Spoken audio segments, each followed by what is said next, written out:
Audit and Finance Committee meeting. All of this is still being broadcast.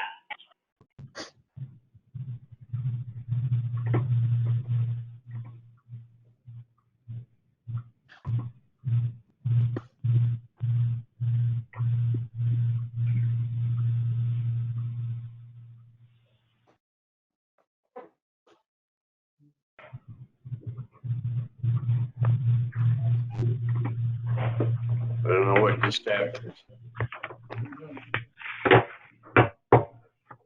I don't know what just happened.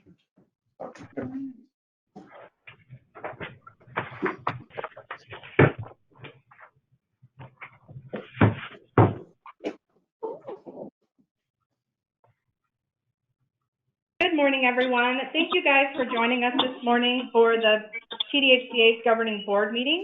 My name is Renee Norrid, and I have here with me Nathan Darris. We're staff at TDHCA, and we'll be going over some housekeeping for this go-to webinar.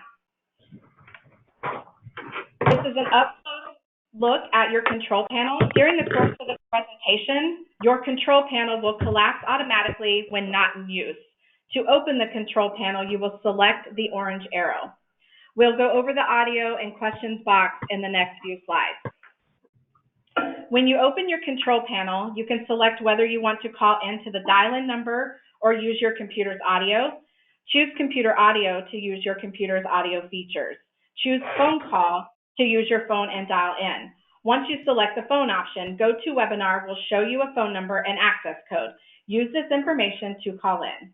If you hang up and wish to call in again, you may need to wait for a few minutes so that the system recognizes that you are no longer logged in and allows you to complete your call. If you hang up and call back in right away, you may get a busy signal or some other error. Also, if you called in for the webinar with a dial-in number but did not register online, you will not be able to participate. You must use the link to register if you wish to speak. If you are having issues with your computer microphone, you can use the sound check button in the audio control to help troubleshoot.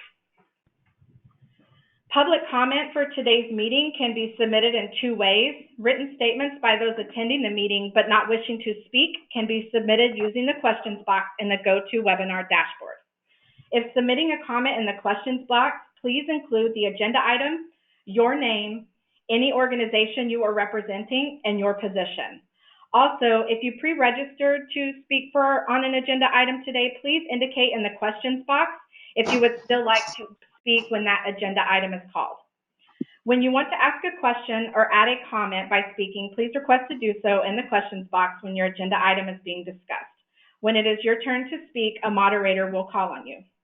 All speakers will introduce themselves by the name and any organization they are representing with their comments, and time may be limited by the board chair. If you wish to add a comment by speaking, please request to do so in the questions box when your agenda item is being discussed. If you have a web camera and you would like to present a video of yourself during comment, please indicate this in your request to speak as well. You will be given the ability to share your webcam, but you must follow the instructions given to you by the moderator or you will be disconnected. All speakers will introduce themselves by name and any organization they are representing with their comments.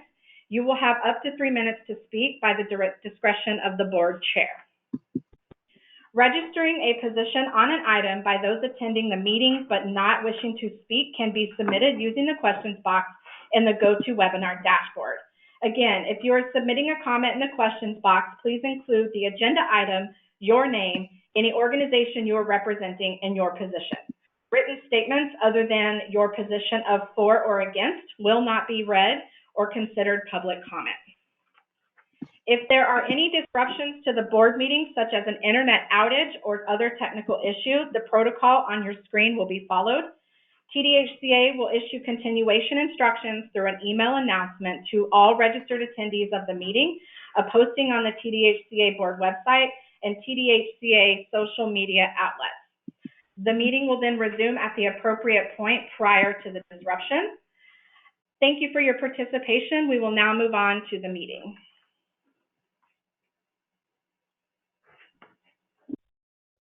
Great. Thank you, Renee. It is 9:04 a.m. and the meeting of the Governing Board of the Texas Department of Housing and Community Affairs is called to order. And thank everyone for joining us today. It's sure to be a fun-filled meeting that I'm sure everyone will enjoy. So be patient today. We'll get through it. Before we get started here,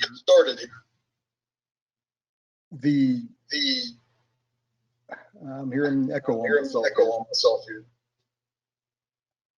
Okay, before we get started here, we should introduce a new member of our board, Mr. Kenny Marchant, who was appointed by the governor on May 6th of this year. And a quick little background, as many of you have I'm sure heard of Congressman Marchant. He's a former member of the U.S. House of Representatives, representing the 24th District of Texas from 2005 to 2021. He also served in the Texas House of Representatives from 1987 to 2005, and as a city councilman and mayor for Carrollton, Texas. Great experience in real estate development, home building, and graduated from the Southern Nazarene University and has received honorary doctorate of letters also from Southern Nazarene. So we're welcoming you aboard, Mr. Marchant.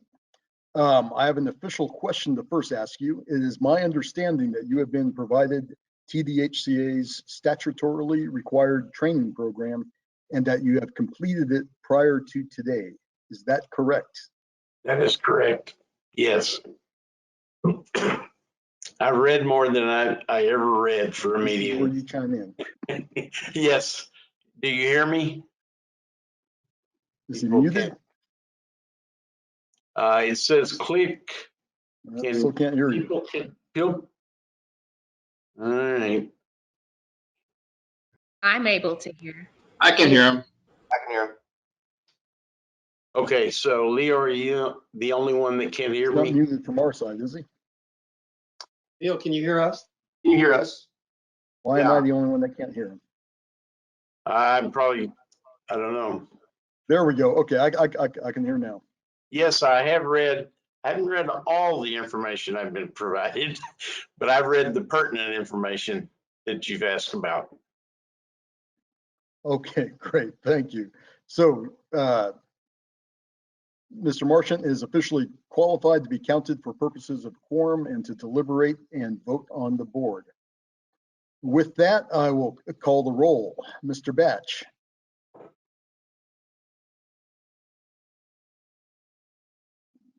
Mr. Braden. Here. And again, Mr. Marchant, just for formality. I'm here. I am here. Okay, Mr. Thomas. Present. Ms. Thomason. Present. And myself. So we have a full filled quorum today. Let's start out asking Bobby to lead with the pledges. And board members, stay seated. Pledge allegiance to the flag of the United States of America and to the republic for which it stands, one nation, under God, indivisible, with liberty and justice for all. Honor the Texas flag. I pledge allegiance to thee, Texas, one state, under God, one and indivisible.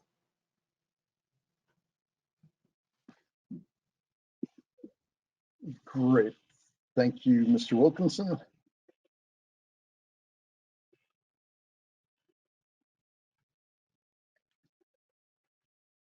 Let us continue on with the consent agenda. Are there any changes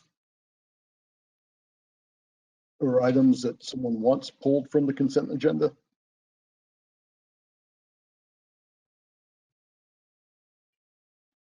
Hearing none, Chair would entertain a motion regarding the consent agenda.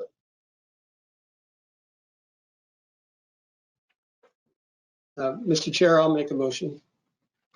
I move the board approve items 1A through J and accept the reports in item 2 as described and presented in the respective board action requests and report items. Great. Motion made by Mr. Braden. Is there a second? I'll second. Seconded by Ms. Thomason. All those in favor, say aye. Aye. Any opposed? Hearing none, motion carries. And again, before we really start getting into the rest of the agenda, I just want to let everyone know this is probably going to be a longer board meeting than usual, so we will more than likely take a break in the middle, or just give everyone a little chance to walk around. So again, bear with us today. The item number 3 on the agenda, we have been fortunate to add Mr. Marchant, but we have lost our vice chair of the governing board, Leslie Bingham, and we would need to appoint or vote for a new vice chair of the board. And with that, I'd like to, again, first say everyone here is qualified to be vice chair and even chair on this board. So again, we have a great team here. But I would ask Ms. Thomason if she would like to make a motion regarding electing of a new vice chair of the board. Yes, Mr. Chair, I would move that the board members elect Mr. Paul Braden to the position of Assistant Presiding Officer or Vice Chair of this governing board. Great, thank you, Ms. Thomason. I assume there are no objections by Mr. Braden, from Mr. Braden? Hearing none, is there a second to Ms. Thomason's motion? I'll second, Mr. Chairman. Great, thank you. As Mr. Batch, correct? Okay, so all those in favor of electing Mr. Braden as the vice chair of the governing board, say aye. Aye. Any opposed? Hearing none, motion carries. Paul, you're in. Thank you. Congratulations. Moving right along to item 4 on the agenda, the executive director's report. Mr. Wilkinson, update us on all the great things going on. Sir, Mr. Chairman. So on Memorial Day, the legislature adjourned sine die. So this is our first meeting, after the legislative session. Things were wrapping up when last we met, and not much changed. A few bills that might have affected us that weren't of great consequence ended up dying at the last minute.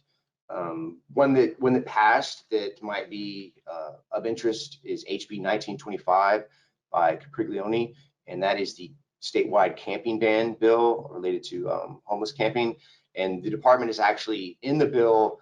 We have to approve camping plans of local governments, and we have a 30-day clock, and there's a list of parameters on what resources we need to make sure are in the plan. This is a new role for us, but we're going to attack it as well as we can, quickly and fairly. We'll have a rule for you on the subject by the implementation bill, which is September 1st. So in the next couple of months, it'll be a rules-based thing where we make the approvals. Budget-wise, we ended up fine. Nothing too scary. We got our capital budget requests that we wanted. It's a budget increase. Our all funds is 801 million for going into this next biennium. We're in the current biennium, we're at 576 million, so that's a 39% increase. General revenue actually went down from 27.3 million to 26 million. That's related to that 5% cut that most agencies had to do, with some exceptions. That bill pattern doesn't capture a lot of the big money, federal money that we've gotten recently, like the rental assistance. There's a couple billion there. We of course updated the legislative budget board and Senate Finance and House Appropriations of the new monies. It just didn't necessarily get into the bill because of timing issues, whatnot. But we aren't captured by that. There's a rider that the legislature needs to help appropriate some of the American Rescue Plan Act funds. Our funds are not affected by that Article 9 rider. So we're free to keep moving.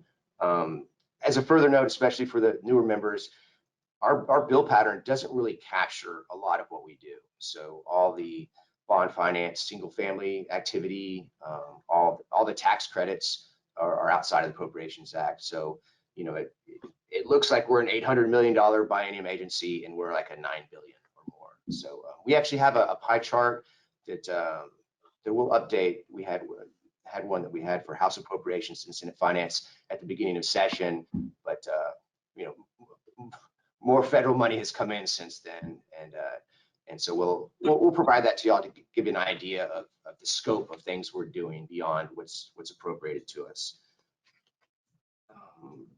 Other bills that passed, there was one that in statute for the 9% competitive tax program would give a scoring incentive for a 9% deal within 2 miles of a veteran's medical facility. It's bracketed to Dallas, Tarrant, Bexar, and Travis counties. We don't expect it to, you know, it's a good thing, we think, and probably won't have a huge effect on the program or skew the competition too much. We had to do a Colonia Self-Help Center in Nueces County, which is fine. You know, we've already had several on the border in various other counties, and you know, including Webb, and it's nice to add another one.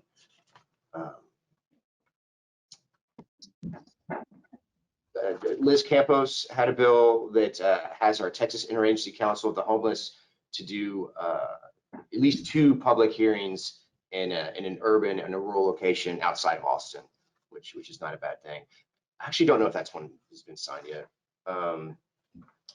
Overall, you know, the session was pretty easy on us budget-wise.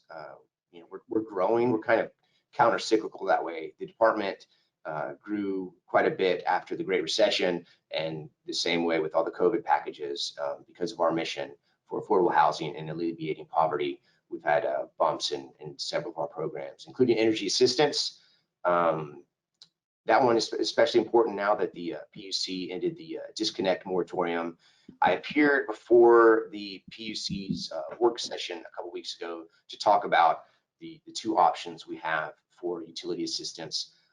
One being the Texas rent relief for renters, also offers utility assistance, and the other being our standard energy assistance program for people, homeowners or renters, at 150% AMI or below. Excuse me, federal poverty level, that one, not AMI. Programmatically, still, I think the hottest issue for us is rent relief. You know, we've struggled at the beginning to get money flowing, and now it's going really well. We actually, I think Monday had like a $17 million day. I didn't know if we'd get to 8-figure approvals. You know, my goal was like 8 or 9, and we were kind of blowing it out of the water. There's a lag between when things are approved and when they make it through the payment process. You know, speed of banks, et cetera, business days, not weekends, and some other steps to when it gets updated in our neighborly system and shows on the external dashboard. You know, it's already a little bit behind. So on the external dashboard, you know, as of a few minutes ago, it's 258 million paid and 190 million payment in process. Whereas, you know, looking at our QuickBooks file, it's I'm at 336 million dispersed and 86 million in process. So, you know, the dashboard will catch up with the QuickBooks data over time. Well, I guess it'll never catch up. It'll catch up with today's snapshot of the dashboard. This is a good thing. I think our burn rate, we're going to go through both billion-dollar appropriations by the end of the year, which I feel like we're kind of first in the nation among state programs anyway, and is getting money out the door, which is great because there are still people in need, even though we've had other sources of assistance for folks. The new program we're going to be adding, and there's a board item on it later, is the Homeowners Assistance Fund. I believe that's $842 million. This is one where there aren't necessarily as much competing local programs. It's going to be state administered, and it'll help people catch up on their mortgage. Other than that, most of our funds, besides rent relief and the mortgage assistance, go through subrecipients, and we continue to try to offer technical assistance to help them get the money out the door, especially that energy assistance piece. They have, in addition to their annual allocation, they got from a couple of the COVID packages some pretty serious bumps. So I don't think I have any more prepared remarks. Any questions from the board on kind of where we ended up in session or current status of the department? Okay. Thank you. Anyone? Okay, great. Yeah, thanks for that report, Bobby, and thanks for you and the staff keeping on the rent relief program, and it is now going like gangbusters and getting the money out there where it's needed. So, Mr. Chairman, I would say, to Bobby's comments about the burn rate, that is a phenomenal job and how we've upticked the amount of money going out. I've talked to several state agencies around the country. I've had the opportunity to, and they're all initially struggling with trying to get money out quickly, and seemed like we course corrected really quickly and got that very much accomplished. So I would commend staff and Bobby's leadership there for being able to get that to almost double his expectation in terms of what the burn rate looks like. So good job, Bobby. Thank you. yep, I concur. But stay on them, Bobby. Keep pushing. Keep pushing. I got to give a lot of credit to Brooke and Mariana and her team. They've done a phenomenal job, and of course the vendors as well, but everyone's been really focused on improving the program. I might mention, as a matter of course, in case anyone's watching and they're like, well, it's not perfect. Call center, that's an area that we're focusing on improvement, and Horn is adding staff and trying to improve the experience there as far as callback times, rate of abandoned calls, hold times, etc. And aging files. We have some people that applied a while back and still haven't gotten paid for various reasons. Sometimes they're a little unresponsive with documentation, but we're trying to analyze those ways so that everyone has a good experience. And with that, I'll close. Great. Thank you, Bobby. Let's move on to item 4B on the agenda with from Ms. Boston, a presentation, discussion, and possible action to authorize the issuance of the Housing Stabilization Services Notice of Funding Availability and publication in the Texas Register. Ms. Boston. Chairman Vasquez, board members, I'm Brooke Boston, and I'm presenting to you on item 4B.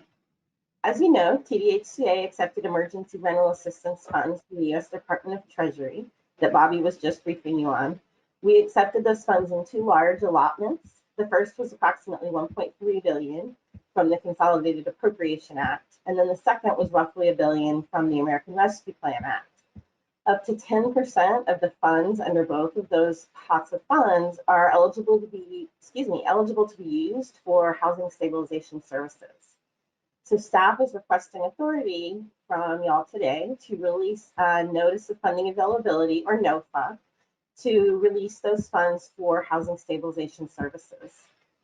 The funds will be made available to local and regional organizations for a series of different activities. It will include in-person and web-based clinics that will assist households across the state with applying to the Texas Rent Relief Program, and then also will support local and regional nonprofits or governmental entities in providing homelessness and other stabilization services.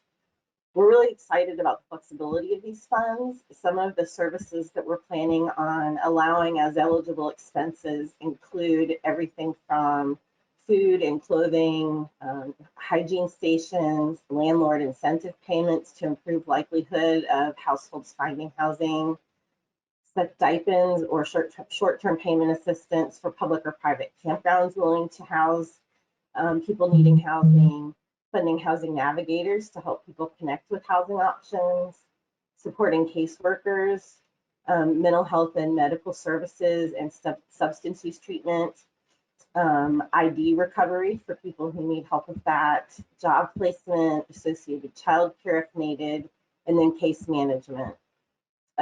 These services can be provided through a variety of different avenues. It could include anything from outreach teams and shelter services to just general community service providers or permanent supportive housing properties. So the one thing I want to emphasize with these funds is that because of the timelines associated with the ERA funds, it's likely that some portion of the funds we are planning on putting towards this may alternatively be put back into the Texas Rent Relief Program for rent and utility expenses to make sure that the funds are spent by the deadline. And with that, I'm happy to answer any questions. Great, Brooke. Do any board members have questions for Ms. Boston? So just, Brooke, just to reiterate, this is a method that we can actually provide more services and connecting the people who need the funds, help them get connected to get the funds on so many different levels. Because right now we're kind of in a, here it is, come to us. This is actually going out there and getting more boots on the ground and helping organizations that will, again, connect those in need with us and our funding programs, correct? Yep, exactly right. Okay, well, I really like the ideas that the staff, you and the staff have put together. So this sounds very good. And if there are no other questions from the board, we'll entertain a motion on item 4B. Mr. Chairman, I move the board approve and grant to the executive director and his designees the authority on behalf of the department to post on the department's website and to publish a notification in the Texas Register one or more housing stabilization services notices of funding availability and to make any technical corrections or perform such other acts as may be necessary to effectuate the foregoing. Great, thank you. Motion made by Mr. Thomas. Is there a second? Second. Seconded by Mr. Marchant, jumping right in there. All right. Is there any, again, we have no public comment on this item, so all those in favor say aye. Aye. Aye. Any opposed? Hearing none, motion carries. Thank you, Brooke. Moving on to item 5 and the report on the meeting of the Internal Audit and Finance Committee. And we will have our committee chairperson, Ms. Thomason, give us a report. Thank you, Mr. Chair. The Audit and Finance Committee met this morning at 8 a.m. We had some report items and action items. The Director of Internal Audit, Mr. Mark Scott, discussed with us the internal audit of the tenant selection criteria and affirmative marketing plans, as well as the internal audit of the non-performing loans at the TDHCA. He also updated us on recent internal and external audit activities. We did have a couple of action items from Financial Administration Division, and Mr. Jose Guevara presented to us the fiscal year 2022 operating budget and the fiscal year 2022 Housing Finance Division budget. Those two budget items will be action items 6A and 6B on the board agenda. The committee did vote to recommend approval of both of those budget items to the full board today. I know Mr. Guevara will be presenting those and will be available to ask any questions. That pretty much concluded our meeting today. Great, thank you. Does anyone have any questions for Ms. Thomason? Hearing none, we will move on to item 6, which is directly related to Ms. Thomason's report. So item 6 is the approval of the fiscal year 2022 operating budget. And Mr. Guevara should be teed up for this, correct?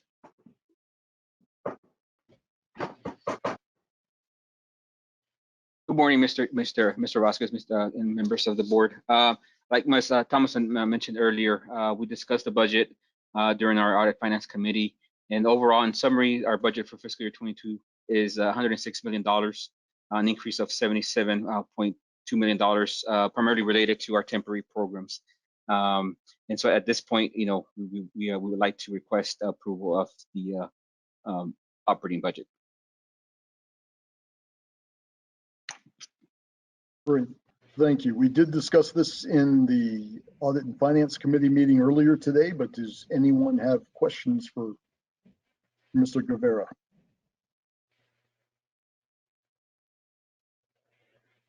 Again, I just want to reiterate that I believe it's been good fiscal management, operational efficiencies, that we've effectively kept the budget flat, and that's pretty amazing given the additional activity and additional programs that we have that are on our plates. So again, commend Bobby and staff for being good stewards of our taxpayer money. With that, the chair will entertain a motion related to item 6A. Mr. Chair, I would move that the board approve the state fiscal year 2022 operating budget as expressed in this board action request on this item, and that it be submitted to the office of the governor and the legislative budget board. Great, thank you. Motion made by Ms. Thomason. Is there a second? Second. I'll second, Mr. Chairman. Seconded by Mr. Braden. Again, no public comment is registered on this one, so we'll take a vote. All those in favor, say aye. Aye. Aye. Any opposed, nay. Hearing none, motion carries. Continuing on to, keep our slide back there. Item 6B, approval of the fiscal year 2022 Housing Finance Division budget, which is a subset but needs to be addressed separately. Mr. Guevara, go ahead. Yes, item 6B is related to our fiscal 2022 Housing Finance Division budget. It's a subset of our agency-wide fiscal year 22 operating budget, and we would need to certify it in compliance with our Texas Government Code and our General Appropriations Act. So I'm here to answer any questions you may have regarding this budget and propose and request that we approve and certify this budget. Great, thank you, Joe. Again, for the other board members, this was discussed in the committee meeting earlier this morning. Are there any questions on this? Hearing none, we'd like to entertain a motion on item 6B. Ms. Thomason. I would move that the board approve the state fiscal year 2022 Housing Finance Division budget as expressed in this board action request, and that it be submitted to the office of the governor and the legislative budget board. Great, thank you. Motion made by Ms. Thomason, second by Mr. Martian. Yes. Okay, no public comments registered, so all those in favor say aye. Aye. Any Aye. opposed? Aye. Any opposed? Hearing none, motion carries. Great, thank you, Joe. Thank you. Moving on to item 7 on bond finance, presentation, discussion, and possible action. Approving a plan to be submitted to the U.S. Department of Treasury with respect to administration of the Homeowner Assistance Fund, established pursuant to the American Rescue Plan Act for the state of Texas, and to accept public comment on the plan. Ms. Galuski. Good morning, Mr. Chairman, members of the board. This is item 7A. Homeowners around the country have suffered economically due to the COVID-19 pandemic. In March of 2020, the CARES Act offered relief, allowing impacted homeowners to enter forbearance, pausing their monthly mortgage loan payments. Some have successfully exited their forbearance plan and have resumed monthly mortgage payments, but many have not. Forbearance extensions have been granted, but 18 months is the maximum forbearance period, and many homeowners are approaching the end of their forbearance plan. These homeowners have accrued thousands, often tens of thousands, in delinquent mortgage loan payments and will soon need assistance if they are to remain in their homes. The American Rescue Plan, which became law on March 11, 2021, included the Homeowner Assistance Fund, or HAF, created to assist COVID-impacted homeowners by reducing or eliminating mortgage loan delinquencies and avoiding foreclosure and subsequent displacement. Texas is receiving just over $842 million from the HAF, with the department administering these funds on behalf of the state. Similar to Hardest Hit Funds, which was a foreclosure prevention program released in February 2010 for the 18 states that were hit hardest by the 2008 financial crisis, Treasury is requiring the submission of an official plan for use of the funds and must approve that plan. Unlike Hardest Hit Funds, which had 18 states, Treasury has 50 states plus territories participating in HAF. As such, Treasury requested coordination and standardization to the extent possible among, in particular, housing finance authorities, HFAs, and servicers. Since mid to late April, TDHCA staff has been doing just that. We've participated in conference calls and meetings almost nonstop, from large group discussions like those with NCSHA that included HAF administrators for each state, to individual calls with HFAs, to discussions of lessons learned from the Hardest Hit Fund program. We've had discussions with mortgage loan servicers, with the Texas Mortgage Bankers Association, and with the Housing Policy Council. We've been proactively examining program options and evaluating the best way to assist Texas homeowners as effectively as possible. And there is much work yet to be done, including staffing up at TDHCA and bringing on vendor support. But in order to move forward on those fronts, we had to have a better understanding of what the program would look like and the role that various parties would play. Texas homeowners have been hit hard, with forbearance and delinquency rates higher than the national average. Approximately 120,000 government loans in Texas are delinquent at least 60 days, including loans in forbearance. And that's just government loans, which, while not the complete picture, are the largest component of delinquent and forbearance loans in the state. Not all loans will qualify for assistance, but a good many will.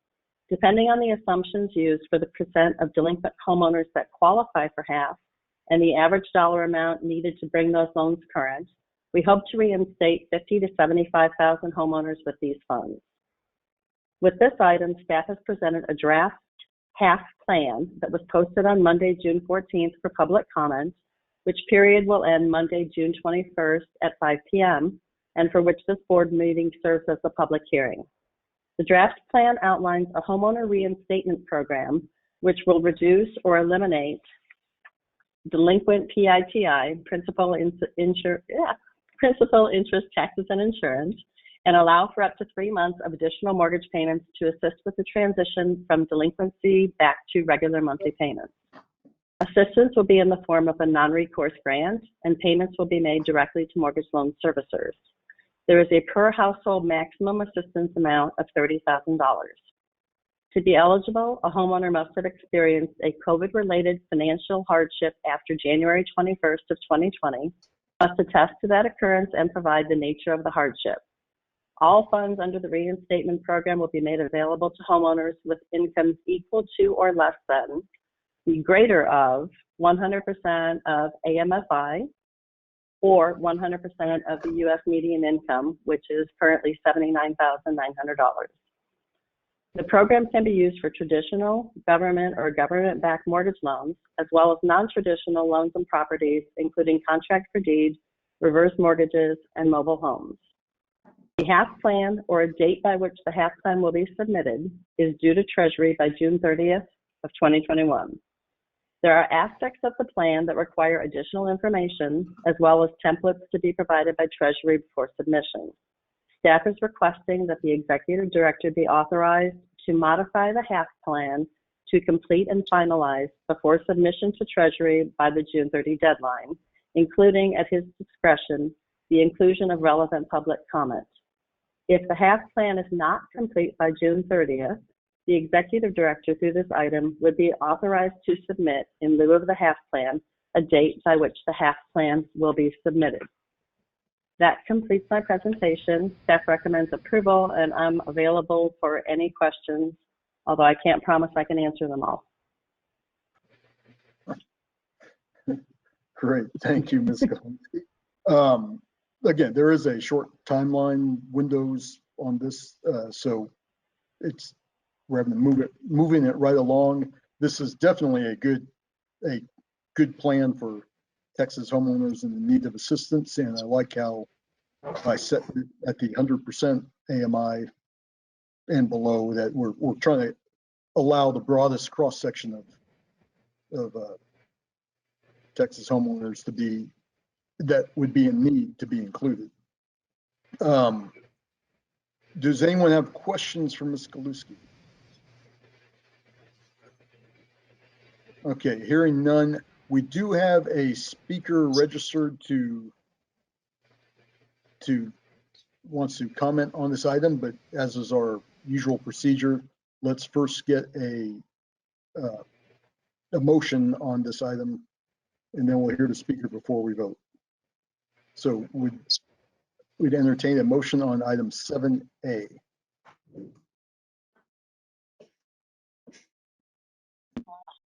Mr. Chairman, I'll make a motion that the board move to approve and grant to the executive director and his designees the authority and discretion on behalf of the department to complete and modify the draft homeowners assistance fund plan and submit the completed plan to the U.S. Department of the Treasury by its appropriate due date, as outlined in the board action request on this item. Great, thank you. Motion made by Mr. Batch. Is there a second? Second. Seconded by Mr. Braden. Again, we do have a speaker. Again, hearing no objections to hearing public comment on this item. Is Mr. Fleming teed up to speak? We are looking to unmute. Mr. Fleming, you are unmuted. Thank you. Good morning, members, and a special good morning to former Congressman Kenny Marchant, who TMBA has had a long and good relationship with. I'm John Fleming. I serve as the General Counsel to the Texas Mortgage Bankers Association. Our Mortgage Servicing Committee has taken a look at the draft plan for homeowner assistance, and we believe that the draft plan is sound from a policy perspective. Let me say that Texas is home to probably one of the largest loan servicing communities in the country. In the Dallas-Fort Worth area, the Houston area, San Antonio area, there are probably about 10 to 20,000 Texans who are employed doing mortgage loan servicing for loans across the country. Our Mortgage Servicing Committee consists of members from some of the largest loan servicers in the country, including the master servicer for Ginnie Mae funds and others. As we look at it, we would like to say the draft plan is sound in its general parameters. We believe that the proposal correctly identifies the main goal of this program to reinstatement and cure of mortgage delinquencies. We believe that this is the best use of those funds to achieve the objective of keeping homeowners in their homes. Our data confirms that the largest number of delinquencies across the country are in government loan portfolios, and given that the amount of funds available will be inadequate to cover all otherwise eligible borrower requests, focusing on the borrowers with governmental loans or governmentally assured loans is an appropriate policy. TMBA also concurs in making this an applicant or consumer-driven program rather than a servicer-initiated program. We believe that providing access directly to consumers and borrowers will support the goal of seeing that these funds are distributed in a fair and equitable manner across all lenders and lender portfolios. We believe that the draft plan correctly requires all approved grants to go directly to the servicer. One of the reasons that this is very important is with the rise in cybercrime and the ability of sophisticated criminal gangs to intercept wire transfers and other funds in the real estate process, a robust cybersecurity protection program that has funds going directly to the servicer will ensure that the funds get where they need to be and will eliminate the ability for hackers to intervene in this system. We also believe that TDHCA should continue its dialogue with the Housing Policy Council and the National Council of State Housing Agencies to make the processes and forms as uniform as possible across state lines. We believe uniformity will provide operational efficiencies and will reduce the administrative cost of implementation by both TDHCA and the mortgage servicing community. We also support making the consumer application process as simple and uniform as possible. As we have discussed the plan draft with our consumer advocate friends, we have heard concerns that lack of broadband access across the state and among lower income communities may make it difficult for some borrowers to submit online applications. We suggest that the final draft plan should provide alternative means for these consumers to access this fund. In conclusion, we believe that the plan draft is a good first step for Texas. We appreciate the time the TDHCA staff has taken to engage with us. We congratulate them on a strong start. We will continue to review the details of the plan and perhaps submit additional comments on operational issues before the plan deadline. But again, we believe that this is a very good first step, and we are proud to support the plan draft. And I'll be happy to take questions. Great. Thank you, Mr. Fleming. I appreciate your input and the organization's thoughts on this. And we hope that you continue to work with staff on as we refine the program and hone the aspects of it. Does any other board members have questions for Mr. Fleming? Mr. Chairman, I have a question. Please. I look forward to working with Mr. Fleming again, and that organization and I have always had a good relationship. My question has to do with the application of the funds once they're requested by and received by the servicer. Is there any kind of a fixed criteria whether fees get paid first, principal interest? I mean, is there any internal policy about that in this fund, in this half plan, or is that left to the discretion of the servicer?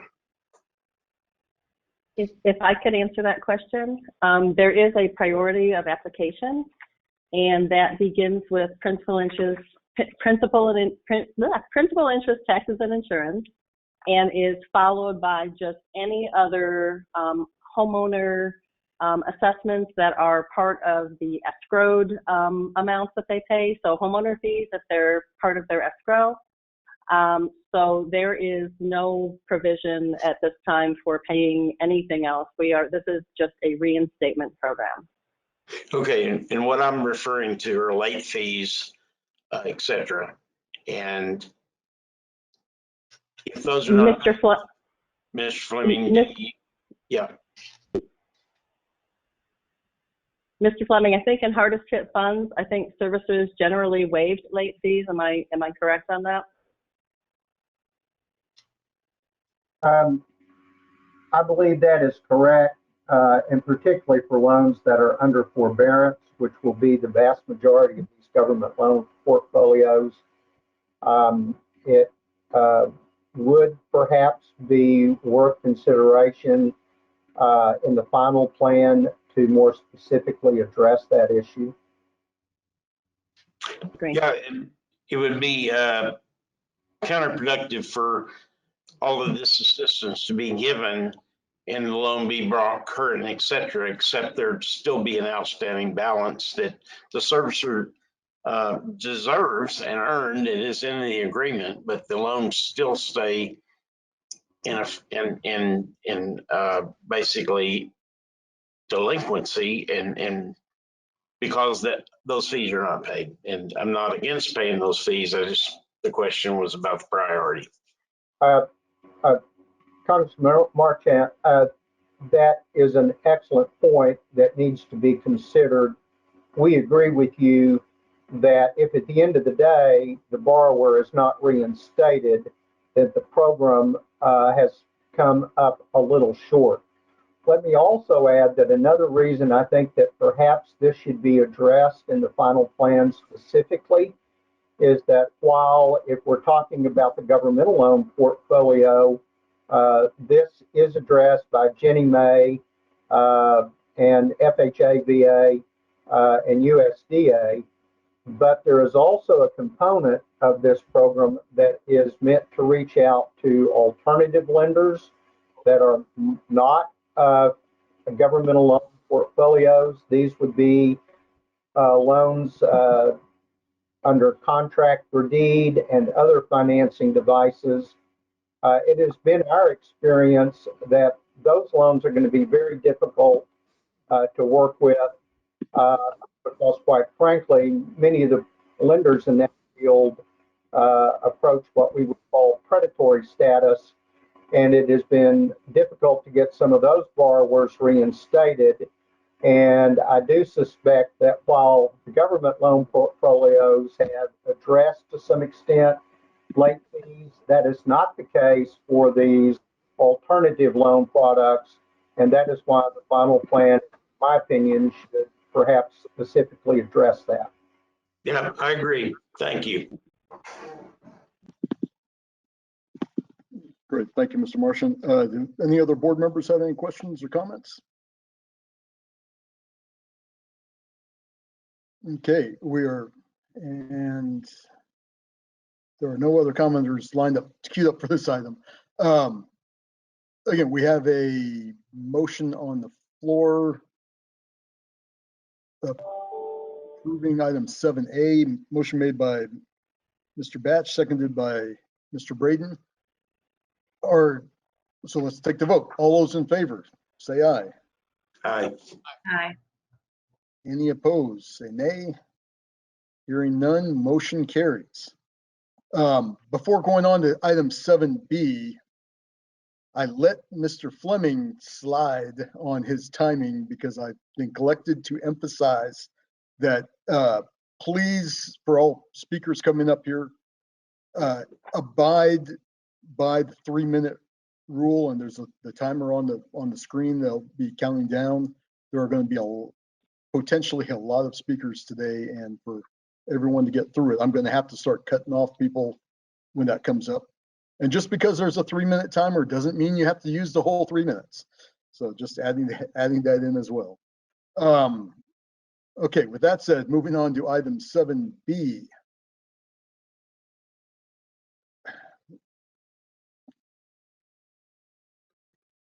And we have presentation, discussion, and possible action on resolution number 21-031, authorizing the filing of one or more applications for reservation to the Texas Bond Review Board with respect to qualified mortgage bonds and containing other provisions relating to the subject.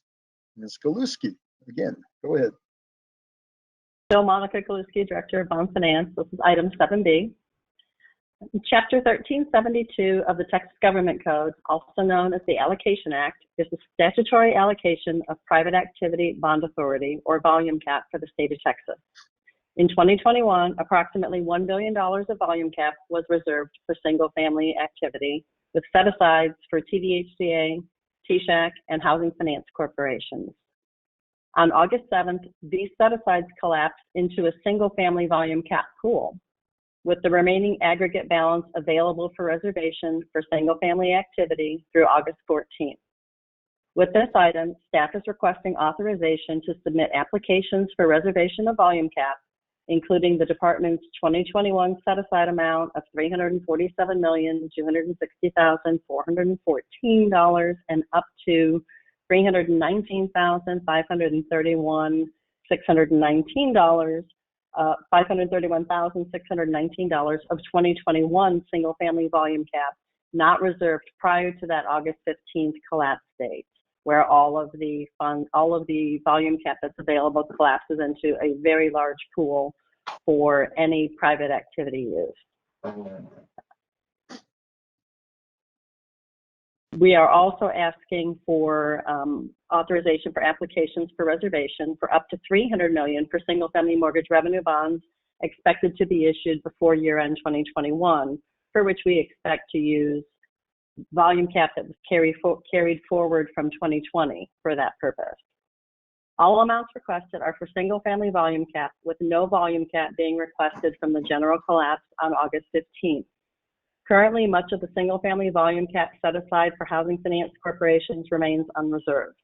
The lack of activity by housing finance corporations in no way reflects the lack of demand for affordable single-family housing, nor the need for the benefit of single-family mortgage revenue bonds or mortgage credit certificates, but rather is a reflection of the challenging economic housing finance corporations face in issuing mortgage revenue bonds or MCCs.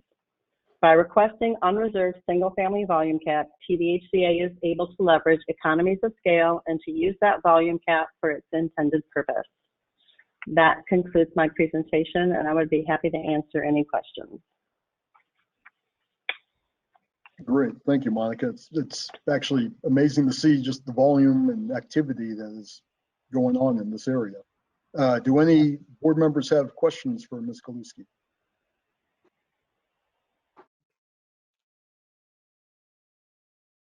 Hearing none, and we have one speaker who's available for questions if we have any, but it looks like we're moving ahead.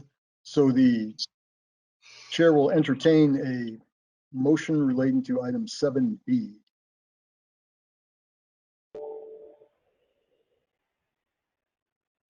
Mr. Chairman, I'll move that the board approve resolution number 21-031, authorizing the filing of applications for reservation with the Texas Bond Review Board regarding qualified mortgage bonds as set out and described in the board action request on this item.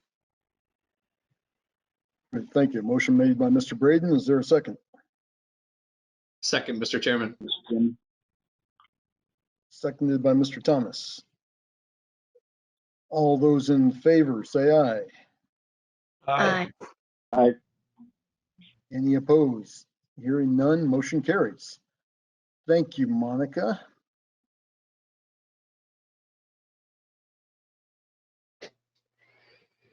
We are now at 7C. Report on the closing of the department's residential mortgage revenue bonds, Series 2021A, and residential mortgage revenue refunding bonds, Series 2021B, taxable. And we have Michelle Straley on to give us the report. Yes. Good morning. I'm Michelle Straley, Senior Financial Analyst with the Single Family Bond Finance Division. I will be reporting on the closing of the department's residential mortgage revenue bonds, Series 2021A, and residential mortgage revenue refunding bonds, Series 2021B, which was the taxable portion. On April 28, 2021, the department closed on the issuance of its residential mortgage revenue bonds, Series 2021A, and residential mortgage revenue refunding bonds, Series 2021B. The bonds priced on March 30th for the retail order, and then on March 31st for the institutional order period. The book running senior manager was Jeffries. Co-senior managers were Barclays, JP Morgan, and RBC Capital Markets. And Morgan Stanley, Piper Sandler and Company, and Ramirez and Company were co-managers for this issue. 100 million of tax exempt Series 2021A bonds were sold at a premium in excess of 5.6 million, generating proceeds of 105.6 million, making 100 million available for new loans, for new loan origination, and fully funding the down payment and closing cost assistance for the loans. Eligible loans are FHA, VA, and USDA. Mortgage rates were 3 1/4% and 3.5% for 4 and 5 points of DPA, respectively. The issue is already fully committed, which means that we are currently working on another bond issue to present to the board, hopefully at the July 8th meeting. The 2021A bonds were the department's inaugural issuance of social bonds for single family. Social bonds are bonds when the proceeds are used for eligible social projects of which low to moderate income housing qualifies. And we had 3 investors that placed orders because the bonds were designated as social bonds. And 2 of those investors were brand new accounts for the TDHCA bonds. 61,369,927 of taxable Series 2021B bonds were issued to refund the department's Series 2009C1 Series, 2009C2, Series 2011A, and Series 2011B, generating a present value savings of approximately $4 million. A detailed summary of the pricing prepared by Jeffries was provided in the board materials. And this does conclude the report on the issuance, and I am happy to answer any questions. Great, thank you, Michelle. I'm glad this report is being made here. The highlighting of the social bonds is very interesting, and given that our work is aimed towards the low and moderate income and affordable housing, it truly is a social impact investment. And as you stated, with the additional interest in that, it'll help us get oversubscribed and get better rates that we end up with. So that's a great aspect to the program, that if we can keep on incorporating that.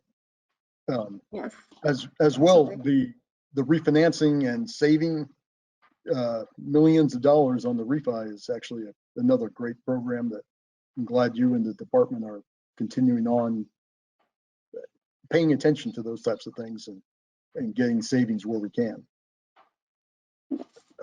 Do any other board members have questions for Michelle?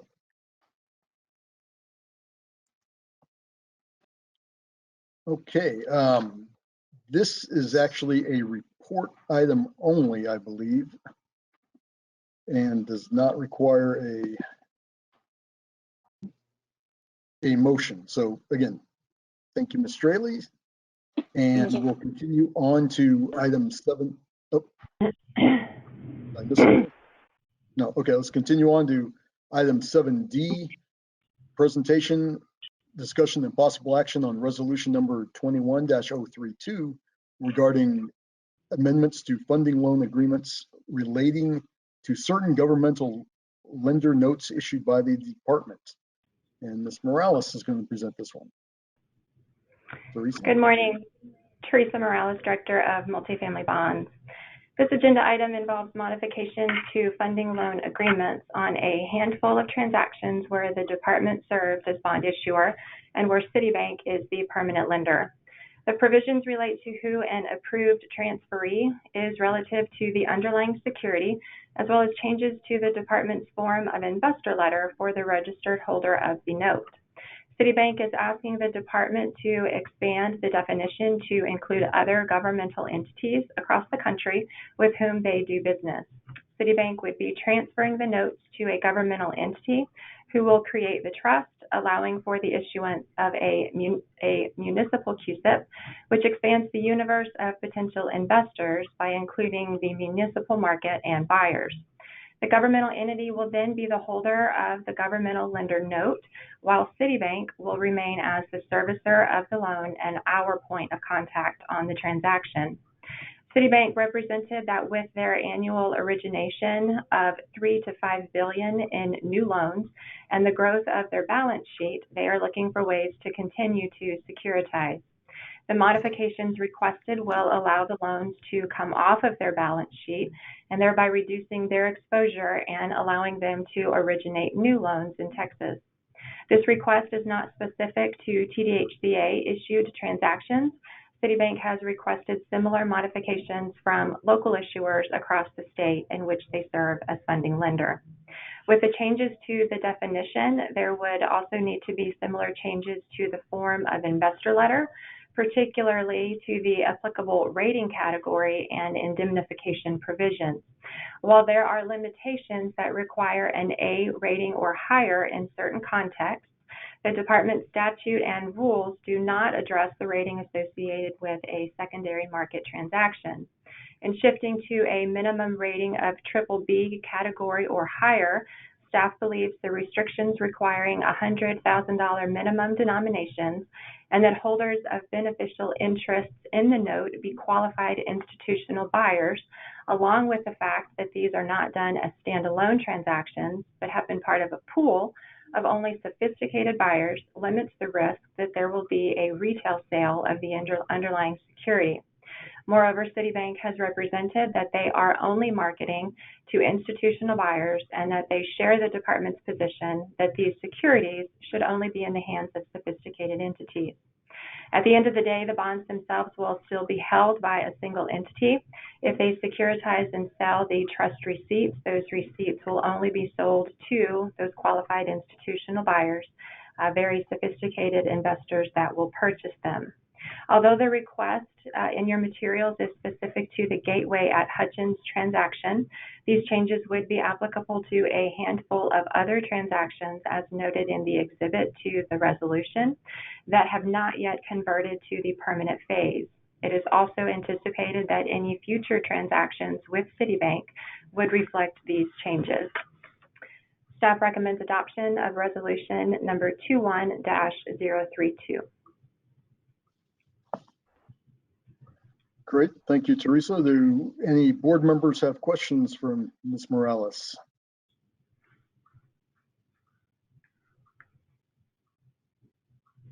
Wasn't sure if any of our bond geeks Yes, would Teresa, just one question. I had one question, Mr. Chairman. Teresa, on the Citibank in this case is sort of the primary lender. Is this going to be applicable, the change in rule applicable to if the department uses any such lender like a JP Morgan or another bank?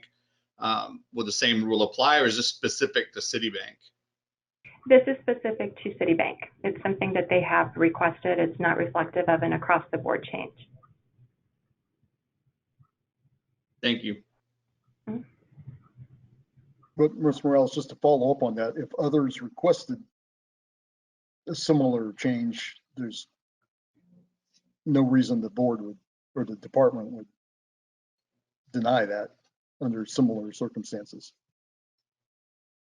I think that we would definitely look at that on a case-by-case basis. And if the need be, we would bring that before the board for a decision as to which direction staff should proceed if it's an across-the-board policy change. Okay, great, thank you. Any other questions from the board? Hearing none, the chair will entertain a motion relating to item 7D on the agenda.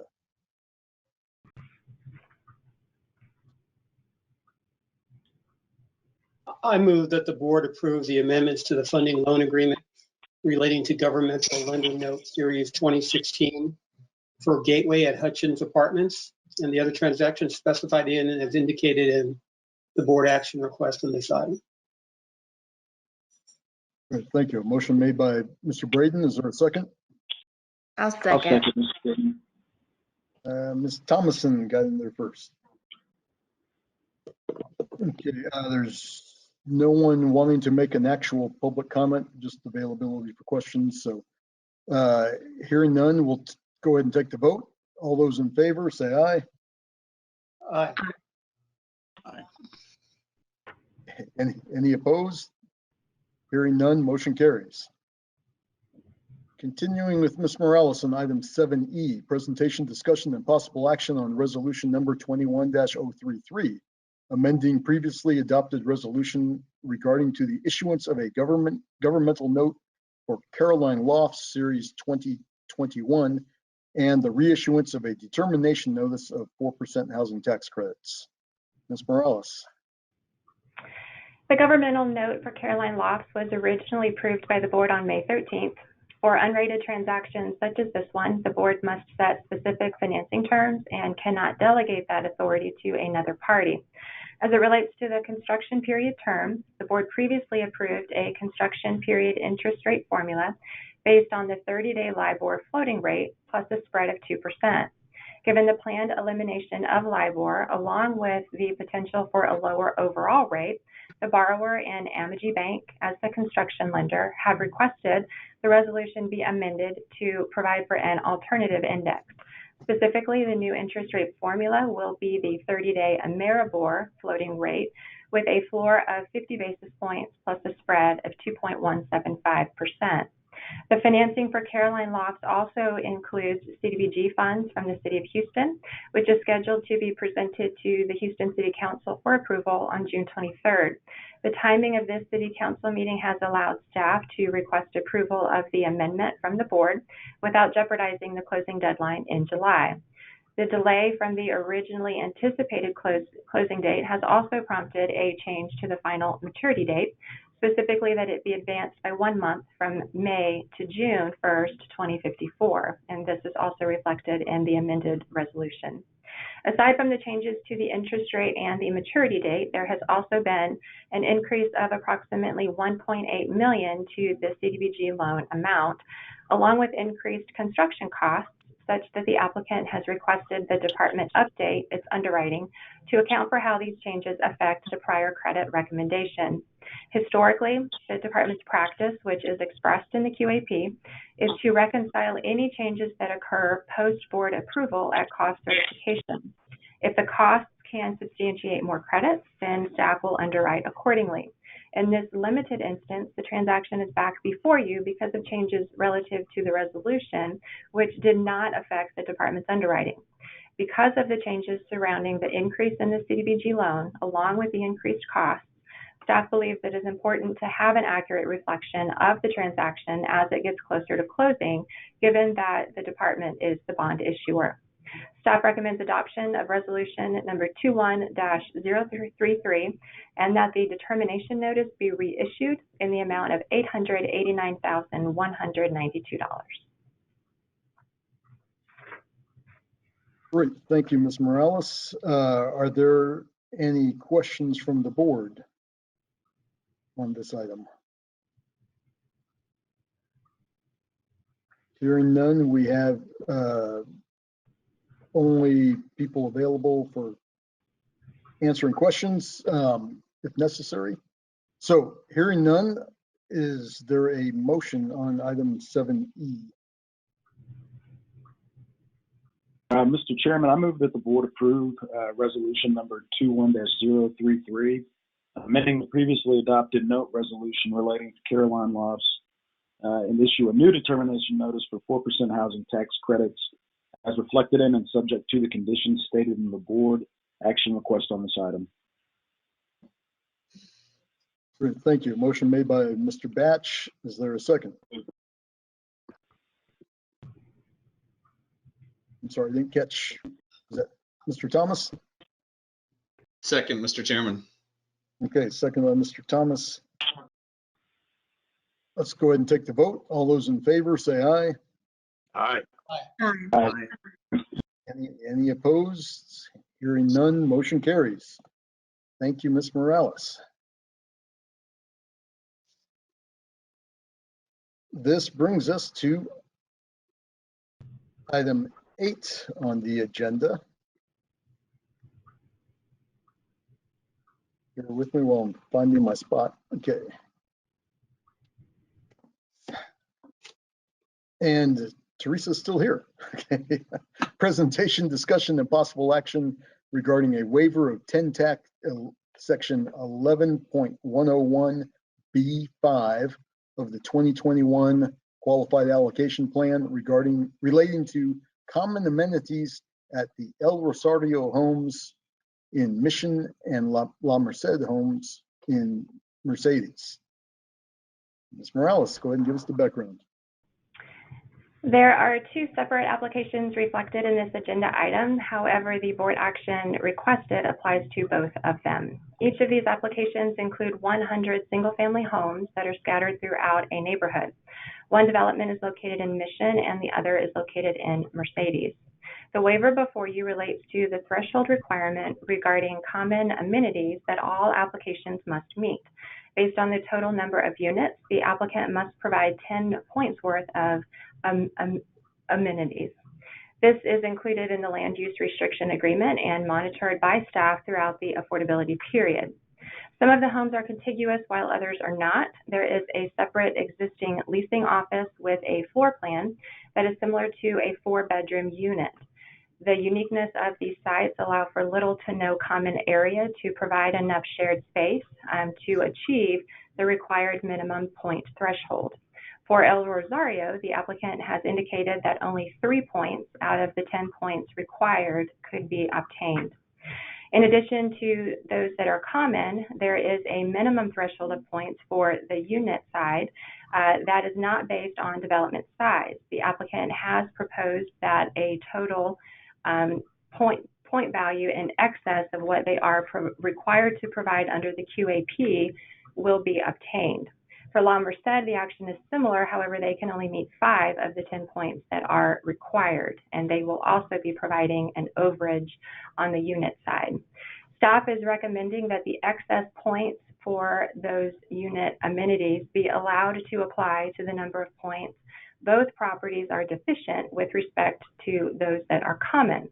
Staff believes that given the complexity associated with the development site and the single-family nature of each unit, that the additional unit amenities provided would serve the residents in a manner that is consistent with the policy objectives behind the common amenity requirement.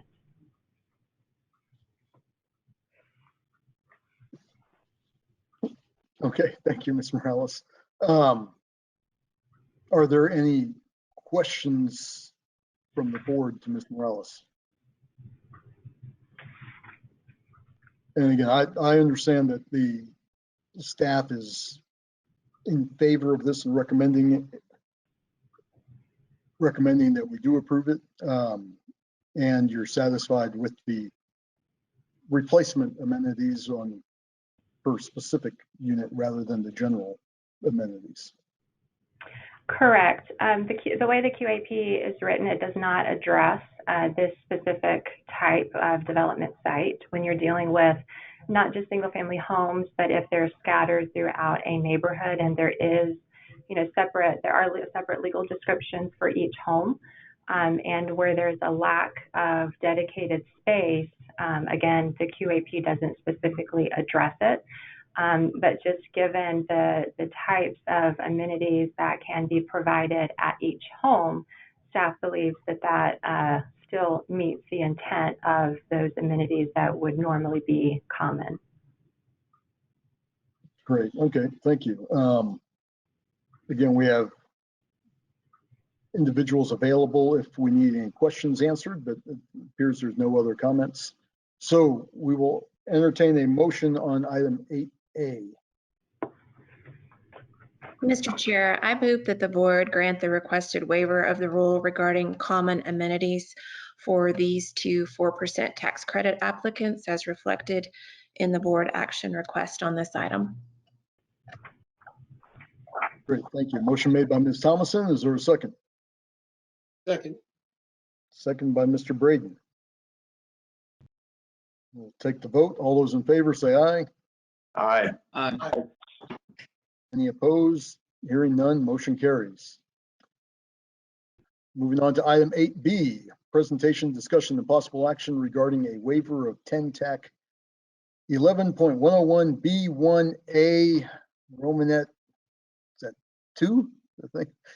of the qualified allocation plan and the issuance of a determination notice for 4% housing tax credits for Jaeger Flats. Ms. Morales. Jaeger Flats proposes the new construction of 300 units to be located in the ETJ of Austin. There is a waiver associated with the application that the board has seen several times before. It is necessary because of the technical language used in the QAP that does not address this specific design of the site and the buildings, but that we are fixing in 2022. The QAP states that a development with any buildings with 4 or more stories that does not include an elevator is considered ineligible. Jaeger Flats will include 3 residential buildings containing 3 stories with basement splits due to the topography of the development site. Similar to the non-split foundation building types, residents will ascend no more than 2 flights of stairs to access any unit, with the exception being that a resident living on the basement level will descend 1 flight of stairs to access their unit. Staff recommends approval. Great, thank you, Ms. Morales. Again, like you said, we've sort of seen this before. Do any board members have any questions on this item? Hearing none, and there are no commenters in the queue, the board will entertain a motion on item 8B. Mr. Chairman, I move the board grant the requested waiver of the rule regarding the requirement of an elevator in buildings with 4 or more stories for this 4% tax credit applicant and issue a determination notice as reflected in the board action requested on this item. Great, thank you. Motion made by Mr. Thomas. Is there a second? Second. Seconded by Ms. Thomason. All those in favor say aye. Aye.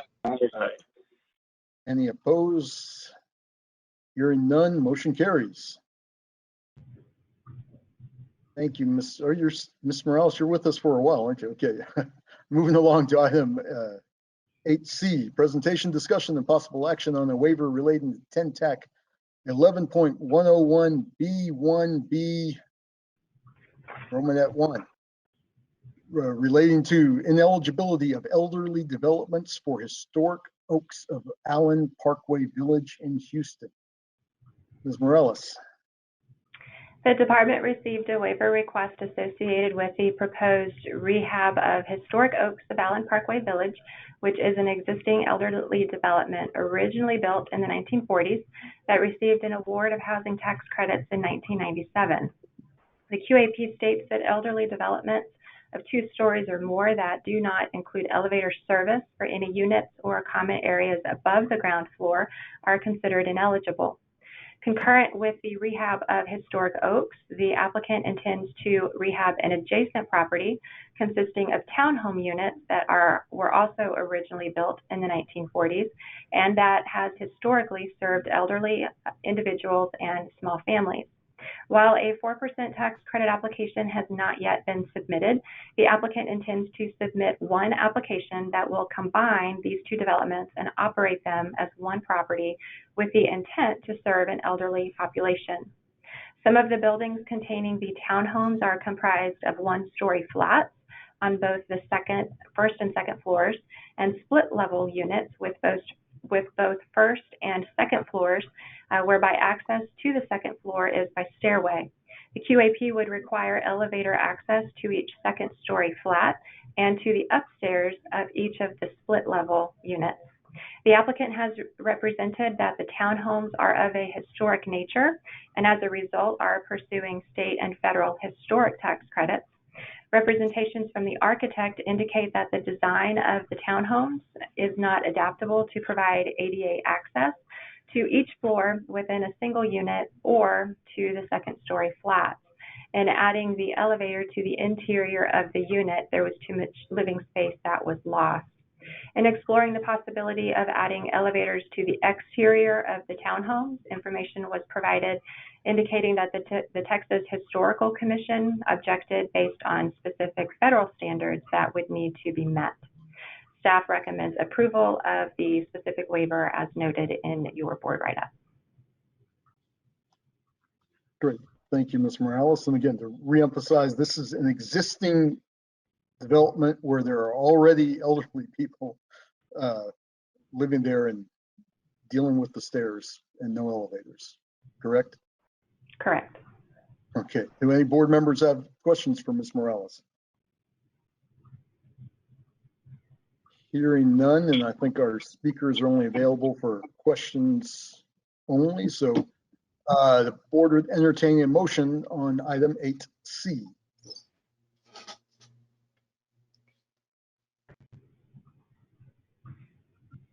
Mr. Chair, I move the board grant the requested waiver of the rule regarding the requirement of an elevator in elderly developments of 2 or more stories for this anticipated 4% tax credit applicant as reflected in and subject to the conditions in the board action request on this item. Second. Great, thank you. Motion made by Ms. Thomason, seconded by Mr. Marchant. All those in favor say aye. Aye. Aye. Any opposed? Hearing none, motion carries. Continuing to item 8D, presentation, discussion, and possible action on a waiver relating to 10 TAC section 11101B2 of the qualified action allocation plan related to development size limitations for Narrows apartments in Hutto. And I'll preface this by saying it's not saying that the apartments are narrow. It's the name of the development is Narrows Apartments. So let's go on with the size limitations. Ms. Morales.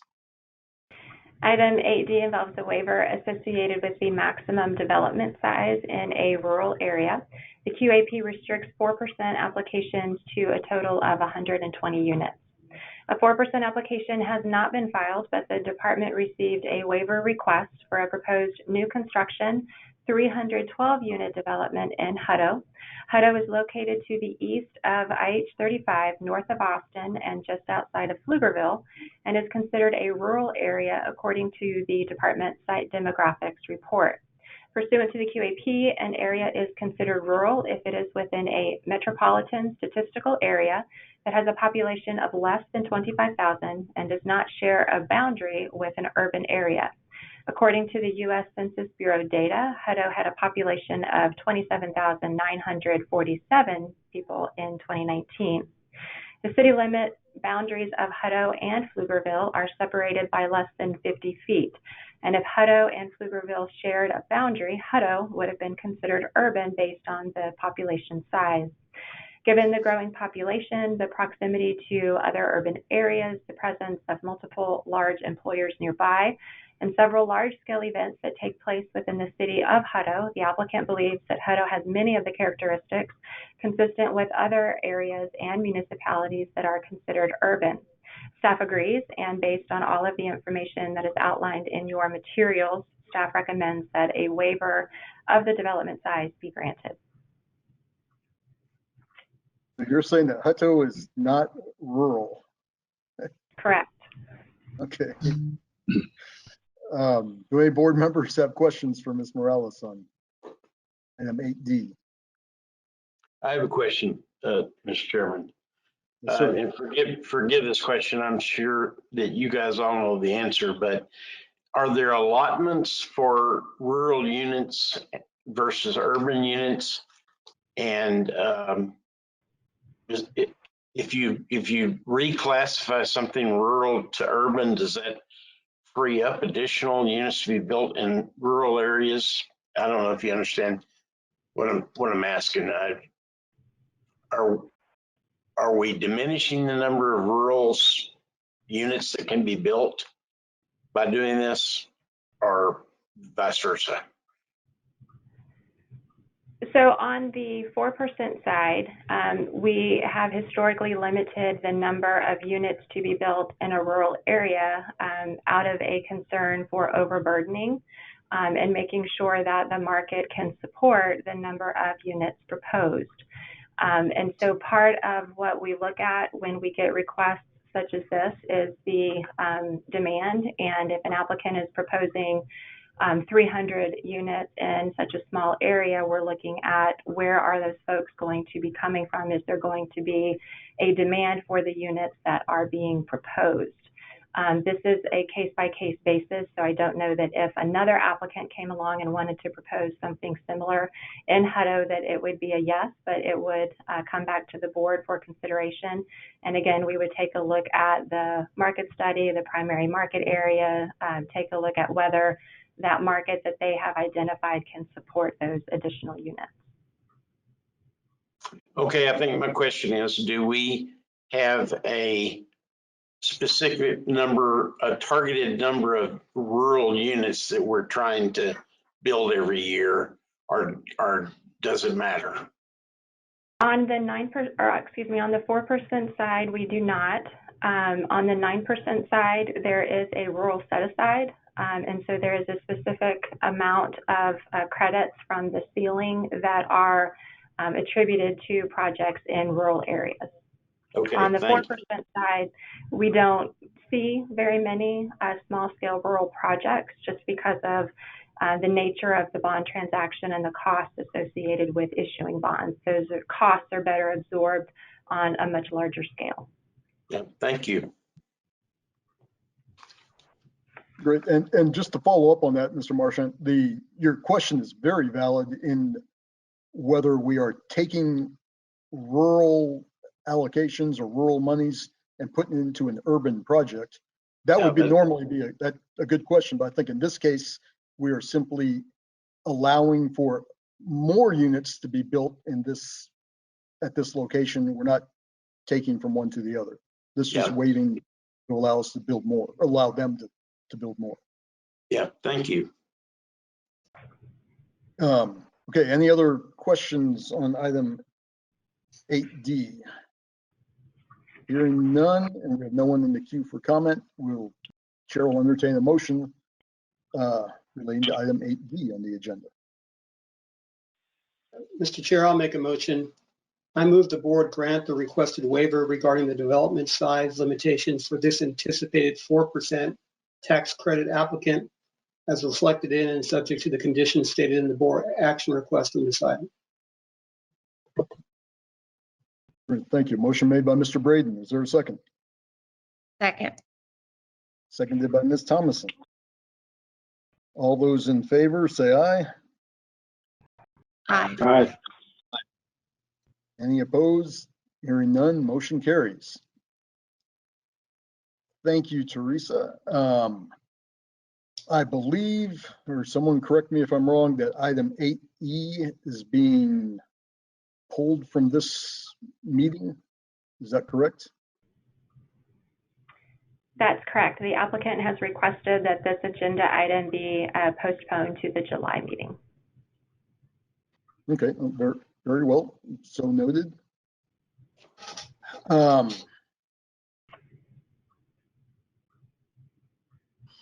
Let's continue on, I guess, one more to item 8F.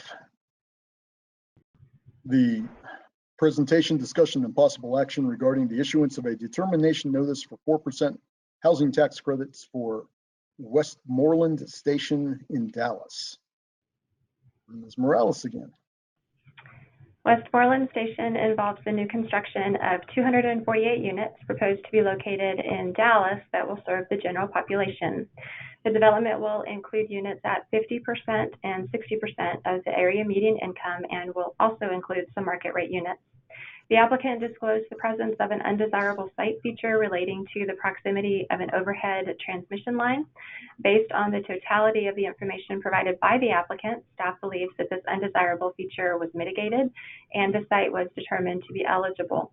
The development is fulfilling the requirements of the Forward Dallas Concerted Revitalization Plan that includes multifamily housing in certain areas.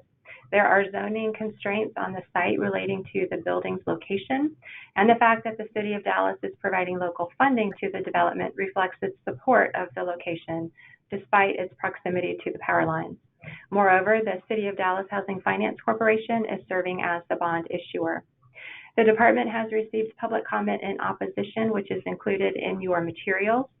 Given the streamlined approach to some 4% applications that the board approved in April, this is an application that would fall under that policy. However, upon confirmation from those who submitted the public comment that they desire to address the board, it is on the agenda for your consideration. Staff recommends approval of a determination notice in the amount of $2,320,054. Okay, great. Do any board members have any questions for Ms. Morales? And again, we do have some folks lined up for wanting to speak on the matter. So let's again get a motion on the table first, and then we will hear some public comment before taking the final vote. So we'll entertain a motion on item 8F.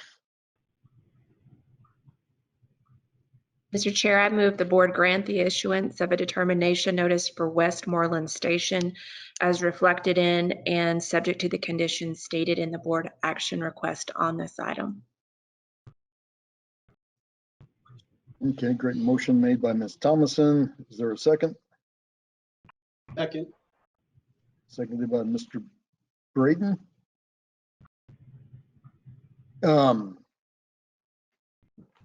Let's go ahead and hear comment on this. Renee, who do we have teed up first? We are looking to unmute Reagan Maishling. Good morning. I apologize. I had intended to register for the upcoming item, not this one, so I have no comments on this one. Apologies. Great, thanks. We are now looking for Daryl Baker to unmute him.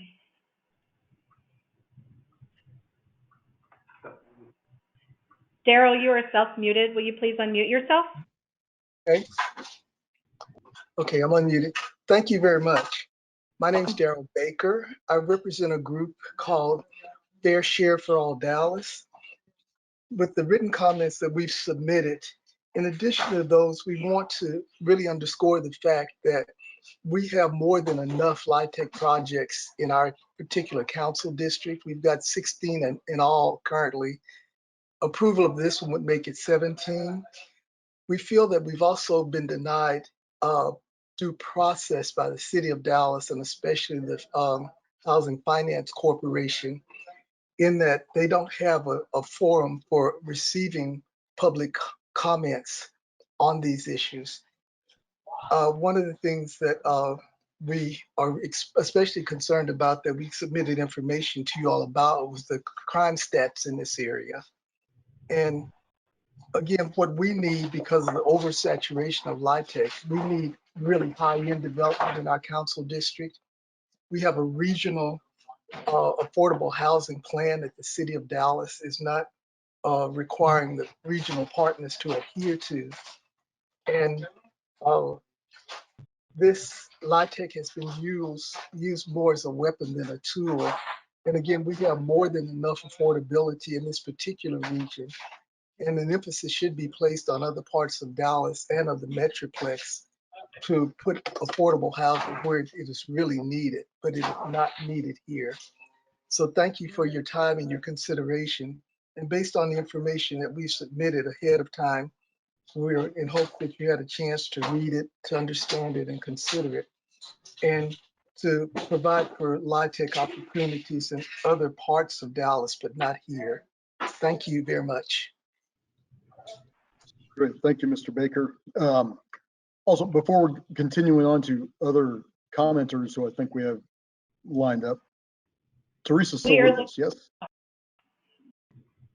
Yes, I'm still here.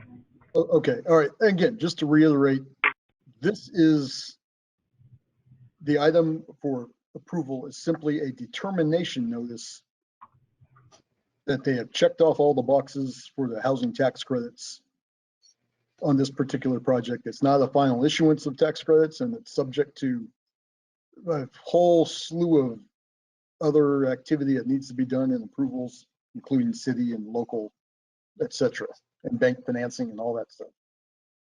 That's correct. The application was submitted. It was reviewed for compliance with our program requirements in the QAP. It was underwritten and determined to be financially feasible to meet the criteria that we have with respect to our underwriting rules, and also was reviewed for previous participation on the compliance side. So your action is specific to a determination notice that provides the equity investor with some comfort that we've looked at the transaction.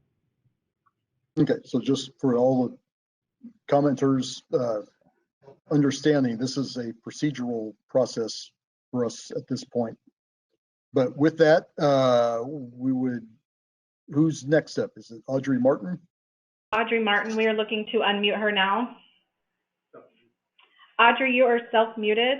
Will you please unmute yourself?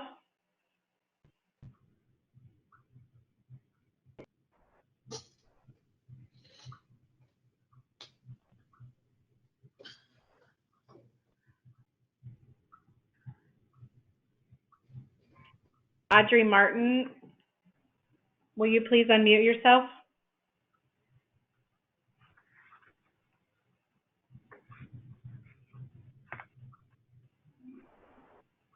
Mr. Chairman, I can ask a question while we are Sure, certainly. Go ahead. Does the board have the authority to not issue a determination if all of the criteria has been met? Is it at the discretion of the board to issue the determination? Or is it? No. Understand your question.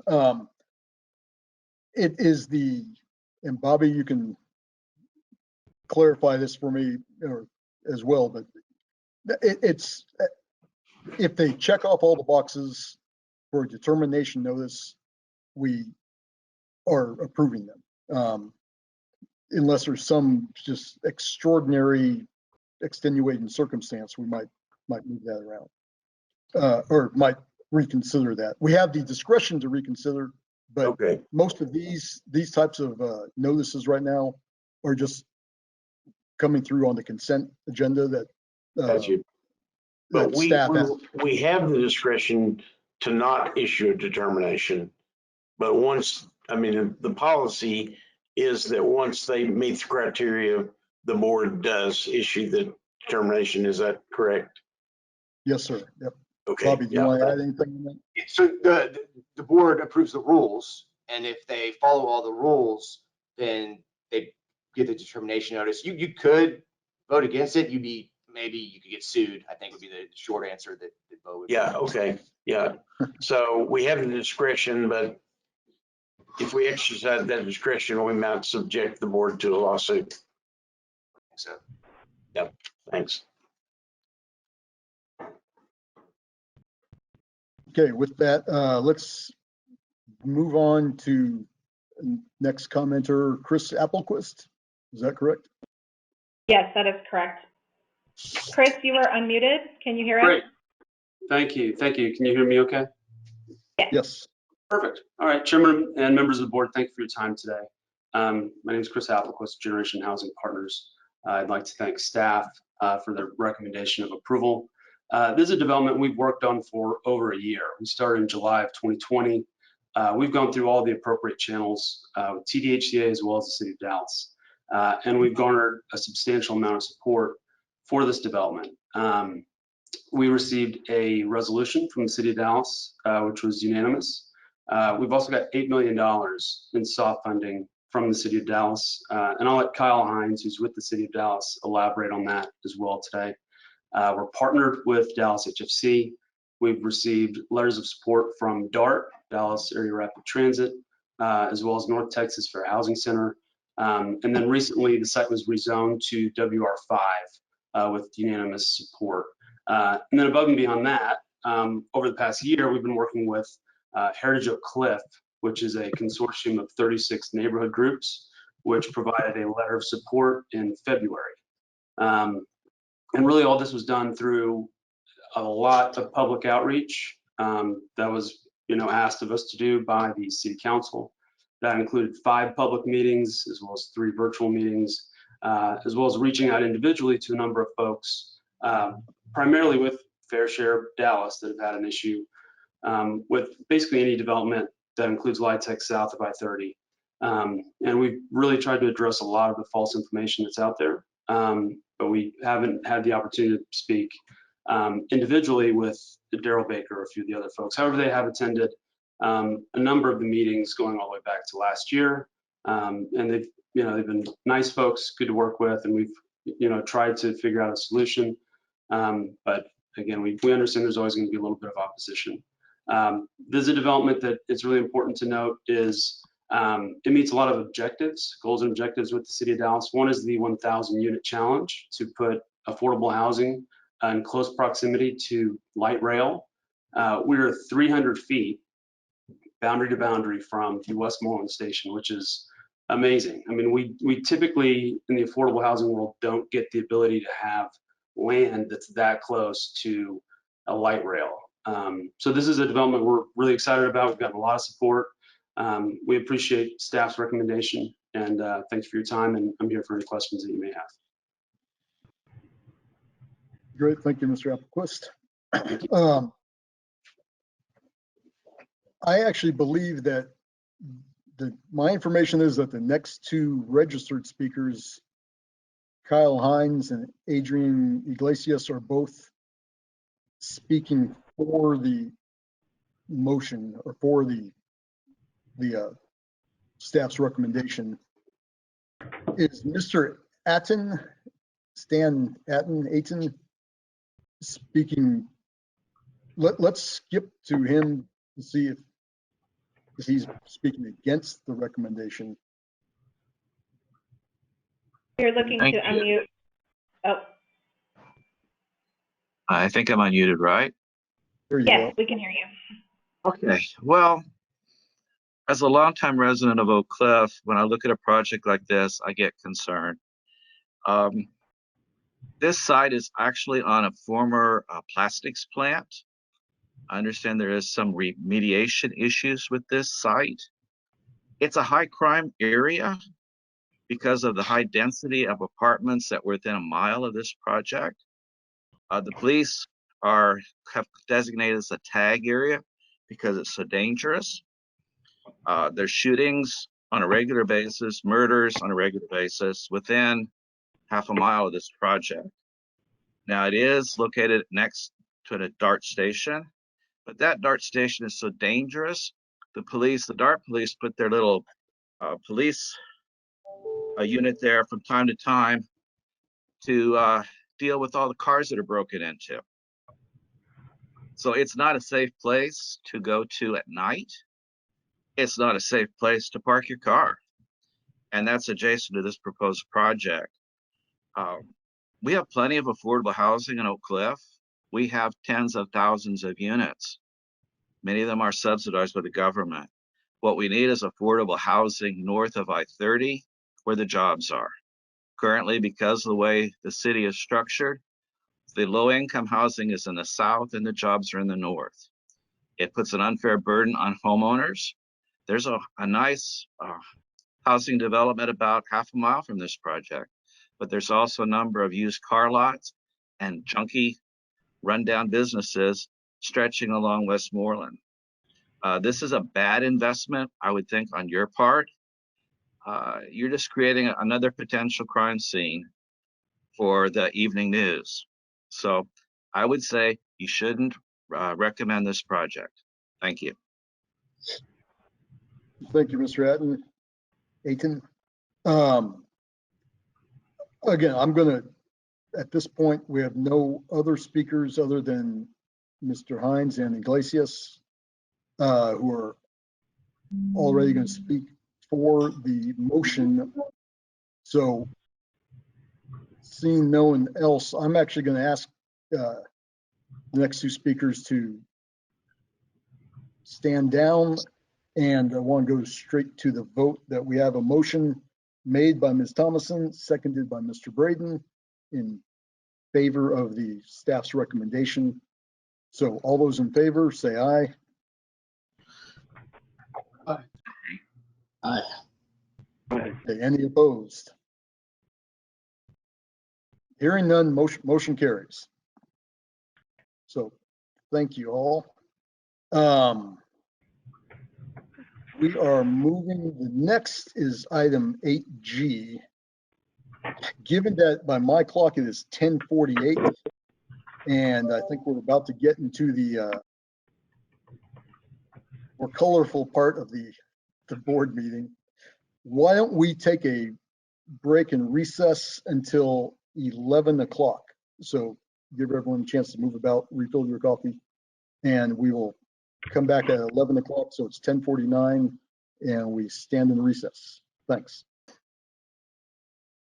Okay, we are all back. Renee, are you ready to get started again? Yes, sir. Okay, welcome back. It is 11:01 a.m. and the meeting of the Texas Department of Housing and Community Affairs Board of Directors is reconvened after a short recess. And we are now at the agenda item of 8G. This part is just a report on requests to reissue determination notices for 2021 non-competitive 4% housing tax credit applications due to the impact of increased construction costs. There are a lot of moving variables on this, so let's see if Ms. Morales can give us a background. On a prior board agenda, staff presented a report item as it relates to construction cost increases affecting 9% applications and possible outcomes to address them. This report item is specific to those increases that are affecting 4% applications and requests by applicants to have their determination notices reissued that take into account the current estimated project costs. In contrast to a 9% award, the credit amount on a 4% application is not limited based on statutory provisions on how much an applicant may receive per round, nor is it limited by the ceiling amount the state has allocated. The recommended credit amount produced by the department through its underwriting and reflected in the determination notice is not reflective of the final credit amount that a particular development may be eligible for. At the time the cost certification package is submitted, it is possible that the amount of credit officially allocated is different than the preliminary amount reflected in the determination notice, provided that costs can be substantiated and considering the limits in the rule. In fact, of the 8609s issued in 2020 for 4% deals, almost 60% of them received fewer credits than what we noted in the determination notice just prior to that. In considering the request, worth noting is the policy to streamline the processing of certain 4% applications recently adopted by the board in April. The board approved a series of waivers relating to staff's evaluation of the reasonableness of certain costs represented in the application. The intent of the streamlined approach and requested waivers was to provide relief in the processing of the increased volume of not just 4% applications, but recognizing the statutory timing constraints associated with the 9% program.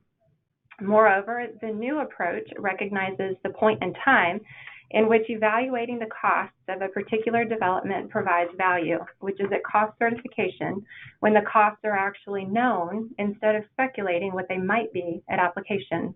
The reality is that costs will continue to change up until the cost certification package is submitted 2 years later.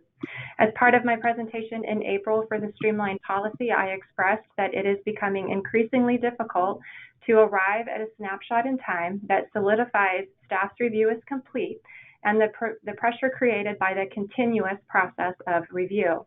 There is not a process in place or provision in the QAP by which the supplemental application exhibits would be submitted post-issuance of the determination notice. It is important to keep in mind what the determination notice is. It is a piece of paper that basically says we've looked at your application, characterized by a snapshot in time, and have determined that it's possible that you could qualify for some amount in credits.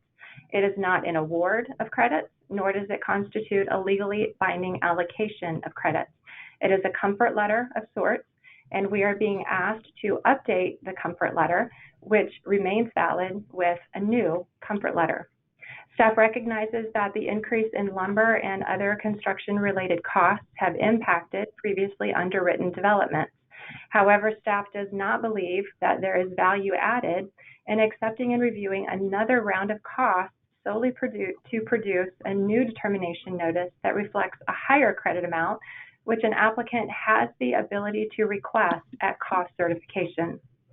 This is similar to the decision made by the department to not reissue determination notices after the 4% rate was fixed by federal legislation at the end of 2020.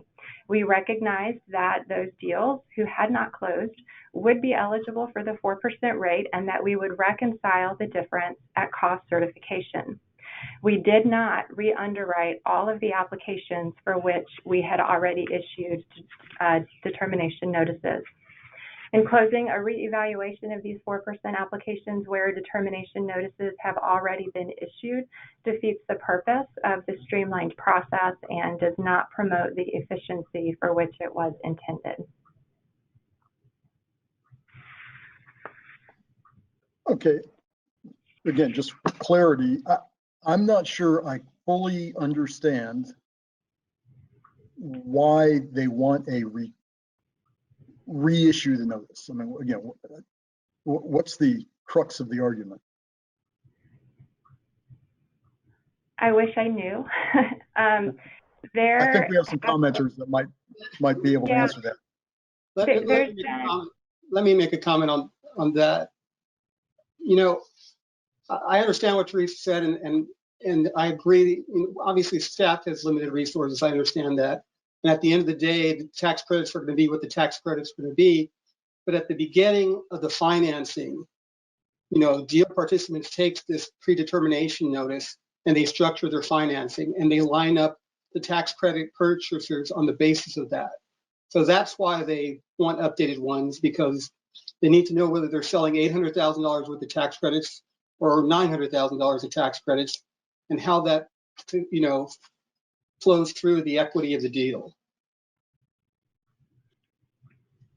And my real question is, well, it's one thing if the developers, if it's delayed, if because we don't recertify, the developers, you know, have to advance additional money, and at the end of the deal, when it's done, they sell those tax credits and they get that money back.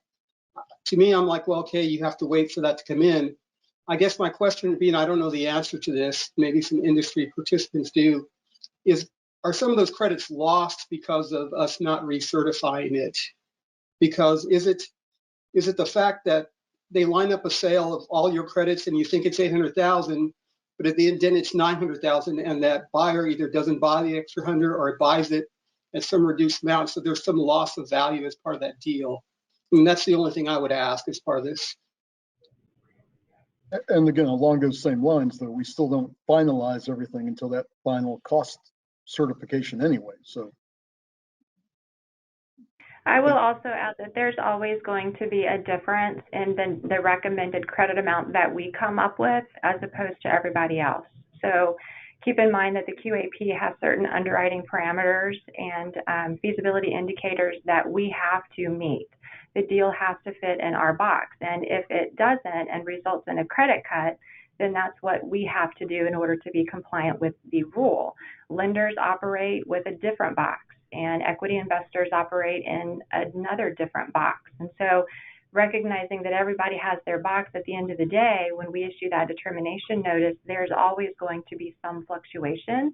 And the way that's been handled in the past is through an email saying, yes, there is a provision in the QAP that allows for you to come back at cost cert, even though there is that difference in what number you came up with as opposed to TDHCA. And the only other thing I'll note is we just did this under 7E where we recertified.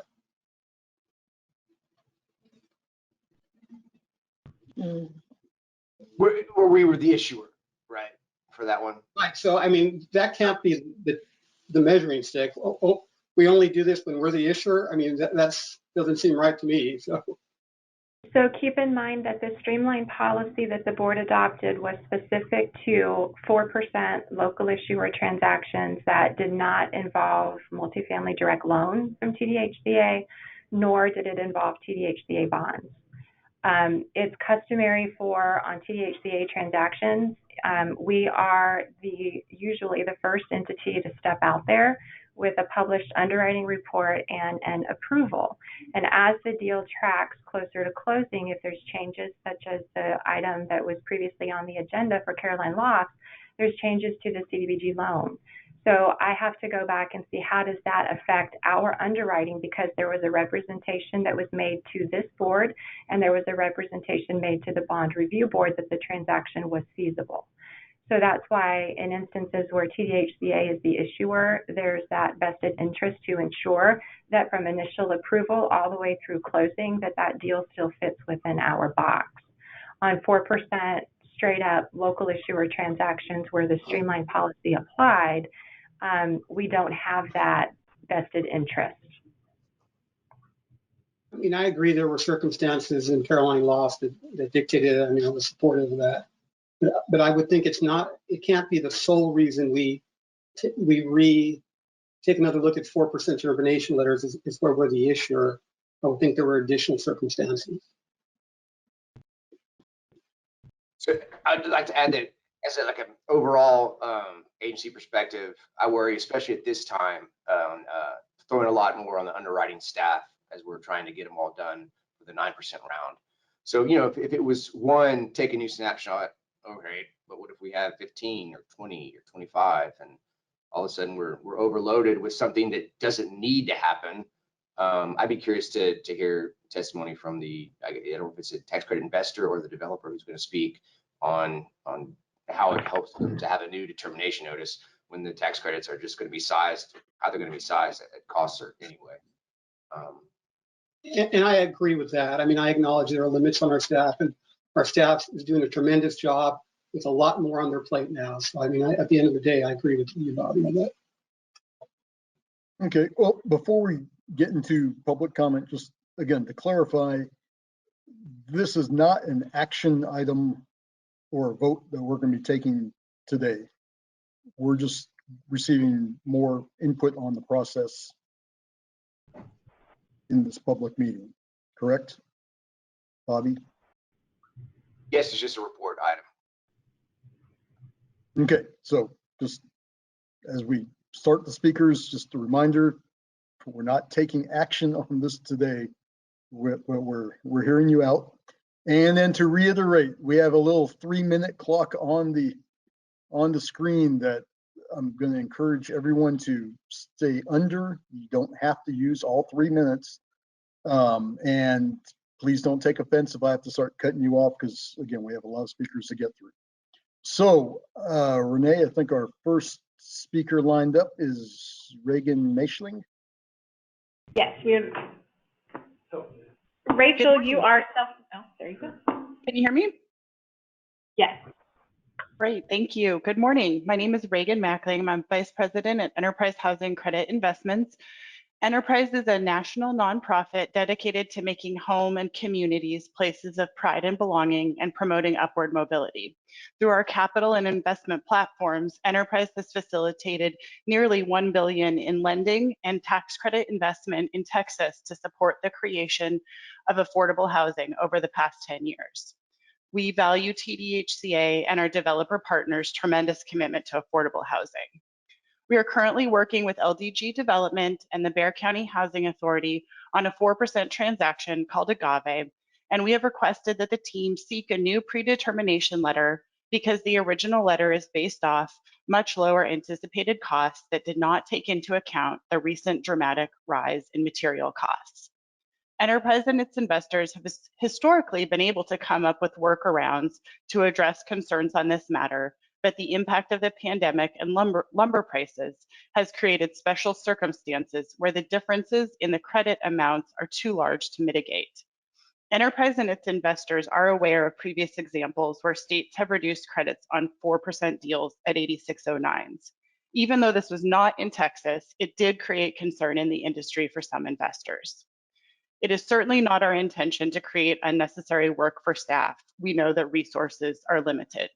Rather, we made this request because our fund investors require that in order to fund the equity associated with the higher anticipated costs prior to receipt of 8609s, an updated letter will assure our fund investors, who will ultimately receive the credits months and years after deploying the equity to the deal, that those credits will indeed be available.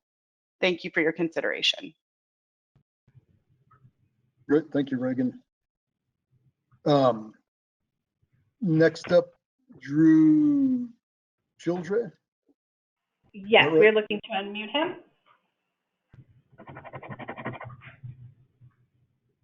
Drew, you are unmuted. Can you hear us? Yeah, I can hear you. Can you hear me? Yes, I can.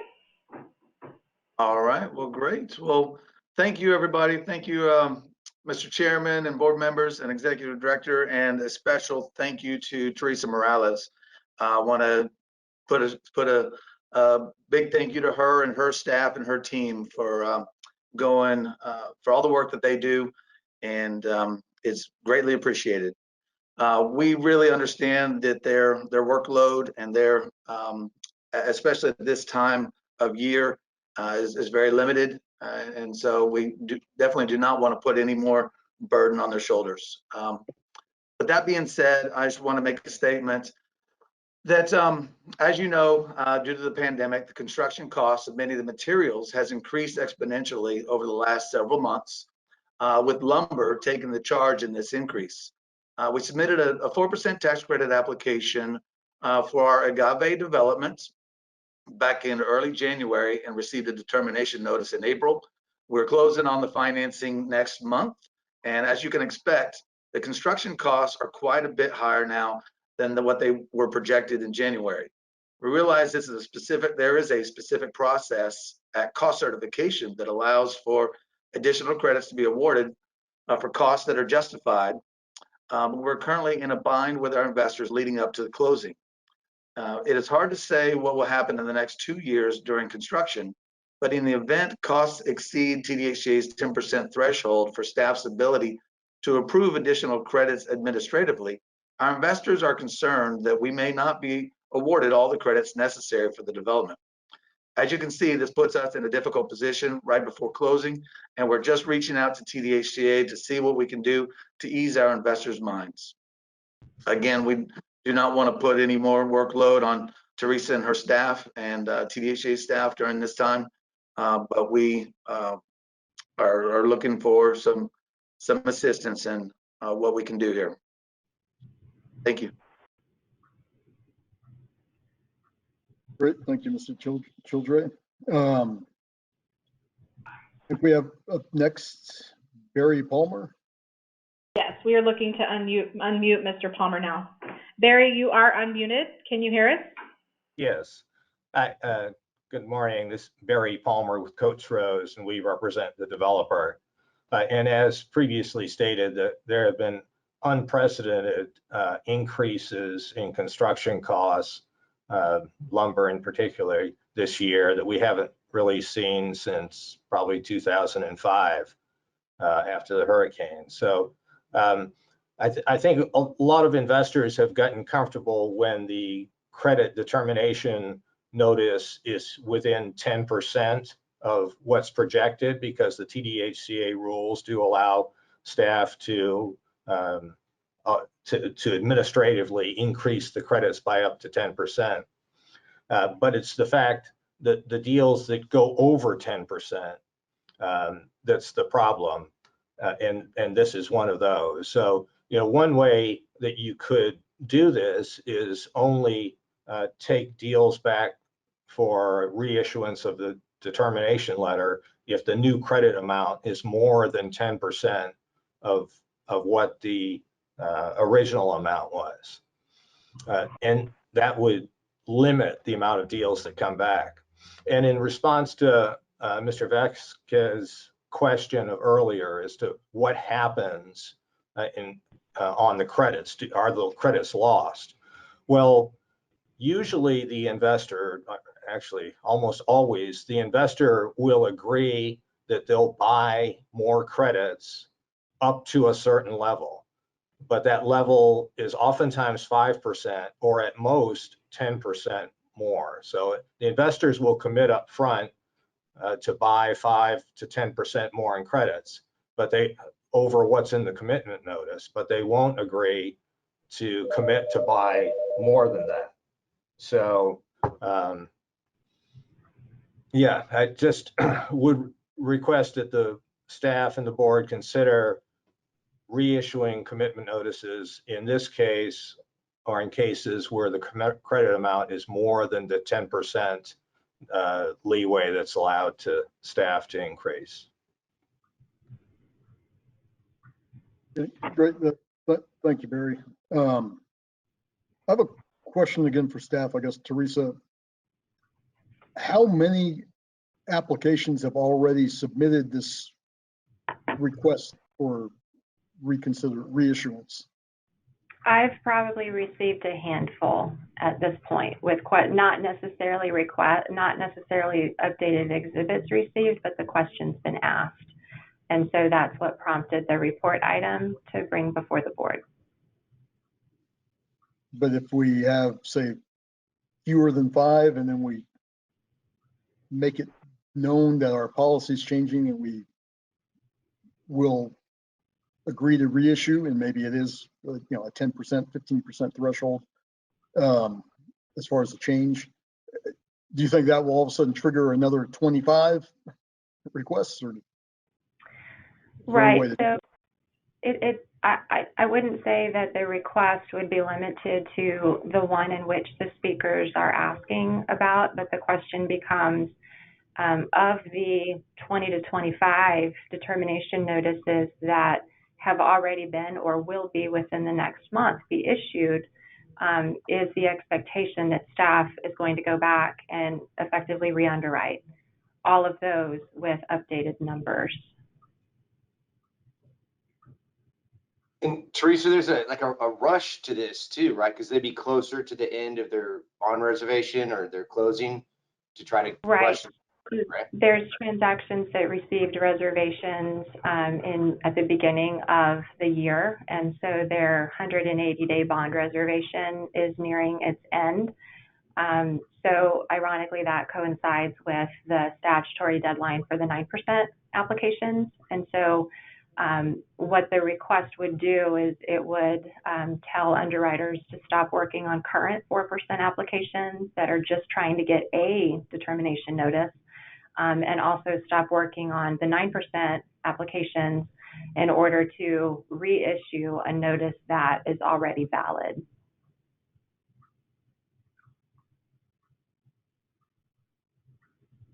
Okay.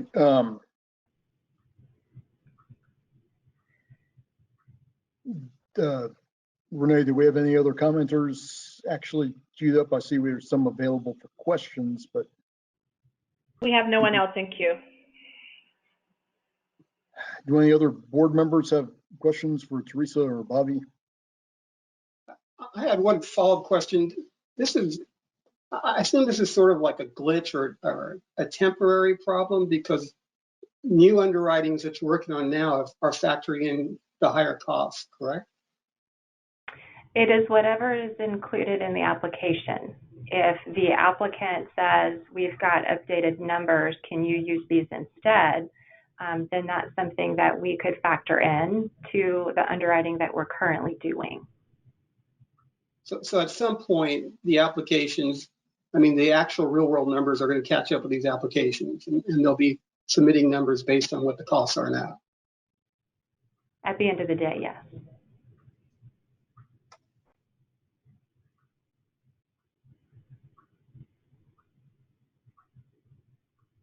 Okay, well, and then again, at this point, since this is not an action item, I would, unless any board members object, I think we should direct staff to return back to their offices or home offices and reconsider seeing if there's any way that we can work within the timelines, given the availability of staff that we have, to address some of these requests to see if it's possible.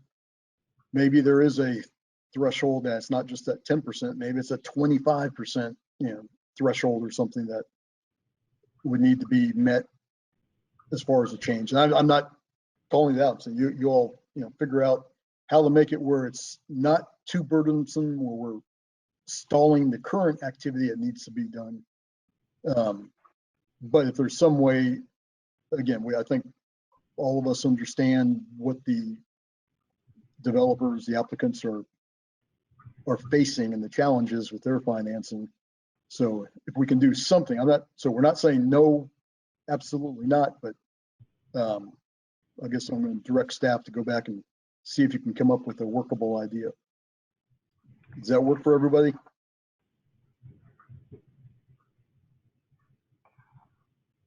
No? Yes?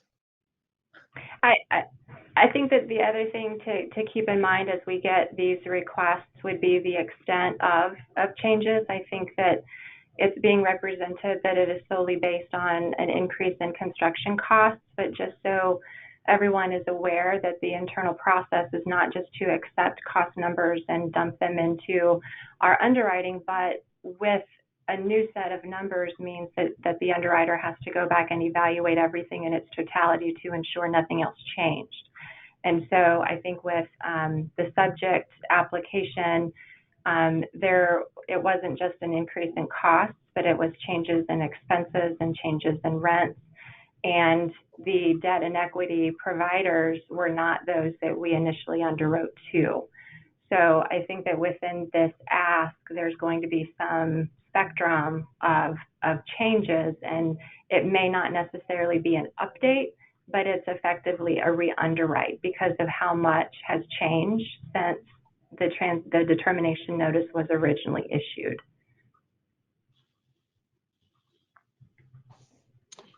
Mr. Chairman? Yes. Listening to the developers' reasons, I did not hear a compelling reason for the staff to go back and re-underwrite this. I do not believe there's a shortage of people ready to buy the housing credits. And most of these development agreements that I've read and see, they have sufficient language in there to cover this. And I believe if you begin to re-underwrite these things, we're going to have to hire a lot more staff. And I personally don't think it's necessary.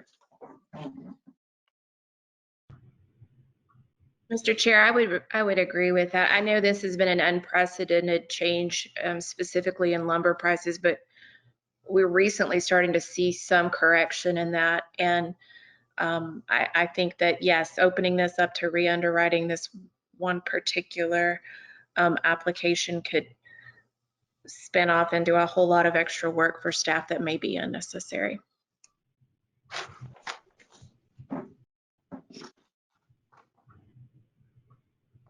And the only thing I will reiterate what I said before, I recognize there are limits on staff's ability to do these things. And so I think at the end of the day, I'll defer to Bobby and Teresa because they have a lot of stuff going on. And 9% tax credits obviously are coming up. So there's just so much you all can do.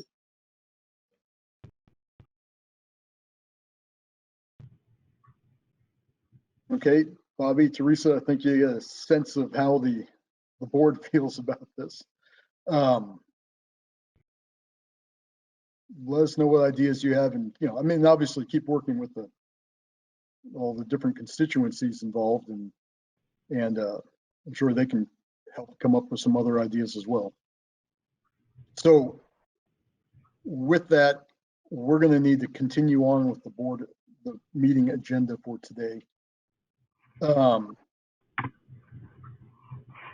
Are we still in order, or is 8H next, or did someone want to move some items around? So we're switching to Marnie, and I believe we have a request to put I before H. So I before H, except after C, except after G. All right. So, okay, so we will skip to 8I, correct, Marnie? Correct. Okay, so, well, let me just, presentation, discussion, and possible action of a waiver of requirements under 10 TAC 11.8 B2B related to notification recipients. Just for those who are just listening on the phone, I just want to say that. Good morning. This is Marnie Holloway. I'm the director of the Multifamily Finance Division. The 2021 QAP had a new requirement to provide mailing addresses for notification recipients within the pre-application submission. A significant portion of the 2021 pre-applications did not include the information due to lack of a prompt in the pre-application form. Without this prompt, an estimated 234 pre-applications of the total 276 received did not adhere to this new requirement. Because failure to provide threshold documentation is generally considered a material deficiency, it's not possible for staff to request remedy of these errors through the administrative deficiency process. Waiver of the sentence that requires applicants to provide accurate mailing addresses in the pre-application provides fairness across all of the applications, especially taking into consideration that it was staff's error in design of the pre-application form that created this issue.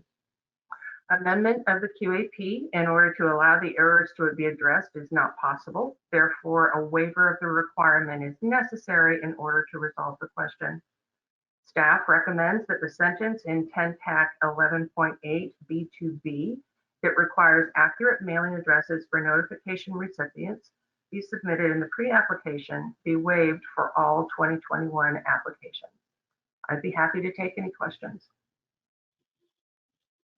Okay, Marty, just to clarify, for those who didn't submit the addresses, because there's no place for them to put it in there, we requested that they do send us the addresses and they've filled in the background data, the rest of that part of the data.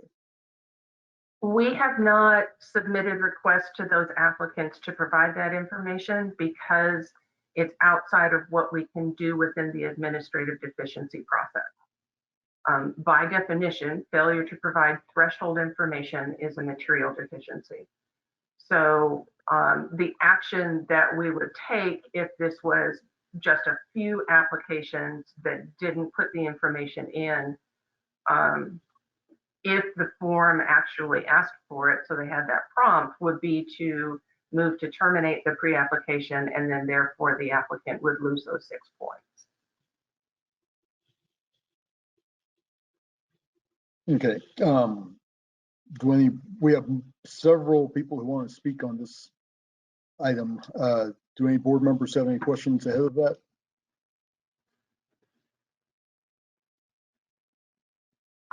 Okay, so at this point, the staff is recommending, because we feel it is largely our formatting error that caused this, problem, recommending to waive this aspect of the application form.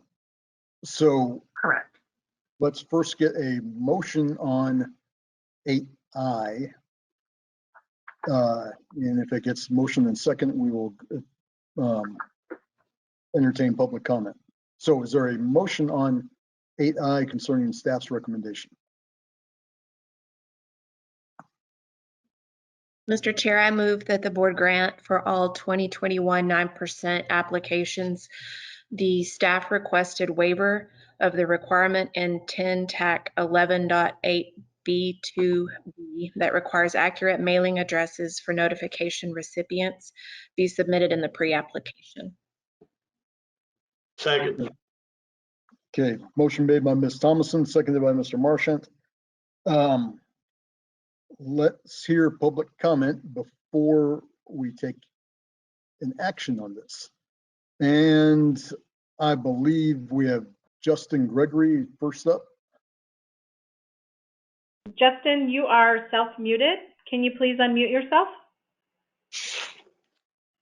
Yes, so I was actually only planning on speaking if it was absolutely necessary to. I can give sort of my opinions, but this has been a very long meeting. I would not want to take up more of the board's time. So if I could just defer my time, I would love to do that. All right, great, thank you. Matt Gillum is up next. We are looking to unmute Matt Gillum. Matt, you are unmuted. Thank you. Good morning, members of the board and staff. My name is Matt Gillum, and I am a managing partner with Overland Property Group, speaking on behalf of our applications 21104, 21078, and 21114. Our developments would be directly adversely impacted if this waiver requirement is made. Really, this is a business of details and rules, and our applications have followed these rules through intensive time and resources. While we understand that a good amount of applications and applicants failed to follow this detail of the QAP, however, no one's applications would be terminated if this rule is upheld and waiver is denied. They would simply lose points due to the requirement missed in the QAP. Maybe a waiver would be justified if 85% of the applications were going to be terminated, but this isn't happening. They're just losing points. To further demonstrate this, we would ask that an impact analysis be completed by staff so that the board can fully understand the impact of upholding this rule. Upholding the current QAP rules would make sure that the applications following the QAP are not adversely impacted. And through our own impact analysis, we believe this loss of points only affects a small number of applications funding. By our review, potentially only 1 to 5 applications, with more likely only 1 to 2. Again, we would respectfully ask that more information be gathered on the impact of this waiver, which will give the board the best possible information to consider this item at a future board meeting. Thank you. Great, thanks, Matt. Let me ask staff before we go to the next speaker, who I believe is Alyssa Carpenter. Let's get her teed up. But Marty, I mean, again, how many applicants, I don't know, which is easier to say, submitted the information with the application or did not? I mean, which is? We, staff, we haven't gone back through and counted how many there were. That the recipient of one of our requests for administrative deficiency provided the numbers that I quoted to you earlier. It was most of them. As the speaker described, yes, they would lose points, but not necessarily have an application be terminated. My request as staff, and keeping in mind that we're headed for a very compressed schedule for the 9%. I would like to have any appeals in front of you at the early July meeting rather than the late July meeting where we're making award decisions. If we're not going to grant the waiver today, my request would be to deny it, and then we will issue scoring notices to all of these applicants, and they can make their case individually to you at the next meeting. Otherwise, we wind up going to the late meeting potentially. Okay, but to clarify, most applicants did not submit the addresses? Did not. Correct. Okay.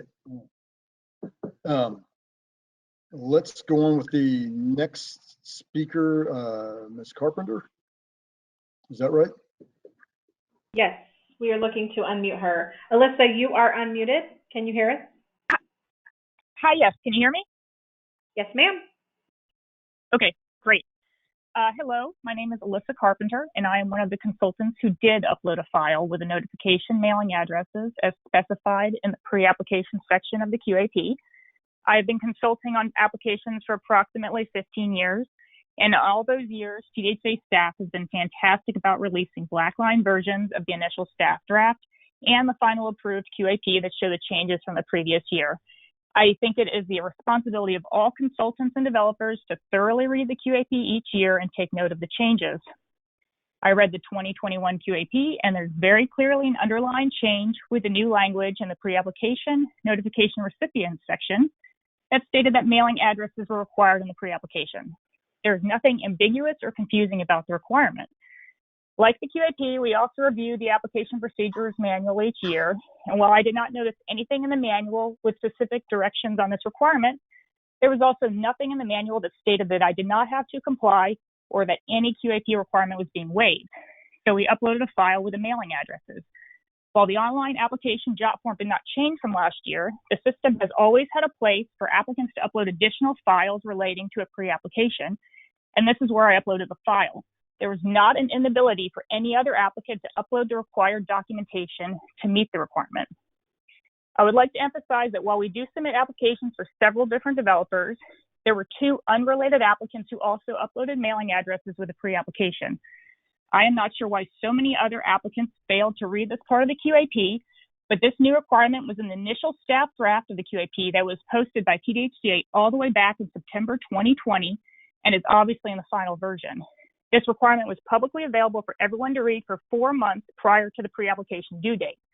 While the procedures manual might not have specifically addressed this requirement, the QAP specifically states, and I quote, "The Multifamily Programs Procedures Manual is not a rule and is provided as good faith guidance and assistance, but in all aspects and statutes, the rules governing the low-income housing tax credit program supersede these guidelines and are controlling." The fact of the matter, which is also codified in the QAP, is that it is the applicant's sole responsibility to perform the necessary due diligence regarding the application and what is included in any submittal in connection with an application. This is a scoring item, and this is a competitive process. This is a requirement of the pre-app, and to receive pre-app participation points, the pre-app must have met all requirements. You do not have to submit a pre-app to submit a full application. We are not saying these applications should be terminated. It's that they did not meet the requirements of the pre-app scoring item and should lose the pre-app points. While many applicants did not meet this requirement, this rule still exists and it was not outside anyone's ability to comply. A blanket waiver might be appropriate if nobody fulfilled the requirements, but the waiver is not fair to the applicants who did comply with the QAP. Thank you, and I can answer any questions.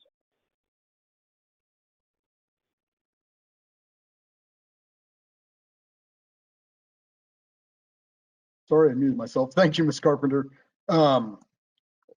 Let's go to Miss, is Tracy Fine lined up? Yes, we are finding. Tracy, you are unmuted. I mean, self-muted. Will you please unmute yourself? Hi, this is Tracy Fine, and I also was not planning on speaking on this item. There is a really good information in the board book that said that 85% of applications did not include this information. That only 42 applications did include it. Of the 42 applications, 40 had the same consultant that I believe may have just spoke, but I do not have confirmation of that. So no one did this except for one consultant, essentially, and 2 other applicants. TDHCA did not prompt us to input this information. We all have it, and we all do our notifications. This is a silly administrative item. By not granting the waiver, as Marnie said, it's going to really put the program in chaos as we try to get awards out in a month. That's all I have to say. Great, thank you, Ms. Fine. Adam Horton, I believe, is next in our line. We're looking to find, we are finding Adam Horton now. Adam, okay, you are, yes. Okay, thank you. My name is Adam Horton, and I am with Trinity Housing Development. We have 4 applications that have been submitted this round for funding. Our 4 applications do fall in the 15% of applications that follow the QAP and properly did include the notification addresses in our pre-application. Our company, along with our consultant, we do have a successful track record in Texas, and I think one reason for that success is Texas historically has been a very objective, fair state to work in. Your group passes a QAP and it's followed every year, and we rely on that. We do work in a number of states where awards are made subject subjectively, and at times rules are disregarded. And so we appreciate the fairness that Texas has given over the years. I can say that Trinity's been on the opposite side of this in a neighboring state just a few months ago, where there was a small obscure change in the QAP. It was redlined. We did not catch that as part of our application process. We lost points. And at that time, I could not imagine going to agency staff or the board in that state to ask them to waive a rule that was in the QAP because I failed to catch something in my reading of the QAP. This change, as mentioned before, was in the black line version of the QAP that TDHCA issued this year, and anyone submitting an application should take time to fully read the QAP and note changes from one year to another. While there was not an explicit prompt to enter the information in the pre-application, there was a way to add it, as evidenced by the 42 applicants that did find a way to submit the information, and that should not, and again, losing these pre-application points does not nullify an application, it only reduces their point scoring. Something else that's been mentioned, taking away these pre-application points does not cause a massive reshuffling of projects that will be awarded. Staff has not done that analysis, but I do believe and concur with the other analysis mentioned that less than a handful of projects and a handful of regions actually are impacted by this change. But to that handful of projects that it does impact, it's a big deal. Lots of time and money is invested. Consultants are hired to help do the applications the right way. Those applicants should not be adversely affected because 85% of the applications didn't properly complete the application. While it may seem this requirement was trivial or silly or dismissed as redundant, it was still a requirement in the QAP. And to start waiving rules after applications are submitted will in fact impact the integrity of the process. My last comment would be is if the board does grant this waiver, I would just like us to help understand the precedents that's set. Going forward, if 85% of applications don't follow a certain rule, will that be an automatic waiver of that rule? If developers, as a group of developers, does not like a rule change in the QAP, can they band together? And if a large enough group decides not to follow the rule, do we agree it's waived? And if we do, is 85% the threshold for that? Would it be 75%, 50%? What percent of applicants don't have to follow a rule in the QAP for it to be waived? I just have concerns going forward about the precedents it sets. Thank you very much for your time. Great, thank you, Mr. Horton. Mr. Horton, I would like to note that you couldn't just band together to decide something. You would have to be appointed by the governor to be on this board. I'm sorry, could you repeat that? There's no method by which a certain percentage of applicants could band together for any rule change. The only people making decisions here are governor appointed board members. Okay, and I can concur with your about the sentiment that it's not advisable for applicants to work to avoid or ignore the rules. And with that stated, and again, we do have a couple more speakers lined up for this. I guess Mr. Braden and Ms. Thomason and staff all kind of know my history of talking about getting rid of the gotchas that this department on evaluations, I think in the past was a little too focused on the gotcha. You messed up, you're out. And this one, it appears to me, and staff has stated clearly, we didn't follow we did not update the application form properly to allow for people to do this, as was evidenced by 85% of the applicants. Again, we commend the ones who did put it in, but yeah, again, I feel like this is a gotcha caused by an error made by staff. Do any other board members have comments? I mean, I'll entertain a couple of other speakers, but. Mr. Chair, since I was the one who made the motion, I agree with your comments. I don't think this is an issue of, oh, 85% of people did not do this, so we're going to waive it. It's because we didn't provide the proper prompt for applicants to follow the change. So yes, I'm also an overachiever, and hats off to those who found a way to do it anyway. But as far as I'm concerned, I agree with you and my motion stands. Okay.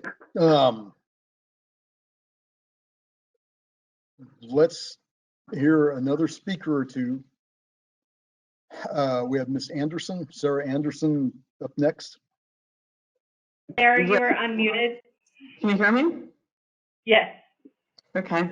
Good afternoon. My name is Sarah Anderson, and I am another, along with Alyssa Carpenter, the consultant who did do this correctly. And I understand, I'm going to throw away what I was going to say because several of our comments have already been made. But I would like to address the issue of the gotcha question and whether or not this was or was not something that was possible for people to do. The entire 9% round is competitive, and theoretically every item is a gotcha. Any mistake can cause you to lose points or to be terminated in this program. It just is the nature of the competitive nature of it. In this case, you have an application that, while there was not a prompt, there was specifically a place in the application to upload this information. It said, it specifically says other items to be uploaded.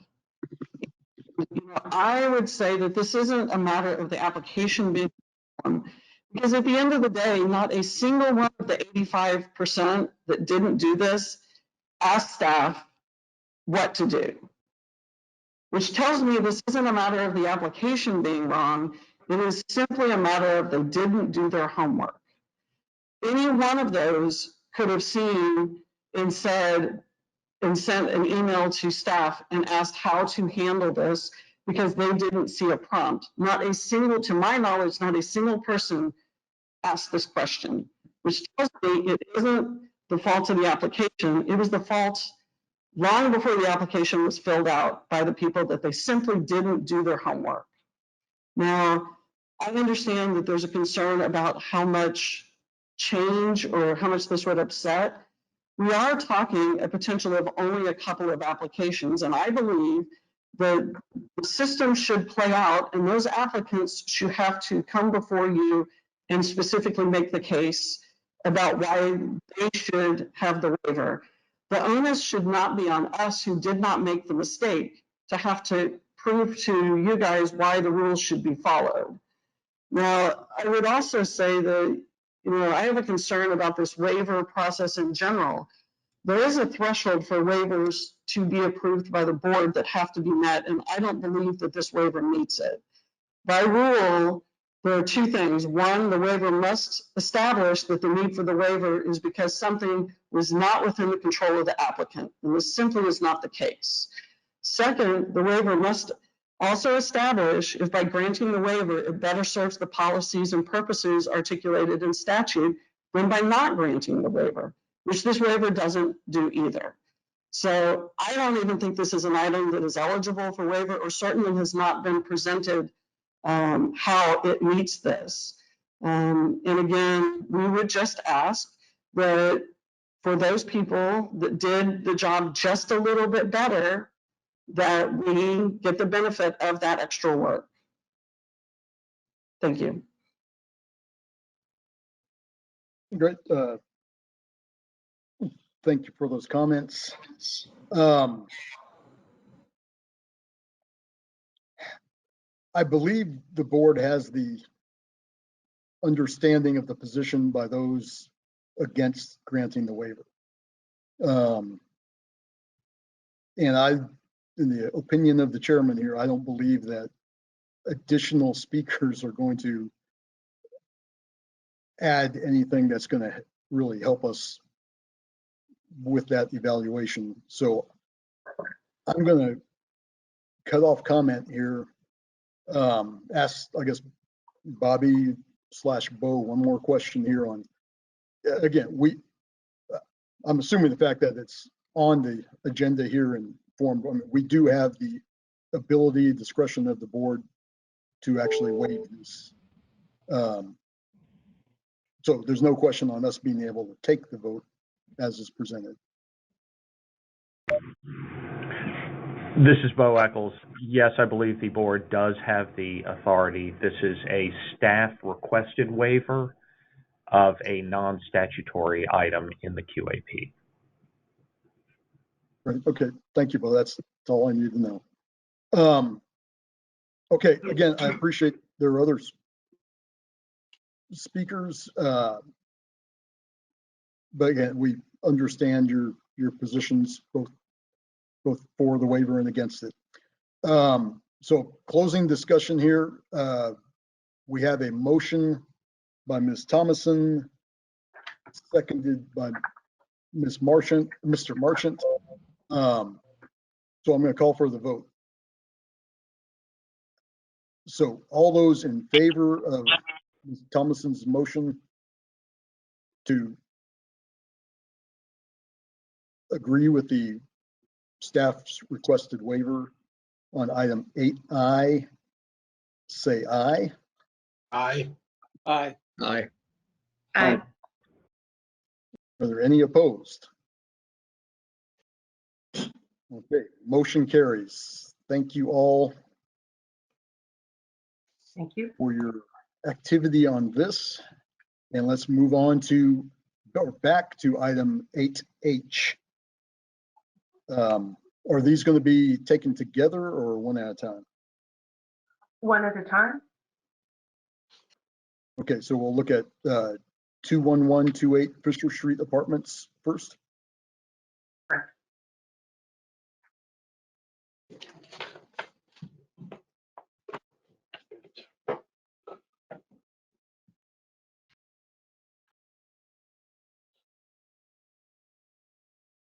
Shall I go ahead? Yes, go ahead, please. Item 8H is presentation, discussion, and possible action on timely filed appeals under the department's multifamily program rules. The first application is number 21128 Fisher Street Apartments in Houston. Staff review of the application determined that it did not qualify to receive points for community support from a state representative. The department received a letter directly from State Representative Penny Morales-Shaw regarding this application. Staff determined the letter expressed neutrality towards the application and issued a notice of scoring adjustment, revising the application to indicate 0 points under this item. Developments may receive up to 8 points for letters that express support, 0 points for neutral statements, or have deducted 8 points for express opposition from the state representative. The distinction for scoring purposes in a support, neutral, or opposition letter comes directly from our statute. According to the appeal, conversations between the applicant and the representative led the applicant to believe the representative intended to remain neutral in the process rather than neutral on the application. The appeal refers to the representative's letter as an indicator of this neutrality with regard to scoring, stating her letter specifically says her desire is to remain outside the decision-making process. However, the letter itself actually states, please accept this letter expressing my neutrality regarding the SBP USA request, and I am afforded the option to draft an opposition letter, support letter, or remain neutral. In contrast, the requirement for a letter that stated the representative's neutrality on the process is described in the QAP as the sole content of the written statement is to convey to the department that no written statement of support, neutrality, or opposition will be provided by the state representative for a particular development. Staff recommends that the scoring appeal for 21128 Fisher Street Apartments be denied. I'd be happy to take any questions. Okay, do any board members have questions for Marnie? Again, just to clarify, this is a statutory item, not just a rules item. Correct. Stating that a letter of neutrality just gives no points plus or minus. Correct.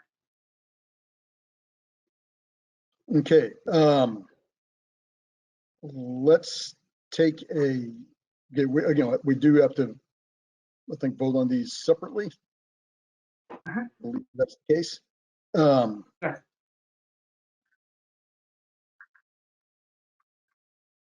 So let's take a motion. Again, there are some speakers that want to speak, so let's get a motion first on 8H relating to application 21128. Mr. Chair, I move the board deny the scoring appeal for application 21128 as indicated in the board action request in this item. Great, thank you. Motion made by Mr. Braden. Is there a second? A second, Mr. Chairman. Seconded by Mr. Batch. We will entertain comments here. Renee, who do we have up first? Is it Zach Rosenberg? Yes, we have Zach Rosenberg. We are looking to unmute him right now. Zach, you are self-muted. Will you please unmute yourself? I believe I just did. There you go. Good afternoon, board and staff. My name is Zach Rosenberg. I'm the co-founder and CEO of a nonprofit organization, SBP. We have rebuilt over 285 homes for families impacted by Hurricane Harvey, and we have completed over 150 free emergency repairs for families impacted by the cold snap Uri. Let me first, and this was not in my notes, acknowledge and applaud the staff for candor in relation to the previous matter. Frankly, I think it's beautiful when we're candid about what we might own. So please take my earnest appreciation. We are, however, one of the organizations who was able to comply. We do believe it was followable, and we are now in this, and this is the matter, Mr. Chairman, just addressed earlier. So we did comply with submitting the names and addresses, and we're in this interesting position where we have complied, others didn't. The onus was sort of on us. Mr. Rosenberg, are you speaking about the prior item that we already voted on, or are you speaking about this project? I'm sorry, sir. I was comparing and contrasting the two, but I think you saw where I was going, so I'll move forward. We are one of the groups who would have been positioned in the money, as they say, had a waiver been rejected there. Here we seek a successful appeal because it is our contention that from the 2020 QAP, there was sufficient ambiguity, and there was sufficient ambiguity as we understand it. What I cannot tell you, Mr. Chairman and board, I can relate to the conversations that we had with Representative Shaw. As in our appeal, we asked that the staff have conversations with Representative Shaw. It is my understanding that those conversations did not happen. If they did, I can't speak to what they said. And so I will do my best. Yes, sir? I met with her personally. Okay. So I do not know, Mr. Wilkinson, what she told you or what she didn't. All I can do is respectfully share what I'm aware of. And so I hope you understand the position that I'm in. It was my understanding, board, that it was Representative Shaw's intention in writing the letter to communicate with her constituents about how she was considering this matter. And if you look at the letter she wrote, she was specific in articulating the favorable aspects. And she did note that there were concerns, but she didn't articulate any of the specific concerns with the process. We think that she indicated to us as well that she supported the process and endorsement as it came from the City Council of Houston, which did endorse this project. So it is our belief that with the ambiguity, now I don't know what Mr. Wilkinson, and I certainly respect his recitation of what he heard. I can just tell you what I heard. It is my understanding that she did not intend to do anything deleterious, merely was intending to communicate with her constituents and supported the endorsement of the City Council of New Orleans for this process to move forward, for this project to move forward. Again, we are a nonprofit organization. I have exceeded my time. I do appreciate the service you all make. Okay, great.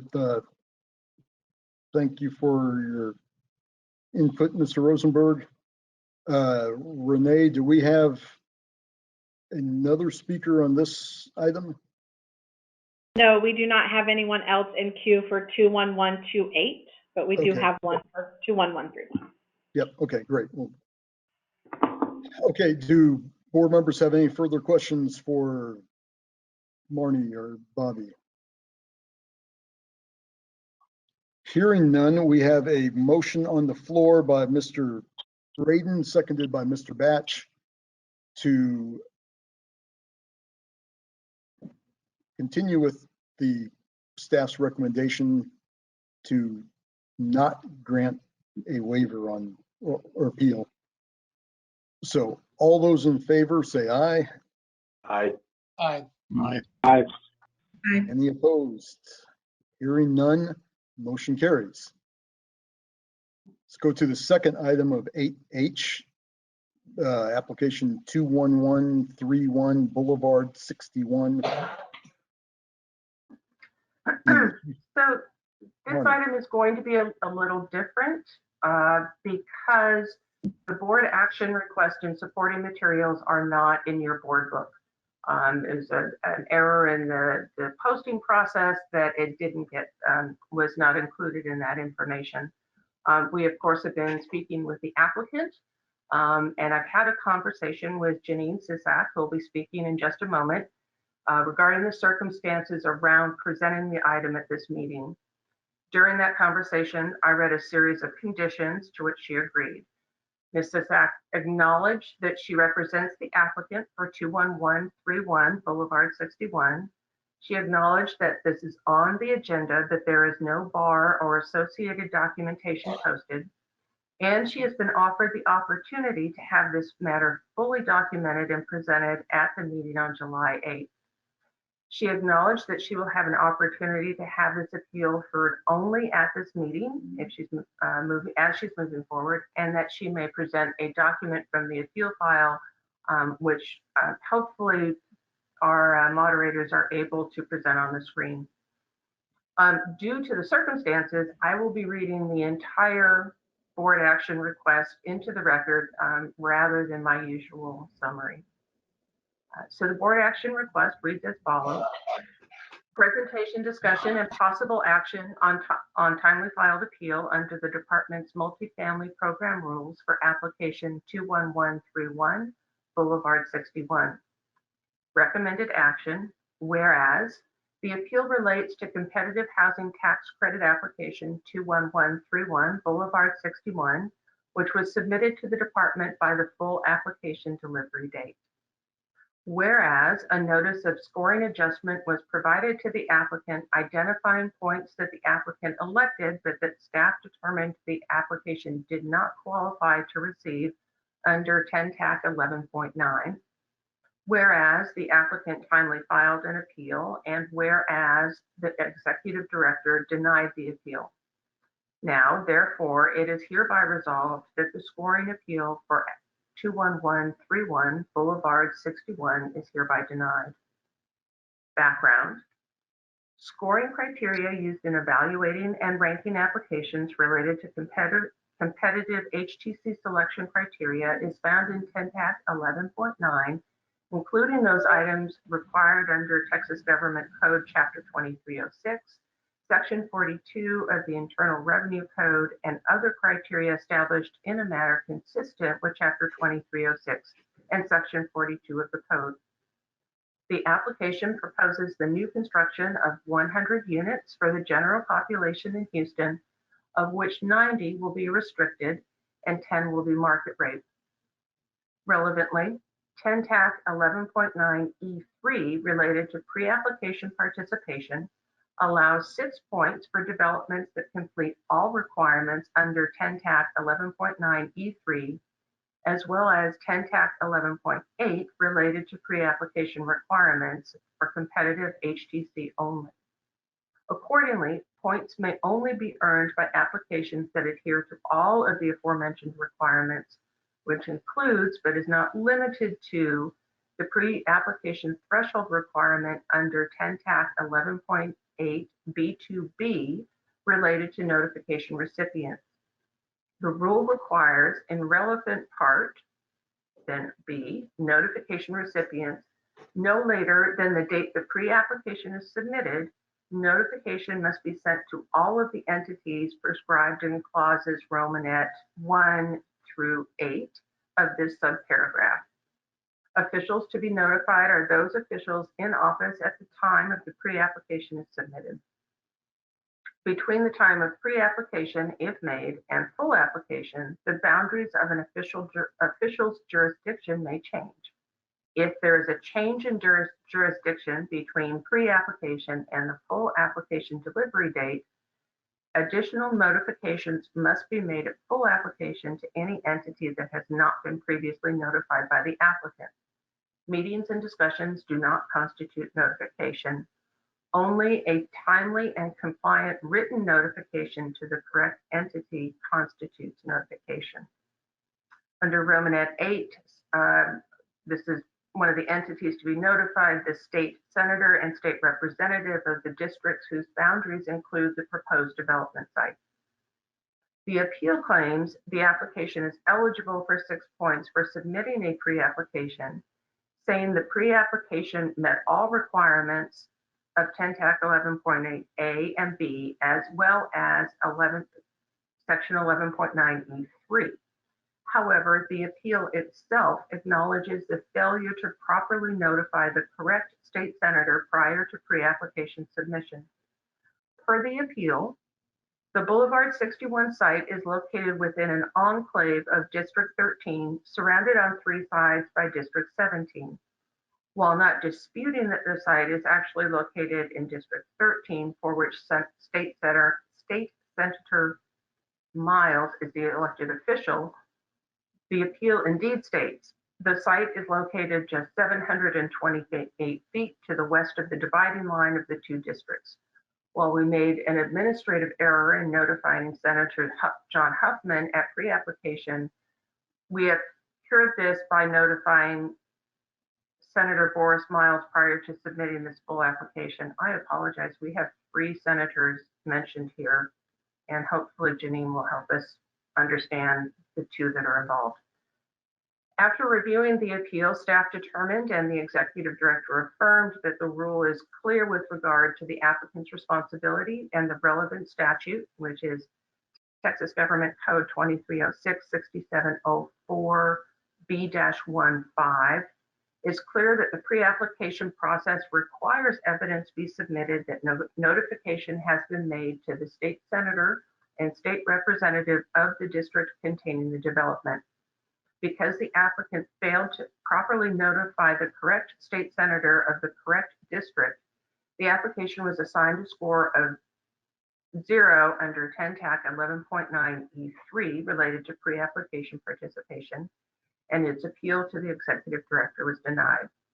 Staff recommends the board also deny the appeal. I would be happy to answer any questions. Just to clarify, so is this a not obtaining points for notification, or is this a you're not qualified, it's a threshold? This is the notification of the appropriate state senator is a threshold requirement for pre-application. If you don't meet that threshold, your pre-application is terminated, so you lose 6 points on the full application. So it's just the net effect is losing 6 points. Correct. Okay. Do any board members have further questions for Marnie, or did you pick it up? And again, we will, and actually on this one, before we make motions and everything, due to the unique not having all the documents in here, I think I want to entertain, Ms. Cisak make her presentation before.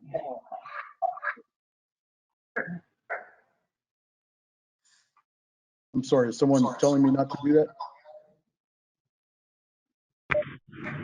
Perhaps a motion to accept public comment then. Okay, let's first entertain a motion to accept public comment. Anyone so move? So moved by Mr. Braden, seconded Second. by Ms. Thomason. All in favor, say aye. Aye. Aye. Any opposed? No. Okay, so motion carries we'll take some public comment here before the motions. And let's put Ms. Cisak on the line, on the camera, I believe.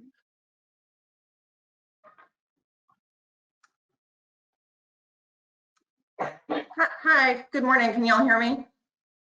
Yes, ma'am. Great. Thank you. I'm Janine Cisak, Senior Vice President, General Counsel of DMA Development Company.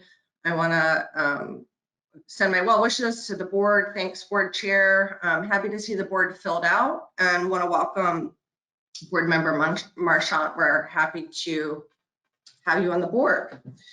This appeal is straightforward, which is why we decided to proceed today despite the lack of backup materials in your board book.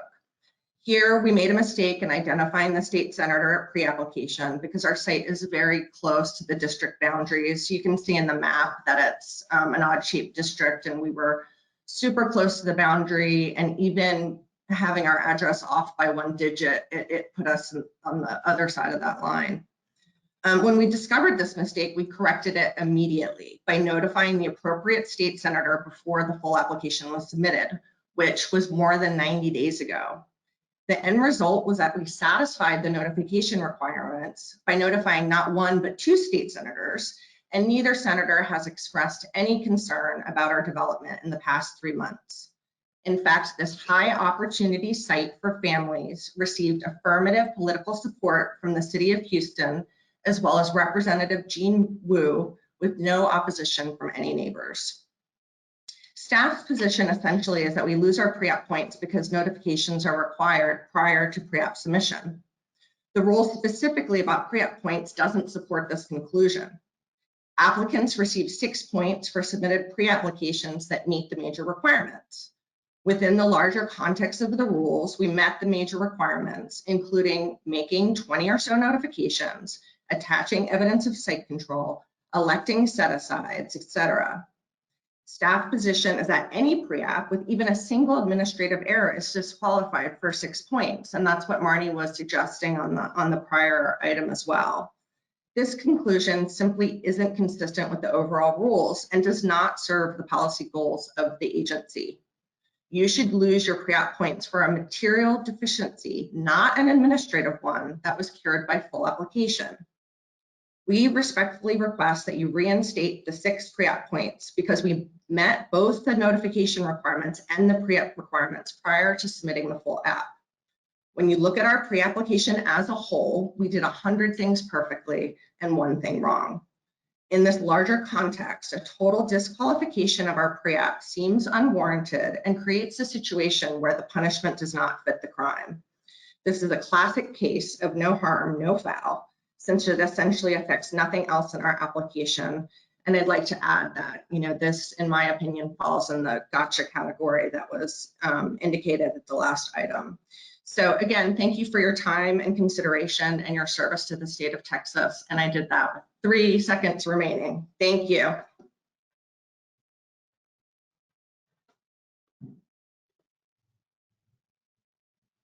Thank you, Janine.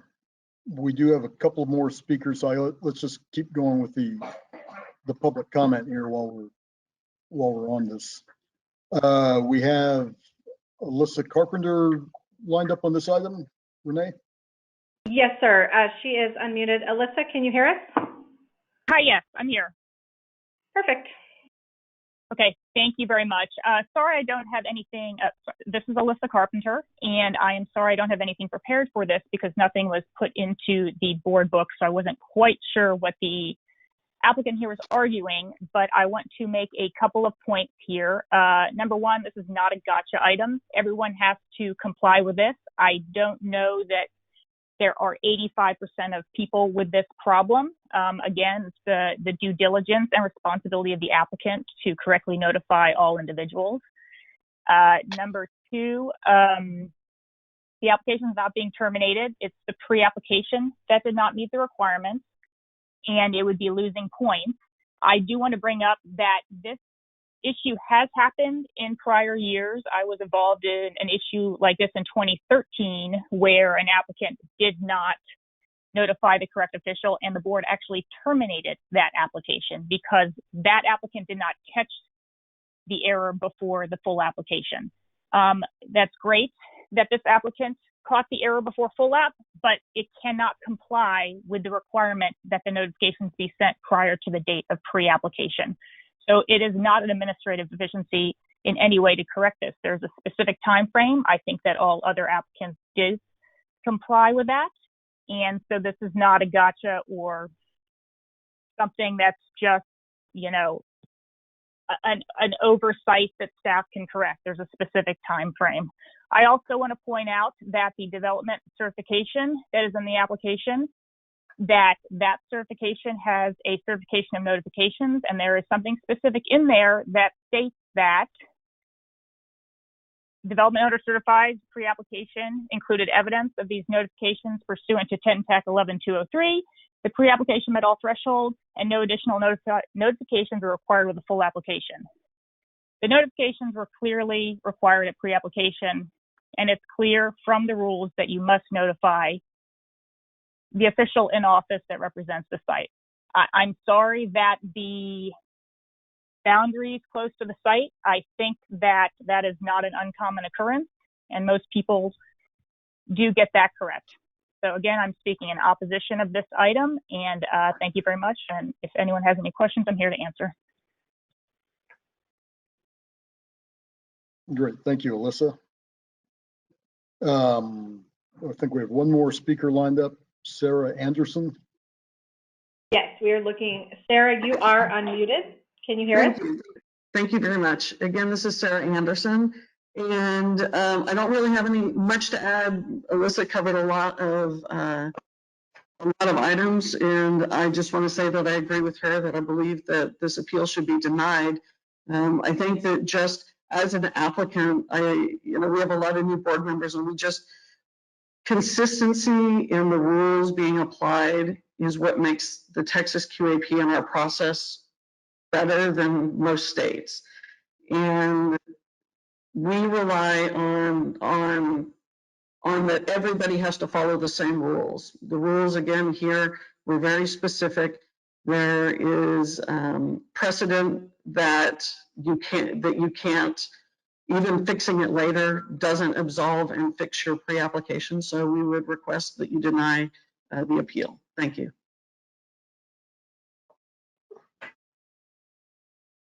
Okay, great. Thank you for those comments, Sarah. I don't believe we have any other speakers lined up for this particular item. Again, just Marnie and Bobby, let me recap here. This is the only application that we're aware of that gave the wrong state's elected official notification. That's correct. It's the only one that we're aware of at this point. And again, this isn't a new, I mean, this has been going on for, this has been a requirement for a long time. Correct. And it's gone through the appeal to staff, to the executive director, and you all feel that the appeal should be denied. Yes, it's This also is a statutory requirement. Yes, this is a statutory requirement, so we don't feel that we have the ability to grant the appeal. Right. Okay. Yeah, that's right. Another point. It is statutory. It's not just the rule. Not that the rules are just the rule. Okay, but those are equally important. Okay. I'm very much with mixed emotions because I do see it has the feel of gotchiness, but again, I got to agree that this is, I would tend to agree with staff's recommendation on this. Being that the case, does any other board member have questions for staff?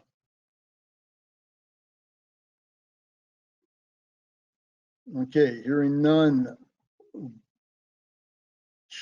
Okay, we did not do a motion on this one, right? Okay, so I'll entertain a motion on item 8H on application 21131, Boulevard 61.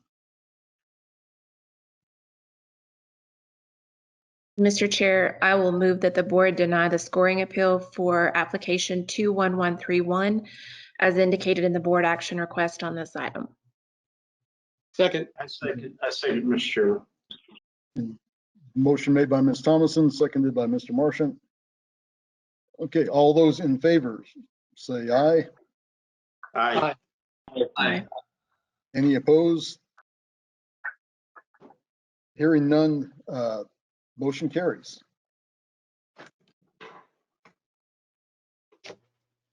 Okay, help me make sure we are now at 8J, correct? Because we've already done the others out of order. Okay, so this is the, The big long one. Okay, let's keep, okay, well, I'm debating about whether we take a break now or later. Let's keep going and it wasn't that long ago, unless anyone board member really urges me to take a break at this point. Nobody, okay, all right, let's charge on. Okay, so item 8J, report of third-party requests for administrative deficiency under 10 TAC 11, section 11.10 of the 2021 qualified allocation plan.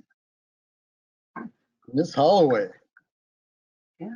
Under third-party request for administrative deficiency, or RFAD, as we affectionately call them, an unrelated party may bring new material information about an application to staff's attention. Third parties request that staff consider whether an application should be the subject of an administrative deficiency based on the information they have submitted with the request. Staff will consider the information provided within the context of the priority status of the application and the review process. We are not required to take action on any RFAD. The request may not be used to question a decision made by staff during their review of an application. Requesters must provide sufficient credible evidence that, if confirmed, would substantiate the deficiency request. Requesters are required to inform the applicant of the request at the time it is submitted. I'm going to give a brief description of each RFAD received and the action that we've taken in response. This is a report item. The board may accept or reject the report or direct staff to reconsider our actions on any application. Any appealable action taken on an application has been or will be handled through a separate process, which may result in a board action request at future meetings. A requester may not appeal the staff determination regarding an RFAD. The first application is 21003 Tomball Senior Village. The request asks the department to review the application zoning documentation to determine whether the application complies due to the age restrictions associated with the proposed development. Pursuant to the Housing for Older Persons Act of 1995, or HOPA, zoning may be more restrictive with regards to age limitations for occupancy as long as it does not conflict with HOPA itself. Staff have considered the matter resolved with regard to this request. 21004 Skyline at Cedar Crest. To request, ask the department to determine whether the application proposes an eligible development and if the development site is consistent with the requirements for scattered site developments under the QAP and Internal Revenue Code. Staff issued an administrative deficiency regarding the scattered site development, and the applicant timely responded. Based on the response, the applicant was notified of ineligibility of the development site. Any appeal of that determination to the board will be heard at the early July meeting. Application 21039. I'm sorry, Marty, not to, I'm sorry to interrupt here, but okay. I think I need to get clarification from Bobby on how we want to handle comments on this list. do we take them as we go, or are comments even appropriate at this time? Because this is just saying whether we're going to have a further appeal process. So I mean, just how should we handle comments? Yeah, I would prefer to take them at the end after she's laid out the presentation. And like you can see with this one here, the skyline at Cedar Crest, if they appeal, well, you'll hear the appeal, you know, that you can take action on at the early July meeting. Okay, so just so everyone who's on this list understands the flow and the process, let's just reiterate that today is not the appeal hearing. If they are choosing to appeal, that's going to be at the early July meeting. Correct. Okay. And in the interim between now and then, they would still have time to speak again with staff on clarifying whatever positions or whatever's needed on that. Okay, all right. Correct. So any action that we would take on an application would go through a completely separate process and follow all of the appeal rights that are afforded to applicants. okay, all right. So just want everyone to board members understand the process, and then also everyone else who might be commenting lined up to understand that as well. So let's continue on. You were what, on 21004 or did 21039 is Uvalde Villas. Two requests ask the department to determine whether sufficient documentation was provided to satisfy QAP requirements related to occupied developments.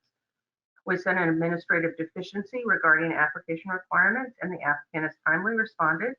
We will review the response and take appropriate action under the QAP.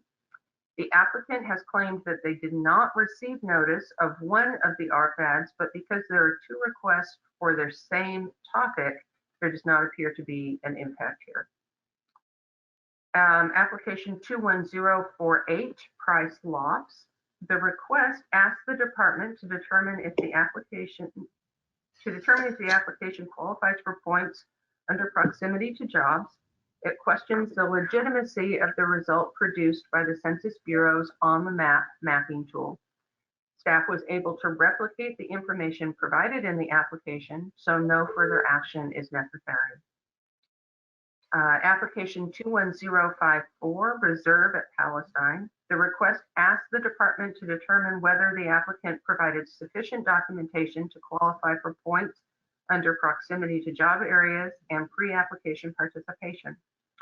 We were able to duplicate the on-the-map report submitted by the applicant and determined that the application does qualify for 2 points selected under proximity. In regards to pre-application participation points and related notification recipient requirements, a separate board item has been submitted for consideration at this meeting. That was the waiver that we discussed earlier. Application 21061, Magnolia Lofts. The request asks the department to review the application above to determine whether staff properly reviewed the application in regard to points related to a letter from the state representative. Staff determined that the assertion in the RFAD questions staff scoring determinations that have already been addressed through the application review process, and the RFAD does not contain new information. Application 21069, Dahlia Villas. The request asks the department to review the application to determine whether they should have disclosed the adjacent FAR water treatment plant and lab and oil pumps as undesirable site features. This application does not have a competitive score in the subregion and likely will not be eligible for an award. The information provided in the request will be considered if we proceed with the complete review of the application. Application number 21075, June West. The request asks the department to determine whether the application should have notified the Shoal Creek Conservancy as a neighborhood organization.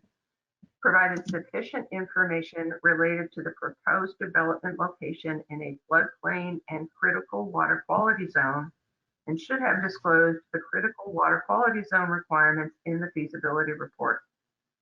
The applicant timely responded to a deficiency regarding notifications and provided information regarding the nature of Shoal Creek Conservancy as an environmental interest group rather than a qualifying neighborhood organization subject to notification and disclosure. Regarding application requirements for developments proposed in floodplains, the application appears to meet the basic documentation requirements, and consideration of the proposed development in a floodplain will be addressed as an underwriting condition of the award, along with the requirements for the critical water quality zone, as we have handled these applications in the city of Austin in the past. The next one, 21080 Codu Crossing. The request asks the department to determine whether sufficient utility allowance documentation was provided and if the applicant should have re-notified all required recipients due to an increase in density greater than 5% between pre-application and application. This application has a non-competitive score in the subregion and likely will not be eligible for an award. The information will be considered if we undertake a full review. The next one, 21104 Heritage at Abilene, asks the department to determine whether the application should be eligible for points related to the concerted revitalization plan. We have sent an administrative deficiency regarding the application requirements and have received a response. We will review that response and take the appropriate action under the QAP. Application 21116 Sweetwater Station asks the department to determine whether the application should have disclosed the school ratings for Sweetwater Middle School at pre-application. Staff had previously identified the issue and issued a deficiency. We will be working through that process with the applicant, and any appeal would be presented at a subsequent board meeting. 21131 Boulevard 61 asked us to determine whether the applicant provided appropriate documentation to qualify for points, specifically as it relates in the pre-application, specifically as it relates to notification recipients and the evidence of mailing addresses. The assertions in the RFAD had already been addressed through the application review process, and the RFAD does not contain any new information. The question regarding accurate mailing addresses was handled through the waiver that you approved previously. Application 21136 Oak Lawn Place. The request asks the department to determine whether the application should be considered ineligible due to the one award for census tract. Staff addressed this request in the 2021 9% housing tax credit application submission log posted on May 6th. Application 21149 Residences at Alpha. 3 requests ask the department to determine whether the application is eligible for the points related to proximity to jobs because the applicant used the incorrect data set. They also requested review of leveraging and because the applicant deferred more than 50% of its developer fee. Lastly, a requester asked the department to determine whether the site control documentation provided is sufficient to be eligible for pre-application points because the submitted site control documentation is for a different site.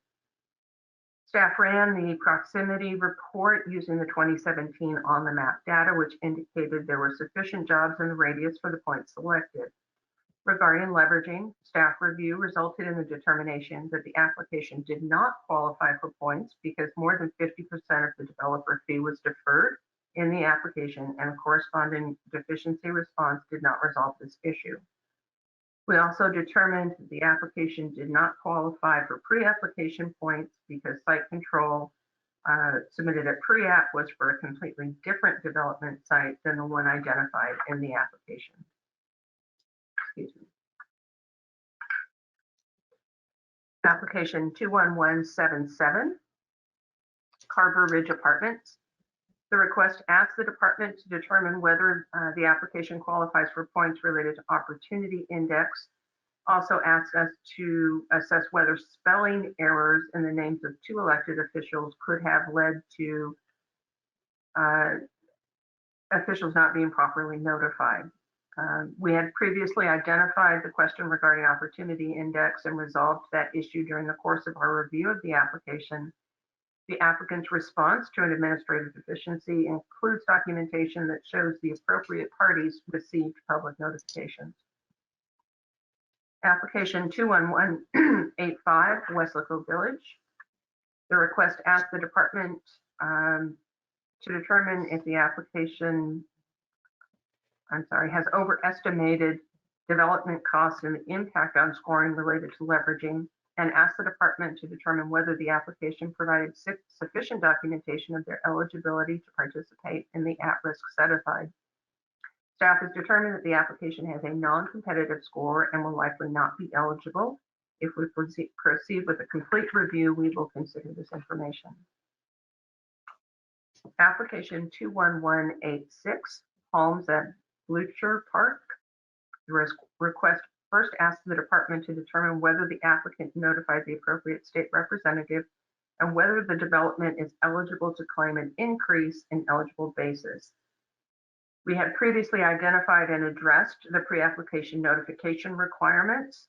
The concern regarding eligible basis has also been addressed through the application review process. Application 21189, Village at Boyer. Request asks the department to determine whether there is sufficient documentation to be eligible for points under concerted revitalization plan.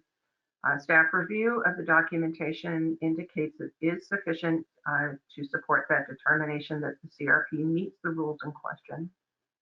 Application 21200, Edson Lots.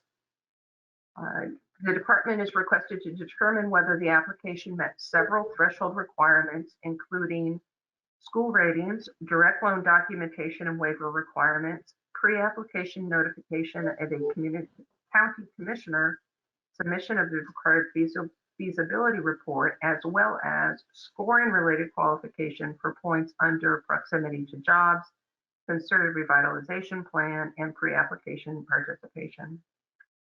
We issued an administrative deficiency for matters that had not been previously addressed. Based on the response, staff notified the applicant that its failure to meet threshold requirements resulted in termination of the application and denial of some of the requested points. Any appeal of the termination will be presented at a subsequent meeting. Application 21206, Woodcrest.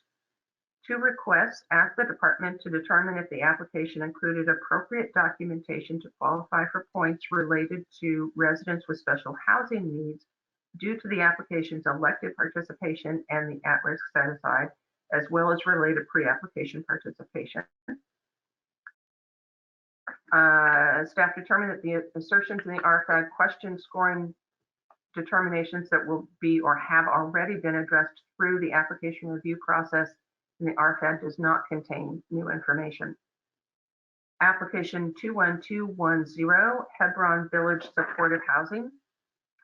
2 requests ask the department to determine whether the application is eligible for the points related to concerted revitalization plan, Opportunity Index, and the pre-application participation, along with whether the applicant should have disclosed the violent crime rates in adjoining census tracts and the sufficiency of quantifiable community participation documentation. Staff notified the applicant that its failure to meet multiple requirements resulted in the denial of points and termination of the application. Any related appeal will be addressed at a subsequent meeting. Application 21230, Calle del Norte. First request asks the department to determine the accuracy of the operating expenses provided, particularly with regard to debt coverage, expense ratio, and the feasibility. The second request asks the department to determine whether the applicant notified the appropriate school officials. We anticipate real estate analysis staff will address any reasonableness concerns during its review and underwriting process prior to award. And we have previously evaluated and addressed the question regarding notification of the appropriate school district through a limited review process. Application 21243, Metro Lofts. The request asks the department to review to determine whether they would be considered ineligible due to one award for census tract. The second request claims that the application does not comply with the definition of development for eligible scattered sites. The third and fourth request state the application does not qualify for points under opportunity indexed. Staff addressed the tiebreaker request in our submission log. As regards the eligibility of the development, staff notified the application that was proposed, notified the applicant that was the proposed scattered site development was ineligible under IRS code. Any appeals regarding this matter will be addressed at a subsequent meeting. 21259, Jackson Place Apartments. 3 requests ask the department to determine whether the application is eligible for points selected under proximity to jobs because they used the 2018 data set. Staff was able to run a report using the correct 2017 data set, and we determined that the application does not qualify for the 4 points selected, but does qualify for 2 points. Application 21260, this is Mountain View Villas. The request asks the department to review to determine whether it's eligible for points selected for proximity to jobs. This is again the 2018 versus 2017 data question. We ran the report that showed 4,273 primary jobs within a 1 mile radius. We determined that the application does not qualify for 2 points, but does qualify for 1 point under this item. 21261, the Ponderosa. The department is asked to determine whether the application should have disclosed neighborhood risk factors relating to school ratings at pre-application, and whether the applicant should have re-notified notification recipients because of an increase, as well as notifying the county commissioner. The request also inquires as to whether the application qualifies for the points related to cost of development per square foot and pre-application participation. Staff said a deficiency regarding application requirements, and the applicant has timely responded. Staff will review the response and take appropriate action. Application 21275, Avanti Heritage Park. The request asks the department to determine whether the applicant's site control has lapsed. Staff has determined that the application has a non-competitive score and likely will not be eligible for award. If we do complete a full review, we will take up this question.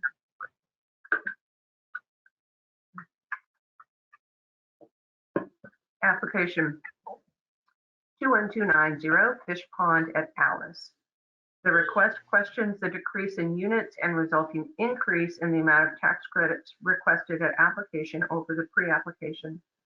The request also inquires as to the applicant's eligibility for points related to local government support because of the information provided to the City of Alice prior to issuing a resolution. Lastly, the request asks the department to review the financial feasibility of the application. The matters raised by the requester do not support issuance of an administrative deficiency as they do not impact scoring or threshold requirements. Application 21291, Legacy at Denton. 2 requests ask the department to determine whether the documentation supports eligibility for points under cost per square foot, income level of tenants, sponsor characteristics, and pre-application participation. The request also inquires to whether the application includes sufficient documentation evidencing site control. Staff determined that the application does not have a competitive score that will likely not be eligible for an award. 21305, Jackson Road Apartments. The department was asked to determine whether the documentation related to proximity jobs was sufficient. This is the 2017 versus 2018 data set question. The request also inquires as to the documentation provided to evidence site control and zoning. Staff can determine that this application is not currently in a position to be awarded due to the 1 award for census tract limitation. If we complete a full review, we will consider this information. That concludes the report. I would be happy to take any questions.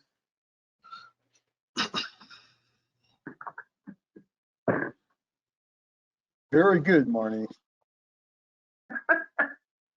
We need to send you to auctioneer school, or does anyone listening to some of the legislative session? There's that part where they read into the record all these bills, and the woman who reads this long list is just, it's so incredible how fast she does it. Well, I realized that I kind of blew through any of those. So if I skipped over anything, I'm happy to go back and discuss it. You know, during in-person meetings, this is usually a much slower process. You know, I talk about one application, everybody gets up and talks. I talk about another application, everybody gets up. So it's a little bit different in person. It's not quite the run through all of them at the same time. Okay. Again, just Bobby and Marnie, help us understand the process here, because we do have several people who have registered to comment on 1, 2, 3, 4, 5, 6, only six of the items. But again, this part is still just the report. The actual hearing of the RFAD is going to be at the next meeting. The hearing of any action that staff has taken as a result of the RFAD would come up at a subsequent meeting. The board has the option at this meeting, after hearing my report or hearing testimony, to remand back to staff to reconsider the action that we've taken as regards an RFAD. But the meeting at this point is not about appealing anything that staff has done.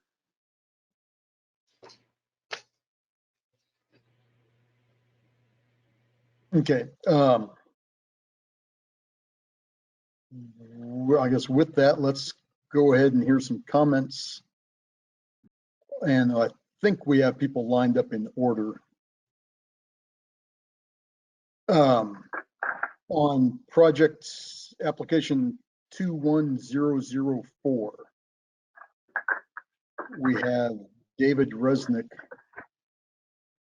Mr. Resnick needs to enter his audio pin. It has been sent to you. It can also be found in the audio section of your GoToWebinar software. Do you want us to move on to the next one until Mr. Resnick has done that? Okay. Yep. Let's keep going. Our next in order is 21039, and we have. Well, do we have? I guess Donna Rickenbacker's only if there's any comments from the RFAD requester. So I don't believe that's necessary. So we're at 21054 with Sally. Oh, well, this again, that's if there's questions as well. 21230 should be the first one, and it will be okay, Donna. All right. Very good. 21230. And we have Donna Rickenbacker set up to speak. 21230. Donna, you are self-muted. Will you please unmute yourself? There we go. Hello, board members. My name is Donna Rickenbacker, and I'm the consultant to the Delia Villas applicant. We submitted an RFAD on application 21230, the Cali application that's on a site in Laredo. I pointed out to staff that the Cali applicant failed to properly notify a pre-application. As has already been stated in a prior agenda item, section 2306.6704, the Texas Government Code establishes the pre-application process and requires all applicants to notify certain individuals and entities, including the superintendent and presiding officer of the school district containing the development. The notifications must be sent no later than the date of the pre-application. The pre-application delivery deadline was January 8th. This requirement has been in state statute for many years. The development site is located within the boundaries of United ISD. The Cali applicant showed in their pre-application that they notified Laredo ISD. I did an open records request to United ISD and included a letter in my RFAD that is signed by the school board superintendent and is dated February 2nd, 2021. The letter states that United ISD was not aware of the proposed development until after January 8th. The letter is shown on page 575 of your supplemental board material. TDHCA staff indicated in this RFAD report item that they previously evaluated and addressed the question regarding notification of the appropriate school district through the limited review process. I am not sure what this means, and there is no further discussion in the RFAD report or in the Cali application as to what action was taken by staff.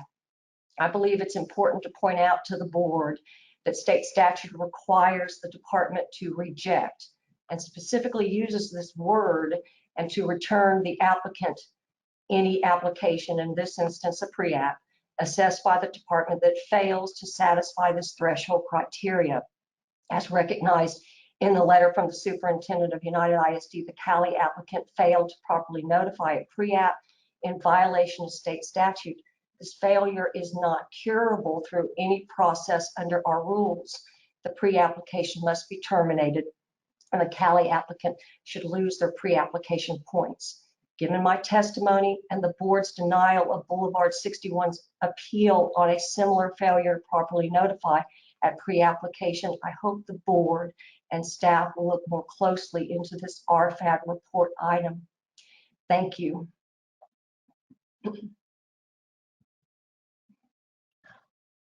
Okay, thank you, Ms. Rickenbacker. Marnie, do you have just the summary, what our recommendation is, or staff recommendation on this one?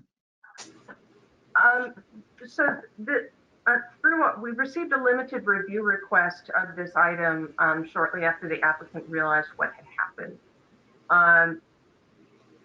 If the development address is entered into TEA records at some places, it gives you Laredo ISD, in other places it gives you United.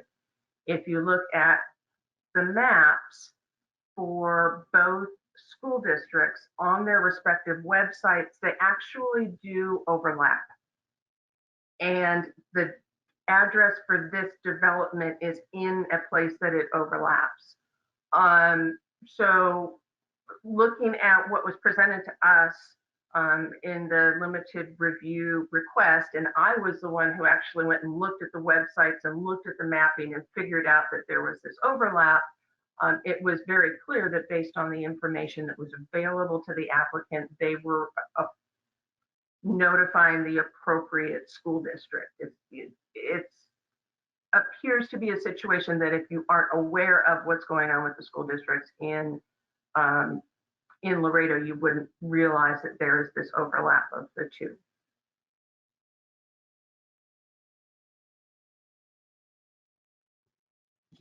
So the staff is recommending. Staff had made a determination that the applicant had notified the appropriate school superintendent based on the information that was available to them. Okay. So it's the applicant is in the Laredo school district? The two school districts actually overlap. It appears to be for certain schools. It appears to be for high schools. It overlaps. So depending on where you're looking, you're going to get Laredo or you're going to get United. But looking at even going to the websites of both districts and looking at their map of the area that they cover, both maps include this development site.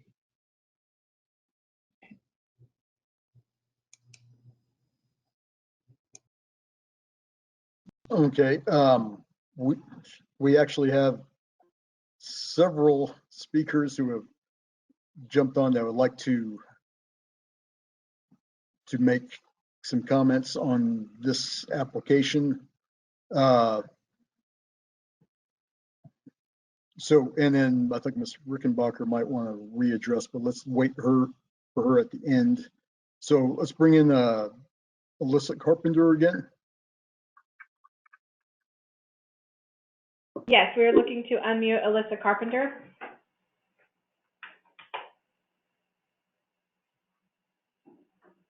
Alyssa, you are unmuted. Hi, yes. Can you hear me? Yes, ma'am.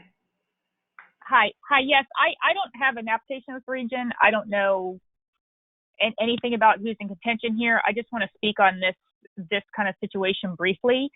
As far as information being available to the applicant, what I and I think many other consultants do is that if you look at the county central appraisal district, you can always easily find tax information, and the appropriate ISD will be taxing the site, and that will always be listed. So I don't know if anyone has looked up that information, but that would have been available to any applicant prior to the pre-application due date.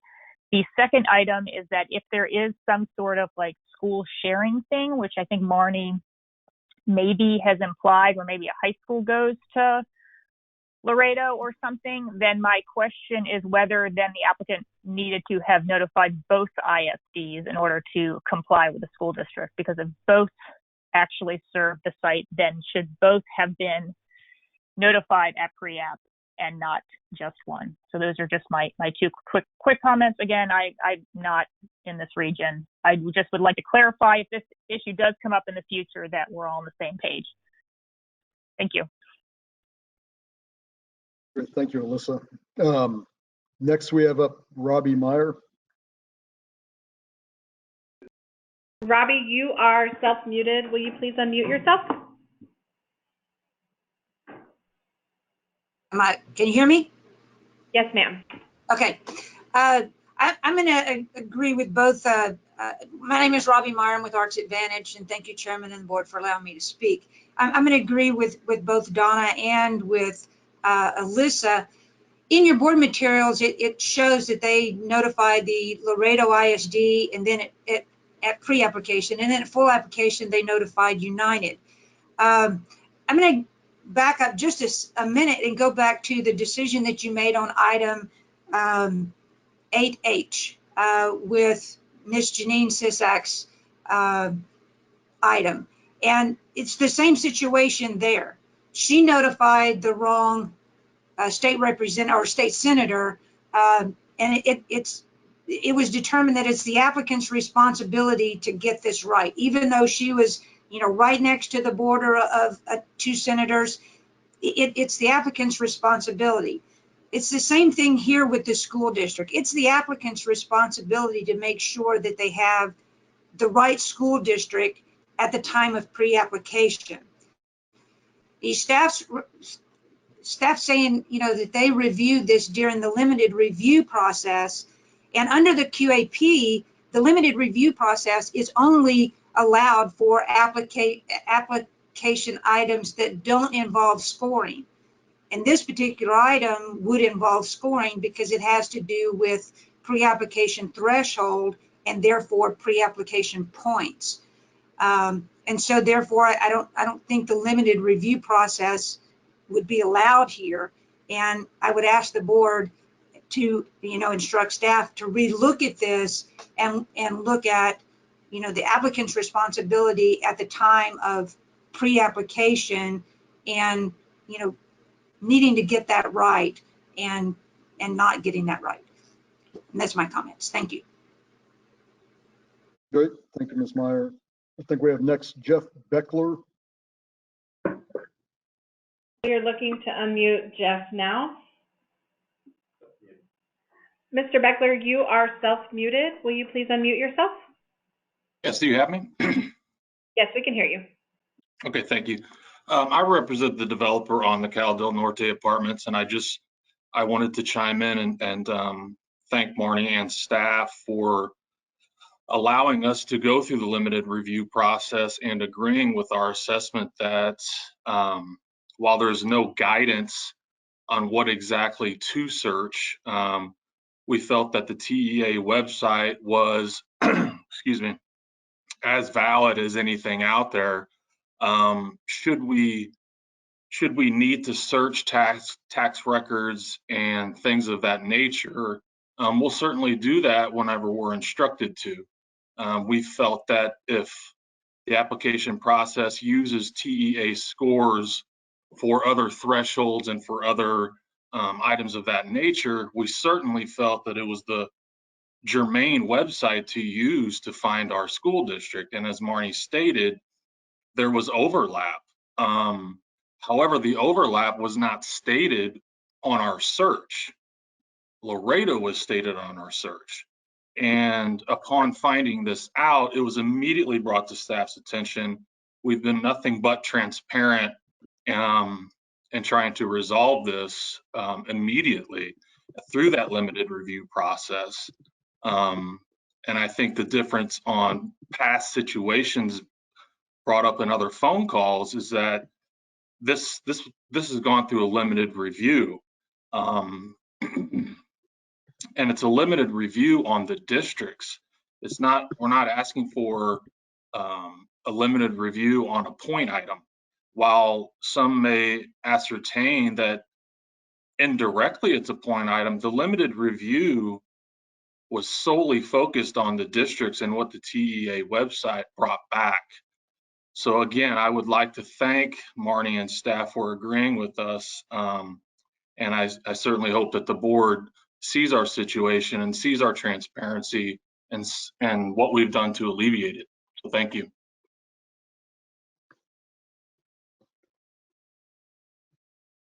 Great. Thank you, Mr. Beckler. We have Michael Tamez. Yes, we are finding him to unmute him now. Michael, Hello. you are unmuted. There you go. Well, good afternoon at this point in the day. My name is Michael Tamez. I'm with Madhouse Development. I'm actually a representative on the for a developer that actually submitted another application in Laredo, and we ran into the same issue when we were searching. However, we did the diligence that every developer does. We contact the school district directly. We get the information from these individuals to make sure that our site is represented by a certain school district. In this case, it is United. There is no overlap. It's a little confusing to say, but there is no true overlap. There are no students in my district that will, be sent to Laredo Independent School District and vice versa. It's actually pretty clear once you actually dig in and ask the question or do the research on the county tax records, as someone has pointed out. So I asked the board, just given that there was very similar circumstances on a previous item where incorrect state rep was notified. This is the same situation. It's just changing the word state rep with a school district superintendent. So I just asked the board that they advise staff to re-review this issue. I appreciate your time. Thank you.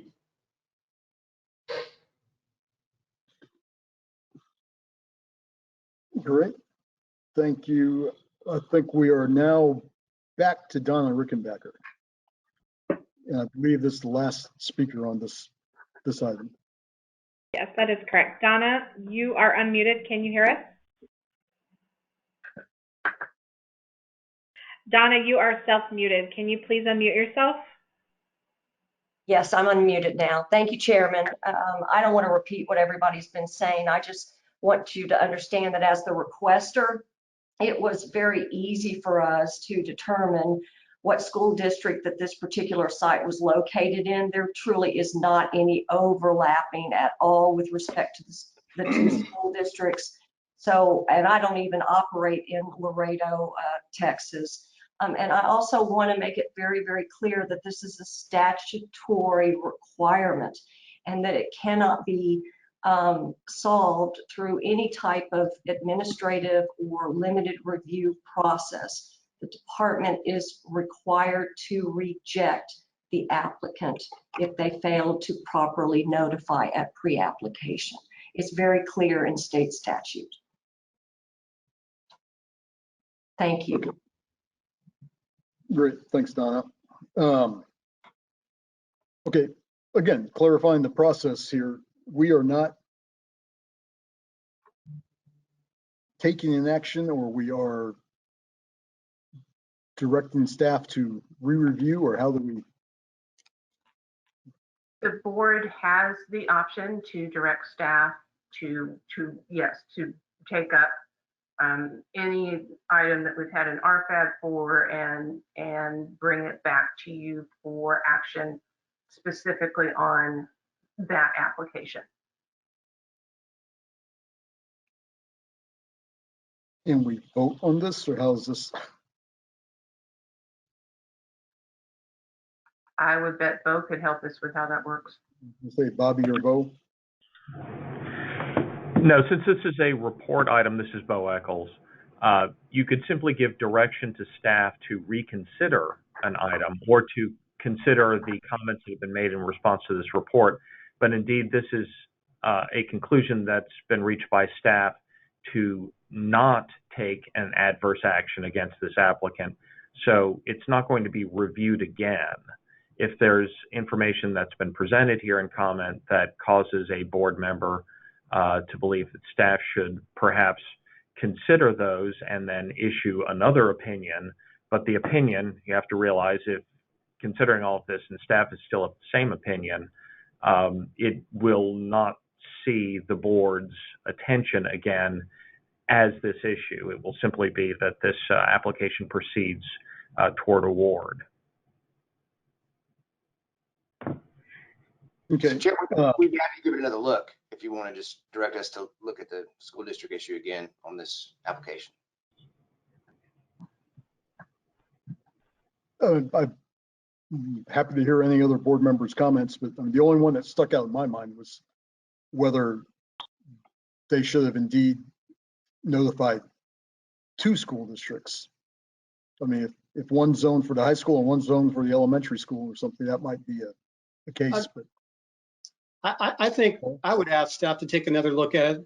School districts don't work that way. I mean, they don't really overlap like that unless there's some really unusual stuff. They're separate taxing entities, and while they might abut each other, you know, they don't really share facilities because you got separate tax bills for that kind of stuff. So I'd probably ask staff to take another look. okay, hearing no other board member objection, let's direct staff to just reconfirm that.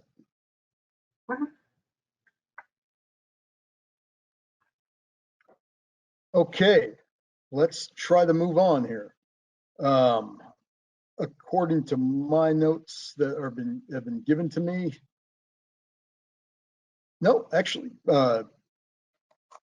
everyone else is just available if there are questions. So, Renee, is there any, or is the list up to date here?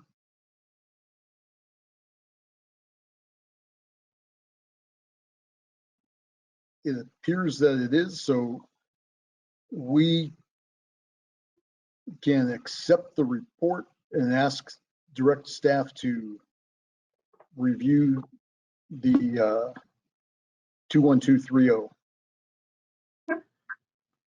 Do we need to take any other action on this, or do we move on to 8K?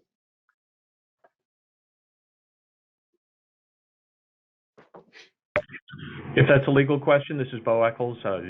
You've accepted the report, given direction. You can move on to the next item.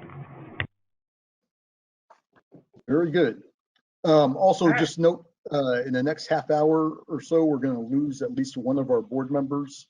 And then I think after that, there's going to be another. So we'll try to move right along to 8K, which is presentation, discussion, and possible action to issue a list of approved applications for the 2021 housing tax credits in accordance with Texas Government Code Section 2306.6724E. Ms. Holloway, continue. Our statute requires that the board review recommendations of department staff regarding applications and issue a list of approved applications no later than June 30th of each year. Not all of the applications on the list in your board materials have completed the review process, and not all applicants' appeal rights have concluded, and not all applications will ultimately receive an award of housing tax credit. This list is comprised of those applications that were eligible to receive an award as of the board book publication date. The list includes the current score for each active application, as well as the relevant applicant application information. Staff recommends that the list of active applications for the 2021 Competitive Housing Tax Credit application round be approved in accordance with Texas Government Code 2306 6724E, subject to meeting the requirements of the Qualified Allocation Plan and associated applicable rules. I'd be happy to take any questions.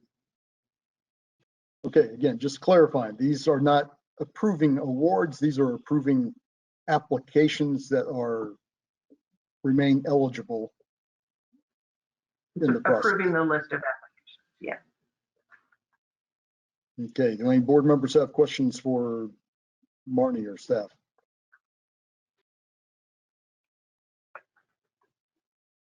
Hearing none, Chair will entertain a motion on item 8K.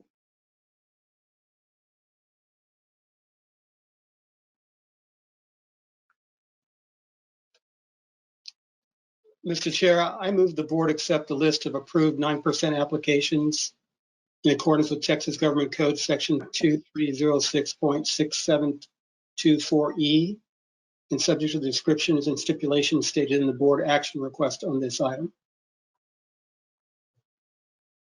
Second. Thank you. Motion made by Braden, seconded by, I think, Mr. Marchant first. We don't have any commenters lined up, so all those in favor say aye. Aye.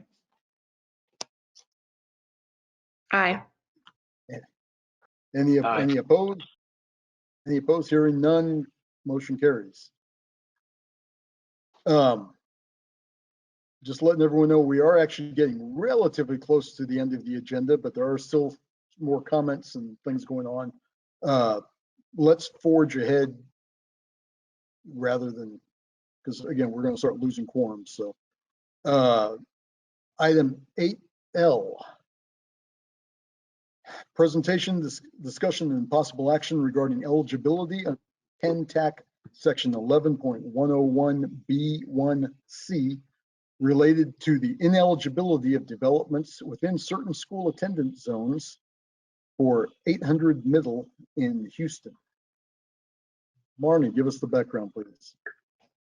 The QAP includes a limitation that any development site that falls within the attendance zone of a school that has an accountability rating of F for the most recent year available and an improvement required rating for the most recent year preceding is ineligible with no opportunity for mitigation.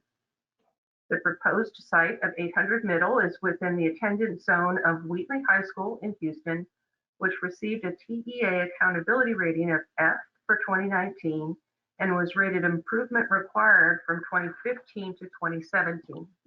The school did not receive a rating in 2018 due to Hurricane Harvey. According to information provided in the waiver request, there are currently multiple concerted efforts to improve the quality and performance of Wheatley High School. Although a complete tax credit application has not been submitted, the information provided by the applicant reflects the new construction of 400 mixed income units, of which 325 will be rent and income restricted at 60% of AMI, while Section 8 project-based vouchers will be in place for the remaining 75 units. 800 Middle is proposed to be built as part of a multi-phase development with the ultimate goal of replacing 296 public housing units that are being lost due to the planned disposal of the Clayton Homes public housing development.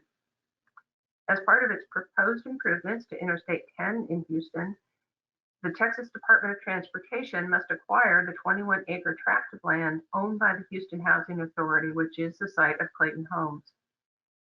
The department has been informed that a condition to the relocation stipulated by TxDOT requires that 80% of the proceeds must be used to fund the relocation of the public housing units within 2 miles of their current location. The department has been unable to obtain documentation of this condition, although it has been discussed in multiple venues. The applicant stated that TxDOT and HUD requirements have greatly reduced the number of viable options for the proposed development site. Within the neighborhood risk factor rule, there is no framework by which staff could review the information submitted and arrive at a recommendation other than ineligibility. According to the QAP, the applicant must demonstrate how the need for the waiver is not within control of the applicant and establish how, by not granting the waiver, the department would not be meeting its policies and purposes under statute. The board could find that the request meets the requirements of our rules regarding waivers, but then must determine whether or not to waive the ineligibility of the proposed site based on the information provided. If the waiver was granted, it would be specific to the facts and circumstances related to this request and the information provided by the applicant. Should those change at the time the application is submitted, or should the application be submitted in a subsequent program year, a reevaluation of the request would be warranted. Staff recommends that the proposed site of 800 Middle be determined ineligible based on the factors and information related to Wheatley High School. I'd be happy to take any questions. Okay, being that I'm the board member from the Houston area, I'm probably a little more familiar with this than the others. So again, Marty, just to clarify, what is the staff's recommendation on this? Staff recommends ineligibility. The rule is very clear that this site is ineligible due to the Wheatley High School ratings. Okay, and again, I don't dispute, we recognize that the multiple years in a row and the last ratings available make it ineligible.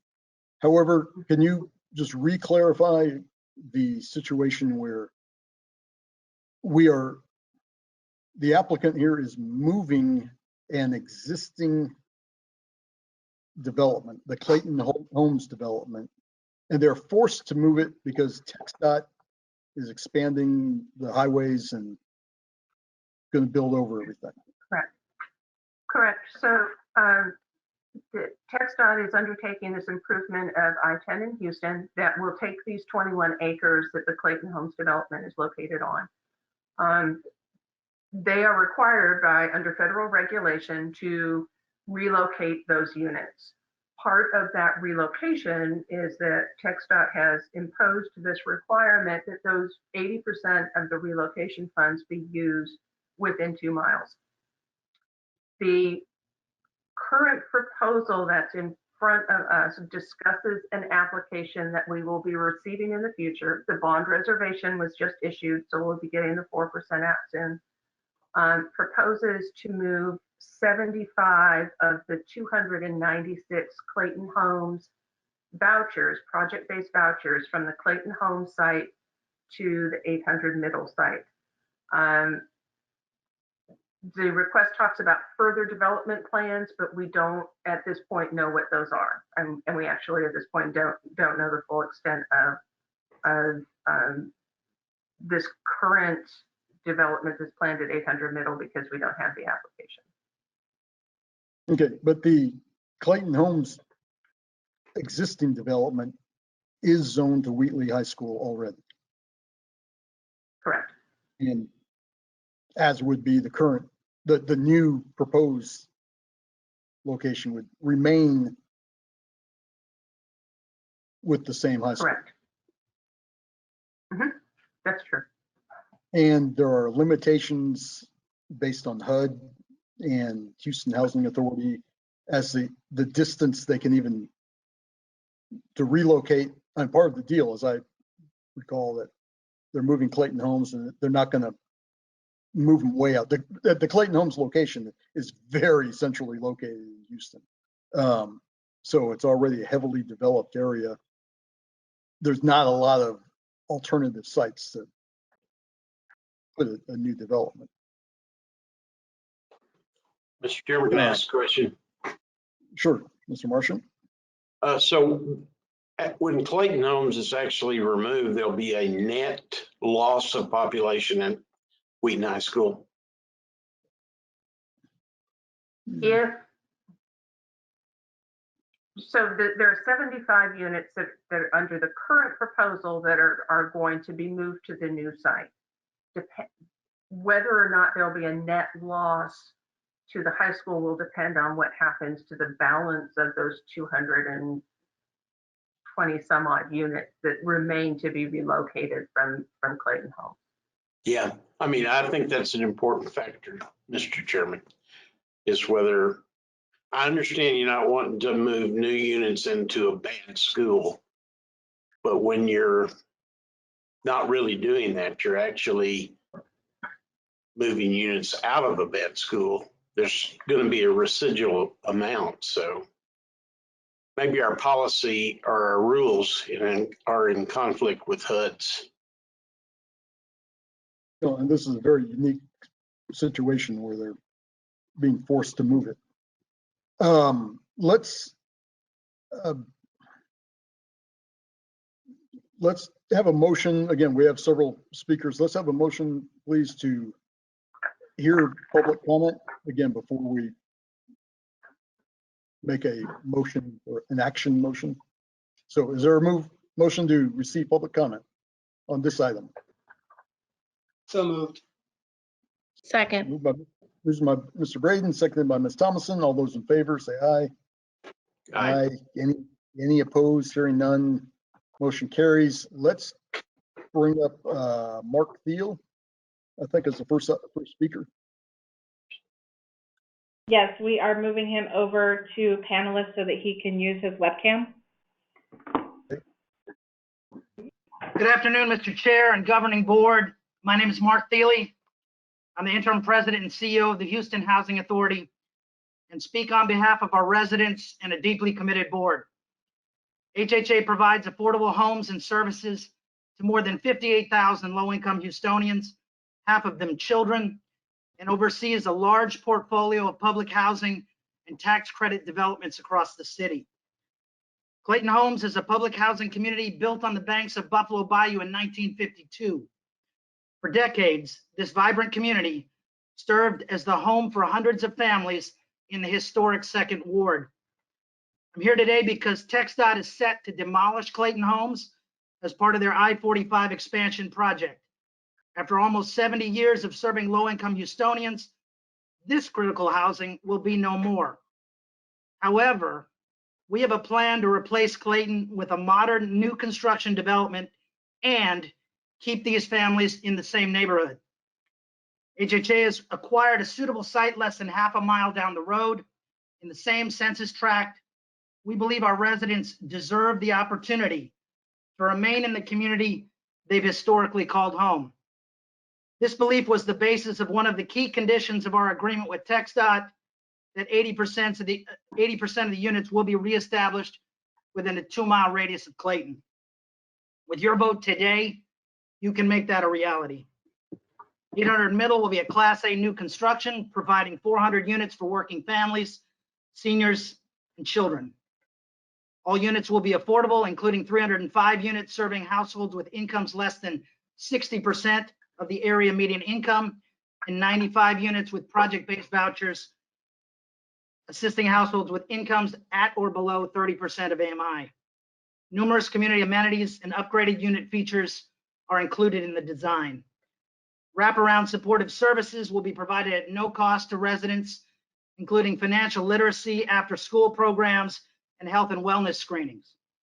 This community will be an innovative, high-quality, affordable, and safe space that generations of Houstonians can be proud to call home. The development has undergone significant vetting. HUD itself has already approved the development. We received HUD FHEO approval of the site on April 3rd, 2020. We received ultimate approval from HUD's Special Application Center to use Clayton disposition proceeds for the purchase of this parcel and developing project-based vouchers on December 17th, 2020. Your vote will allow us to avoid displacement of these residents and provide new, high-quality housing in the same neighborhood as Clayton Homes. We deeply appreciate your support as we work to honor our commitment to these families. Thank you. Great, thank you, Mr. Thiele. Let me ask one more question, just to clarify.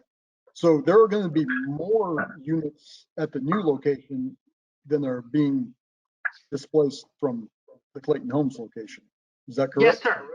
Yes, sir. Our current plans, many of which do not involve your agency, will replace more than the 296 units within the 2 miles. Great, thanks. Do any other board members have questions for Mr. Thiele? We have Joseph Williams, and we have to move him over to panelists if he also wants to share his webcam. Okay, perfect. Thank you, Mr. Thiele. Let's go to Mr. Williams. Great. Can you guys hear me okay? I'm going to try to put my webcam on here. Okay. You guys hear and see me okay? Yes. All right. All right. Awesome. Make sure, can you guys still see me? So I put the document here. Please proceed. We're good. Okay. Good morning, Chair Vasquez and fellow board members. Thanks for giving me this opportunity to speak. My name is Joseph E. Williams Sr., and I'm a principal at Phyllis Wheatley High School in the Houston Independent School District. I'm here today to speak in support of the proposed housing project at 800 Middle in Houston. Fifth is experiencing rapid changes and immense growth, but it is important to remain inclusive of families of all socioeconomic levels. And that is why the proposed housing project is important. I understand that a school can be a deciding factor for a future resident of any community. Thus, I understand concerns have been raised about building this affordable housing in a school zone of a school where, according to TDHCA, improvement is required. I'm pleased to share with you that Phyllis Wheatley has made great improvements in the past few years and is equipped to appropriately serve present and future scholars of this historic learning institution. Phyllis Wheatley High School has served the community for 95 years and has a legacy of excellence, producing the likes of the late Honorable Congresswoman Barbara Jordan and Congressman Mickey Leland. We are on the right track in continuing this tradition of excellence. The year prior to the COVID-19 pandemic, Phyllis Wheatley came up only one scholar short of meeting state accountability due to a new TA provision this year. Additionally, our school has improved in preparing scholars for college and career by providing a dual credit program with Houston Community College, advanced placement classes, and several career pathways to its scholars. I'm also elated to share that TEA has accepted our application to become a TEA P-Tech Early College High School. This coming school year will be our planning year, and our new Early College High School will start in fall 2022 with its first cohort of 9th grade graders. The pandemic that has affected all of us, unfortunately, caused a pause in our ability to meet state standards, being that accountability expectations were waived the past 2 years. However, we are confident, if given the chance this coming school year, that we will not only meet but exceed state standards. I will end by sharing that we graduated 178 scholars this past Saturday. Many of them had great challenges throughout their educational journey, but were successful with the support of their alma mater. HISD's Achieve 180 program is committed to assisting us in meeting the needs of our scholars by affording us an array of targeted resources, from effectively serving English learners to providing mentors to those needing a push or a pad. Phyllis Wheatley is a great school, but the potential for more scholars to join our school will make it even greater. Increased enrollment will allow us to offer even more programs to our youth. Thus, I hope and pray that you decide on providing this housing to our present and future Wildcats. I encourage you to come by to visit our beautiful campus and see for yourself the many opportunities it offers our youth. Thanks again for this opportunity to speak on behalf of our school and community. I'm sorry, I went over a minute. We appreciate you. Thank you, Principal Williams, for joining us today and giving us that important information. Yes, sir. My pleasure. Thank you. Okay, we have next up Jason Arachiga. Is that right? Yes, we are looking for him to unmute him now. Jason, you are unmuted. Can you hear us? Yes, I can hear you just fine. Perfect. Thank you very much. Good afternoon, board members. My name is Jason Arachiga with the NRP Group, and on behalf of the 800 Middle proposal and the Houston Housing Authority, I would like to clarify how a waiver applies specifically to this worthy development. As noted in the staff report to this item, the board has the ability to find this site eligible. In order to do so, you must consider 2 points. The need for the waiver is not within the control of the applicant. And the second point, the waiver request must establish how, by granting the waiver, it better serves the policies and purposes of TDHCA. To the first point, there are numerous reasons this particular site was chosen, necessitating a waiver outside the control of the applicant. In this case, TxDOT is definitively going to demolish Clayton homes, and those families need a place to live. Per the conditions of TxDOT, the vast majority of units must be rebuilt within 2 miles of Clayton homes. HUD also strongly recommended relocation to the same census tract per their site selection standards, which is one of the reasons they recommended approval of funds to purchase this land. The 2-mile requirement limited where we could build, as evidenced by the following points. The Wheatley High School's attendance zone covers the entire census tract and the majority of the 2-mile radius. Also, the areas not covered are either downtown Houston, completely developed properties, or areas within a floodplain. These factors are outside the control of the applicant and inevitably led our team to 800 Middle as the only suitable location to rehome families of Clayton. The second criteria that must be met: does granting the waiver better serve the policies and purpose of TDHCA as laid out in Section 203 of Texas Government Code? The answer is a resounding yes. To quote staff believes that the board could find that the construction of the proposed development would serve to not only maximize the number of affordable units added to the state's housing supply, but contribute to the preservation of government-assisted housing occupied by individuals and families of very low and extremely low income. The board could find that the waiver request meets the requirements under TDHCA 11.207. By granting this waiver, TDHCA will keep extremely low-income families in their community, contributing to the preservation and development of a diverse and vibrant second ward, of which these Houstonians have called home for decades. We respectfully request that the board approve this waiver in light of these circumstances.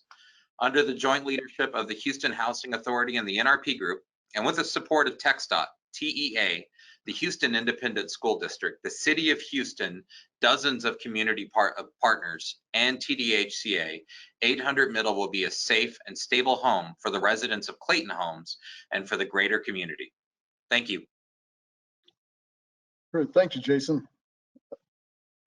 We have one more speaker lined up, Stephanie Ballard. We are looking to unmute her now.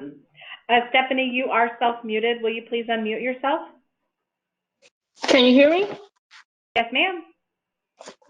Good afternoon, Chairman Vasquez, Board Commissioners members, Board of Commissioners.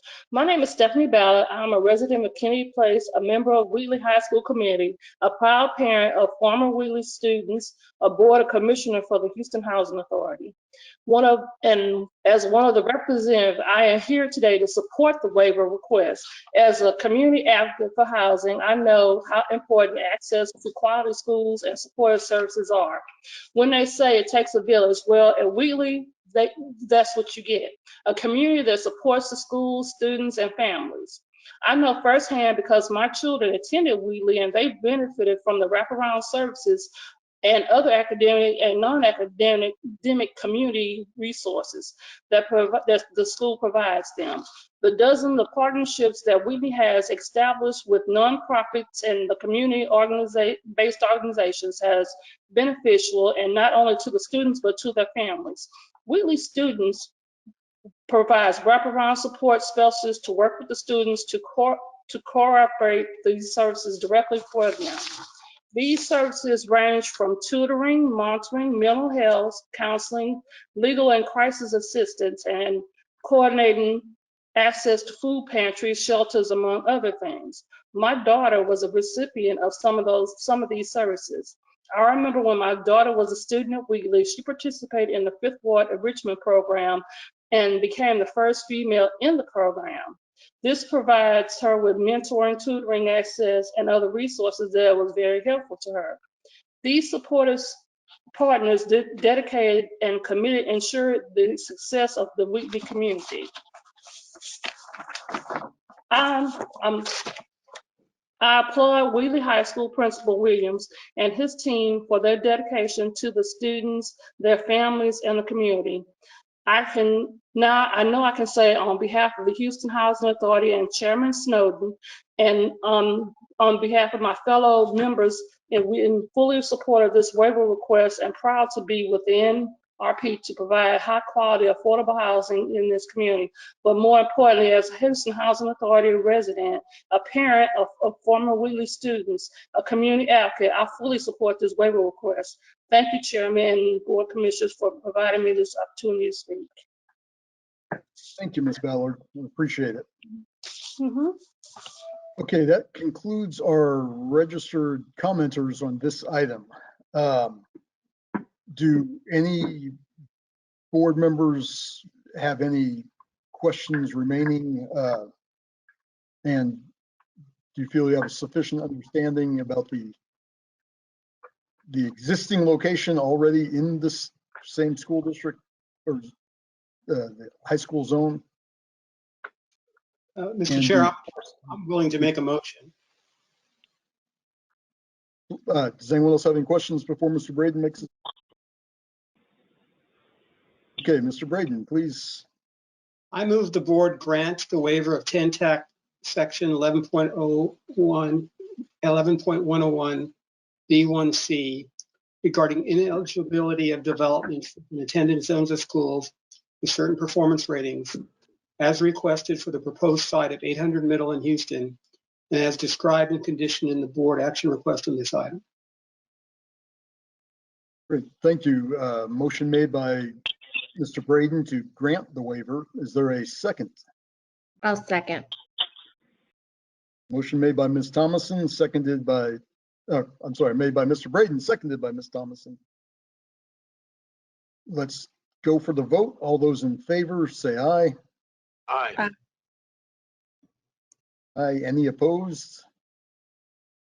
Hearing none, motion passes. I thank everyone for this kind of unique situation that was done. Also letting everyone know in the next couple minutes, Mr. Marchant is going to have to leave us. So we appreciate your participation here in your first meeting. And this is a fun one to start at. Yeah, my apologies to the. Wait till next time. My apologies to the group, but I made a commitment before the governor appointed me to be at a meeting, and I think this will be the last time I'll have to do this, but thank you. I've enjoyed it. Understood. Remember, we pick volunteers for things at the end of the meeting, so if you're not here to. Yeah, I know that system really well. Bye-bye. Okay, moving right along to item 8M. Is it 7M or 8M? 8. Okay, well, all right. I believe it's 8M. Presentation, discussion, and possible action regarding the approval for publication in the Texas Register of the 2021 through 2023 multifamily direct loan notice of funding availability. And Marnie's still with us. Last one. This is actually 2021-3. So this is our third NOFA for the 2021 year, just so that we're all clear on that. HUD has announced that Texas will receive an allocation for program year 2021 of National Housing Trust Fund in the amount of $41,750,738, which is more than twice the previous year's allocation. The trust fund allocation comes with strict regulatory requirements for commitments and expenditure. At the same time, developments that received low-income housing tax credits in 2019 and 2020 may have been negatively impacted by rapidly increasing costs of building materials due to the COVID-19 pandemic. And the National Housing Trust Fund can be used for gap financing that supports the development's continued feasibility. In order to best use the Housing Trust Fund to support the feasibility of the earlier awards, waiver of certain non-regulatory and non-statutory requirements, along with application of alternative requirements, will allow for a more efficient and less expensive application process. Waivers in the NOFA include requirements that were met with the previous award, along with fewer application forms and exhibits. The requirement that Housing Trust Fund be used to create new 30% units is waived for this NOFA, so that applicants are able to access the funds without changing the unit mix in the original application. Due to the unprecedented nature of the NOFA and the many waivers required to create a quick and efficient process for applicants, staff recommends that the executive director be authorized to amend the 2021-3 NOFA without further board approval, however, with all proper public notification. The ability to quickly make adjustments or correct errors will be important to the successful implementation of this NOFA. Staff recommends that the waivers described in the NOFA be approved, that $37,575,662 of non-administrative funds for the National Housing Trust Fund be made available for applicants through this 2021-3 NOFA, and that the executive director be authorized to amend the 2021-3 NOFA without further board approval. I'd be happy to answer any questions. Okay, thank you, Marnie. Just one quick question. This would not lower future loan availability, correct? This is just adding for this year, or this. Right. So it could impact our ability to make awards to new 2021 applications. But keep in mind that we've already received all of our 9% applications. And we still have some funds available in our regular annual NOFA left. So what this does is it takes this new allocation and points it towards this purpose. Well, it's an addition of the current. It's not stealing from future years of and bringing it. It's just for this year. Okay, great. Do any other board members have questions on this?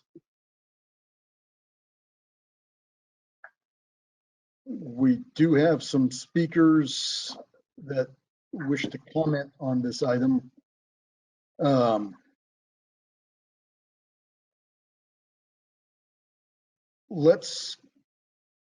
guess on the last couple, we've had the comments before the motion, so let's not go back and forth, and let's make a motion for comments. Does anyone so move? So moved. Thomason moves to accept public comments first. Second. Seconded by Mr. Braden. All in favor? Aye. Aye. Opposed? Hearing none, motion carries. So we have first up Deepak Sulake.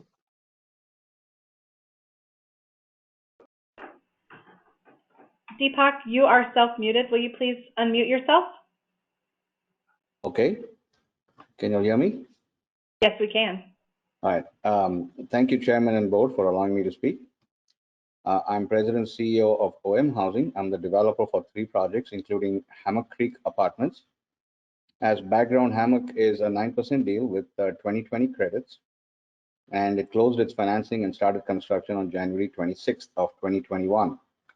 It's met its 10% test, and it's about 25% complete.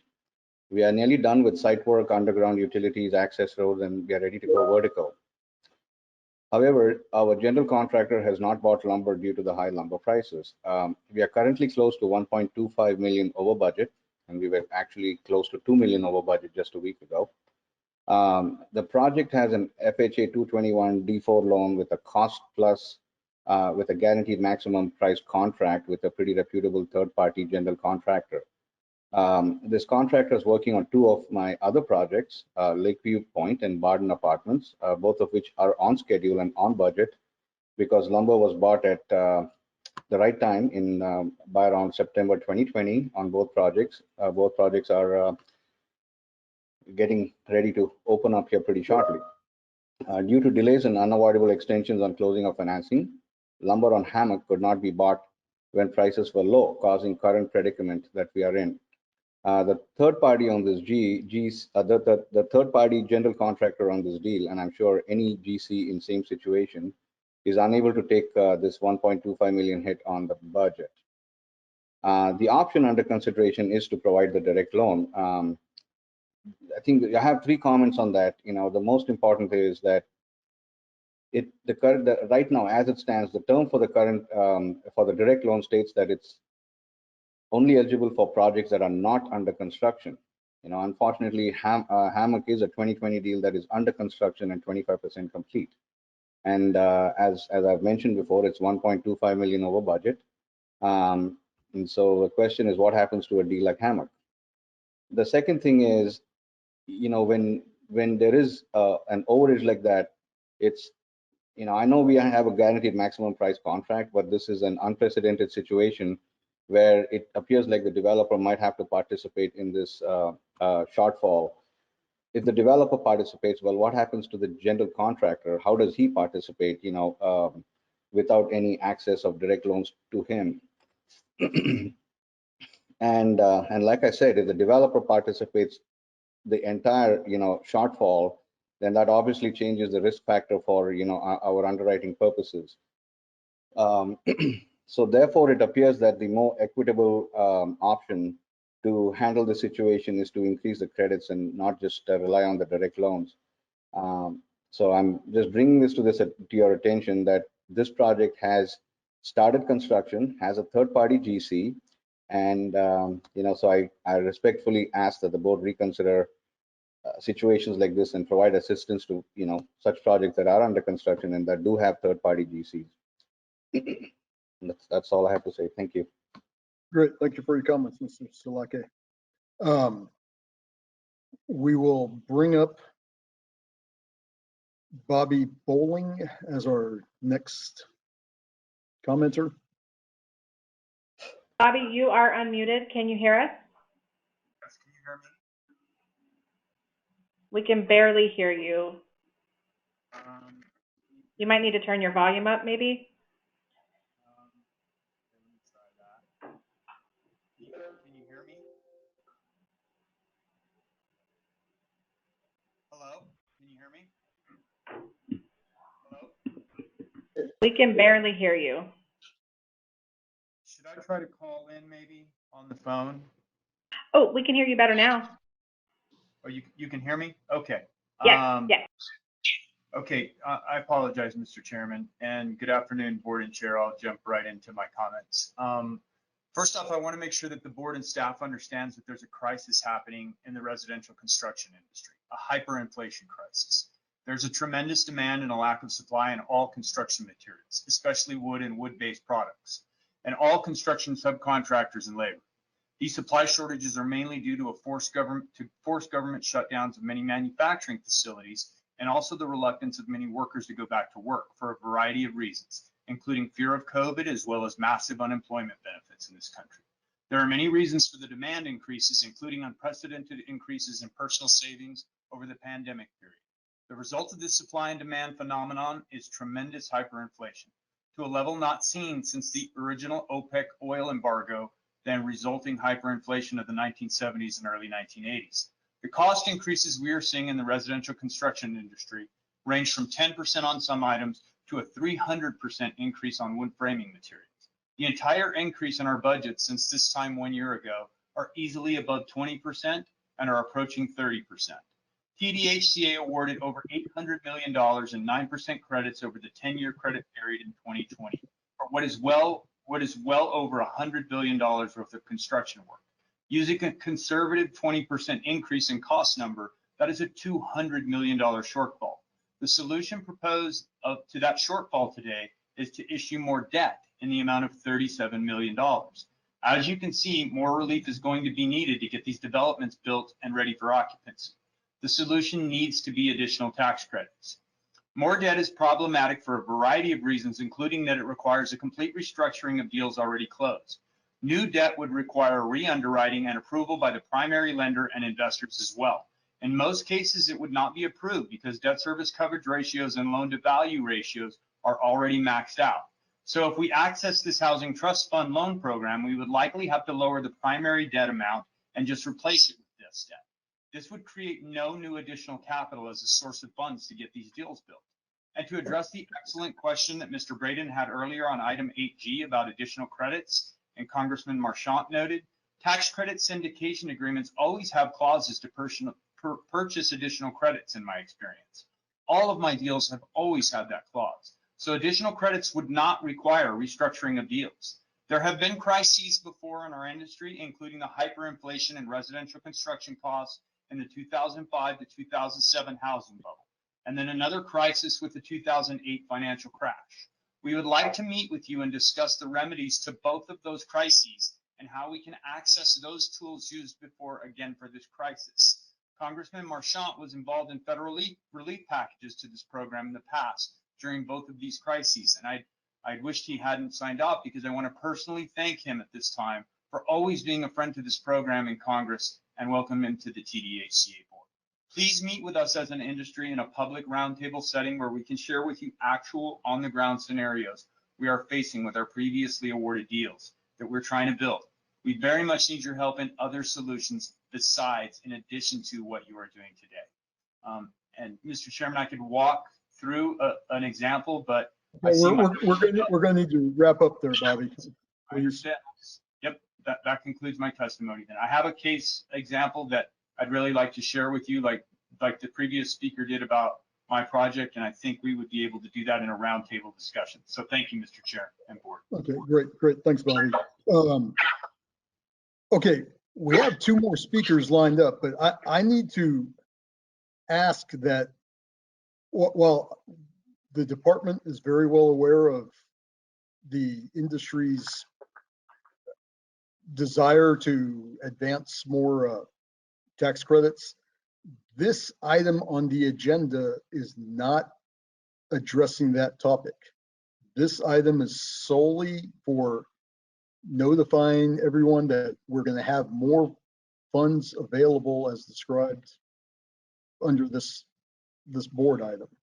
So we're not saying you have to take more loans. We're not saying this is the only solution. Not saying that there's going to be these other solutions either, but if you could direct your comments more to this item on the board agenda, which is simply notifying everyone that there's more money available to borrow, and we're trying to make it easier for the department to issue those funds that are going to be available. Bobby, did I summarize that correctly? Yes, sir. Okay, all right. With that, does Ms. Cisak want to provide some comment on item 8M? Yeah, hi, I'm Janine Cisak, this time representing the Texas Affiliation of Affordable Housing Providers. I'll be really quick based on the chairman's comments. We appreciate staff's work, and this NOFA, Shar was great in reaching out to me in short order after the board directive on this issue, and just kind of hashing through what rules we would like to see waived. So I appreciate her and her staff's efforts, as well as the entire multifamily division staff's efforts in this request, but also echo Bobby's comments about the need for more assistance. I don't think loan funds will help certain types of deal, like rural deals are going to be really hard pressed to carry more debt. So I just think we need as many tools in the toolkit to address this unprecedented cost problem. Thank you for your time and allowing me to speak. Great, thanks, Janine. And again, we hope that this is one of those tools that we're addressing here. Mr. Kelly, Nathan Kelly is up. You're looking to unmute Nathan right now. Nathan, you are unmuted. Can you hear us? I can hear you. Can you hear me? Yes, we can. Perfect. And Chair, I'll keep my comments brief as well. I just want to say thank you for the opportunity to speak. My name is Nathan Kelly. I'm the CFO of Blazer, a Houston-based developer, and specifically a developer of a 2020 housing tax credit project. I echo your comments in that the use of the National Housing Trust Funds is one mitigation tool to offset the negative impacts of the cost increases, but just ask the department continue to evaluate other tools.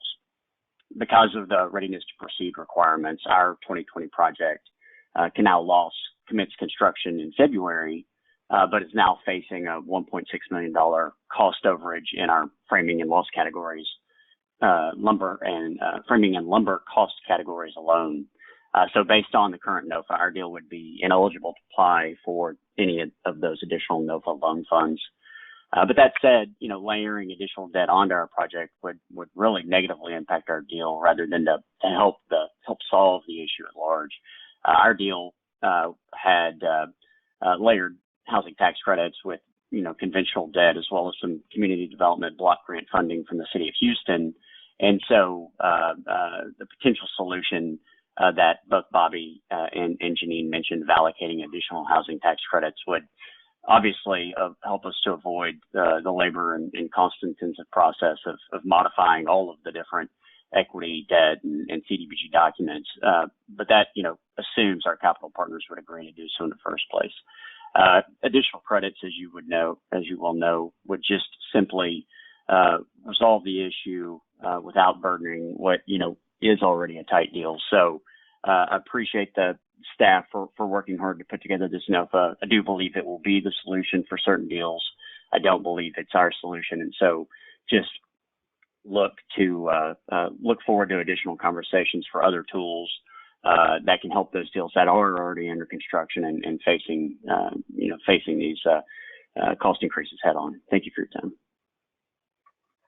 Great, thank you, Nathan. I'd like to wrap up comment on this item.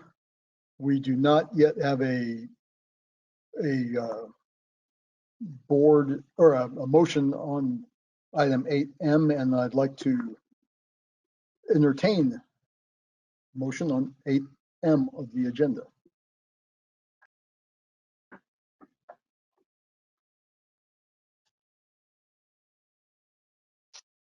Mr. Chair, I'll make a motion. I move the board grant the waivers detailed and outlined in the board action request on this item for applicants qualified to apply under the 2021 NOFA, that the funds be made available under this NOFA, and the executive director be authorized to amend the NOFA and be granted the authority as expressed in the board action request for this item. Great, thank you. Motion made by Mr. Braden. Is there a second? I'll second. Seconded by Ms. Thomason. All those in favor say aye. Aye. Any opposed? Hearing none, motion passes. We're on to item 9 on the agenda. Thank you. Thank you, Marnie. Good job. So, item 9, we have presentation, discussion, and possible action on an appeal of Galveston County Community Action Council's terminated application to administer the Comprehensive Energy Assistance Program in Brazoria, Fort Bend, Galveston, and Wharton counties. And Gavin Reed joins us for the background. Please go ahead. Thank you, Mr. Chairman. Good afternoon, Mr. Chairman, board members. As the chairman already noted, item 9 addresses the appeal of GCCAC terminated application to administer the Comprehensive Energy Assistance Program. I'm going to refer to that as CAP throughout this board action item. In March, the board approves staff to terminate Galveston County Community Action Council's 2020 CAP and CAP CARES contracts and authorize staff to release a request for applications, or RFA, to designate a CAP provider to administer utility assistance in Brazoria, Fort Bend, Galveston, and Wharton counties. This is GCCAC's 4-county service area. On April 5th, staff released the RFA. To meet the requirements of the RFA, applicants were given 25 days to submit applications by April 30th at 5 p.m. Central Time, which was the deadline, through the established WUFU system described in the RFA. And just so you know, WUFU is an online database managed by an outside vendor, which staff uses to collect and store applications. 7 other applicants successfully submitted applications by the deadline and through WUFU. GCCAC, or Galveston County Community Action Council, submitted their application at 5:18 p.m. via email after the deadline and not through WUFU. GCCAC claims they submitted their application via WUFU at 4:59 p.m., but their application was rejected by WUFU stating, "There was a problem with your submission, please resubmit your form." Minutes later, GCCAC provided staff a screenshot depicting this message, which showed GCCAC computer time as 4:59 p.m. On May 5th, staff wrote GCCAC a letter terminating their application due to the failure to meet the requirements of the RFA and explained to them their appeal rights. GCCAC then appealed to our executive director. Our executive director denied the appeal based on the ample time to submit the application, which was 25 days, and that 7 other applicants successfully submitted their application on time and through WUFU. In response, GCCAC has now appealed to the board, this board action, citing bias against GCCAC in that their application was submitted on time but rejected by WUFU. Staff recommends the board affirm the executive director's decision to deny the appeal and uphold the termination of GCCAC's application because the requirements of the RFA were clearly stated in the RFA and GCCAC failed to apply either on time or using the submission method required by the RFA. It also seems unfair to the 7 other applicants who successfully submitted their applications according to the requirements of the RFA to disregard those requirements for GCCAC. I would like to note that the 7 successfully submitted applications have yet to be scored and finalized as we are awaiting the outcome of the proceedings to terminate GCCAC as the designated CAP provider in the 4-county service area. Staff is in the process of scheduling a hearing with the State Office of Administrative Hearings, otherwise known as SOA. This hearing, followed by a board decision, will determine the outcome of GCCAC's status as a CAP provider. Should GCCAC prevail in the hearing, they will resume their status as CAP provider and the applications will not be reviewed. Should they not prevail, the decision by the board on this appeal today only determines whether GCCAC will have a submitted application in response to the RFA to become the designated CAP provider and be able to compete against the other 7 applicants to serve the 4-county service area. Thus, this bar is exclusively to determine whether GCCAC can compete in the application process if they do not prevail at the SOA hearing. That is all I have. I can answer any questions you might have. Well, I just have to say, I'm shocked that this organization missed the deadline. Do any other board members have any comments or questions for Mr. Reed? Mr. Chair, I have a question. So do we know when the SOA hearing or about when the SOA hearing is going to take place? To my knowledge, as of several hours ago, it has not been scheduled, but maybe legal has more information regarding that. This is Bo Eccles. When the notice of hearing is filed, it is scheduled at the same time. We have, through multiple correspondences over the last couple of months, we've asked Galveston County Community Action for their availability for a hearing. I'm hoping that there's somebody in the wings who's going to be arguing for GCCAC, because at the end of it, I would like to ask if, because we're going to have to just schedule this for a hearing, we'd like to ask for first available from SOA, and if there are any sort of blackout dates over the next 2 months that they'd like to inform us of. We want to get this in and done. So it hasn't been scheduled yet, but we're going to force it to a scheduling, and we're going to be looking for first available early next week. Oh, do we know if they've retained counsel yet? We do not. That's another question they have not answered. But Bo, in your experience, is first available, does that mean it's 30 days away or 6 months away? I mean, do we have any kind of feel for that? We actually don't have a feel for that because of where we are with the pandemic. I expect that we'll still be in a virtual format, and that's not something that you can ask kind of what's the wait for a table of 4. I believe that this is a hearing that can be done in a half-day setting.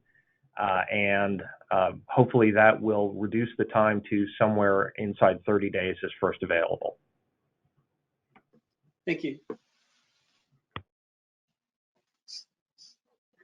Any other board members have questions? We don't have anyone lined up to talk.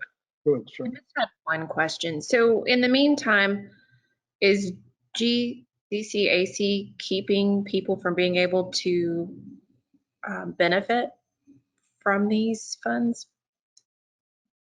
No, they are not keeping people from benefiting from these funds. What applicants or clients who are requesting for assistance are being referred to temporary providers, and that's how those are being served, and their applications are getting processed and served through temporary providers until a decision is made by, at the SOA hearing as to whether or not GCCAC will remain the CAP provider, or they will be terminated in such case that this RFA will decide the permanent provider in place of GCCAC. Okay, thank you. Okay, the chair would like to entertain the motion on item 9 of the agenda. Yes, I'll move that the board deny Galveston County Community Action Council's appeal regarding their application made in response to the April 5th, 2021 RFA to administer CAP in Brazoria, Fort Bend, Galveston, and Wharton counties. Thank you. Motion made by Ms. Thomason. Is there a second? Second, Mr. Chairman. Motion seconded by Mr. Batch. Let's take the vote. All those in favor say aye. Aye. Aye. Any opposed? Hearing none, motion carries. Moving right along to 10A. Presentation, discussion, and possible action regarding a resolution of a dispute concerning the carryover agreements related to project 16258. Who is, Rosalio Banuelos.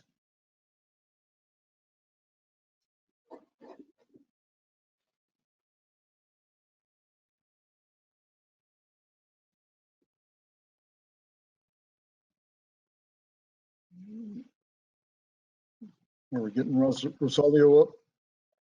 Yes, I thought he was.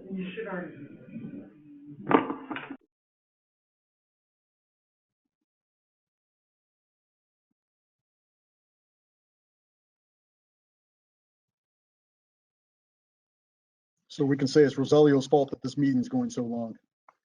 No. Hold on, we're moving over right now. Good afternoon. Can you hear me and see me now? We got you. Okay, well, sorry about that. This is Rosalio Banuelos, Director of Asset Management. As you indicated, Mr. Chairman, item 10A is presentation, discussion, and possible action regarding a resolution of a dispute concerning the carryover agreement for provision at West Belfort, housing tax credit number 16258, which received a 9% housing tax credit award in 2016 for the construction of 116 units in Sugar Land, Fort Bend County. The cost certification documentation for the development has been submitted by the owner and is currently under review by staff. However, before IRS Forms 8609 are issued, the department's rules require that all conditions noted in the underwriting report and commitment be met. The underwriting report issued by the department's Real Estate Analysis Division on June 27, 2016, and later amended on July 11, 2017, included several conditions regarding environmental issues identified in the environmental site assessment, including one condition due at cost certification that required an architect certification that an asbestos survey recommendations be successfully implemented in the completion of the development. At application, the site was leased to a salvage yard and a livestock sales-grocery store, which would be torn down before construction began. The ESA provider recommended conducting a thorough asbestos survey prior to disturbance of any suspect asbestos-containing materials during the plant renovations or building demolition. As part of the cost certification package, the owner submitted a copy of a pre-demolition asbestos containing building materials inspection report completed in January 2017, which identified asbestos products in the salvage yard and the grocery center. According to information submitted by the owner, the combined materials equaled 280 square feet. However, the development owner could not locate any records regarding the asbestos remediation and therefore could not obtain an architect certification to clear the condition for the issuance of IRS Forms 8609. Through documentation from the Texas Department of State Health Services obtained through an open records request, the owner confirmed that the previously existing buildings were demolished with no notice of demolition having been filed, and asbestos mitigation was not done. According to the owner, in August of 2018, the developer and the construction contractor agreed to filing of agreed orders and paid administrative penalties of $1,000 each. In a letter dated May 26, 2021, a representative for the development owner submitted a request for a waiver of the requirement and the rules regarding this underwriting condition. Under the rules, a waiver from the board may be requested and may include any plans for mitigation or alternative solutions. In any case, since the demolition had occurred already and mitigation and alternative solutions are not available, the owner has offered to pay $17,500, which equals $150 per unit. However, staff believes a waiver is not appropriate because the underwriting condition was known and preventable by the owner. Typically, violations that are not corrected during a corrective action period are referred to the enforcement committee for a conference in consideration of administrative penalty or for debarment. But staff does not believe either choice is ideal in this case. The first option is typically used when a violation has not been corrected during the corrective action period, and the second option is typically used for repeated violations or a material failure to comply. While staff does think failure to comply with the underwriting condition is a material failure, it is unclear whether debarment is an appropriate solution in this case. Instead, it might best serve the state's interest to draft an agreed final order where the owner agrees to the responsibility for the failure to comply with the underwriting condition and containing a $17,400 payment to the department. The agreed final order would also be considered by the compliance division during future previous participation reviews and in any future action by the enforcement committee. The owner has agreed with this proposed resolution, and IRS Forms 8609 would not be issued until the agreed final order has been finalized and its terms are met. Staff requests board authority to resolve this dispute regarding the carryover agreement by entering into an agreed final order in accordance with the terms and conditions described here. The agreed final order would be brought to the board for adoption at a future meeting. That concludes my presentation, and I am available for questions at any time. Great, thank you for that. Does anyone have questions for Mr. Banuelos?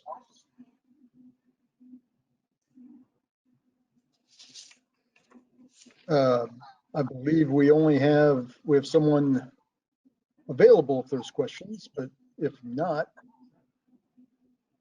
we would entertain a motion on this item, and with the motion or the board's staff's recommendation to grant the authority to draft an agreed final order. Is there a motion to that effect?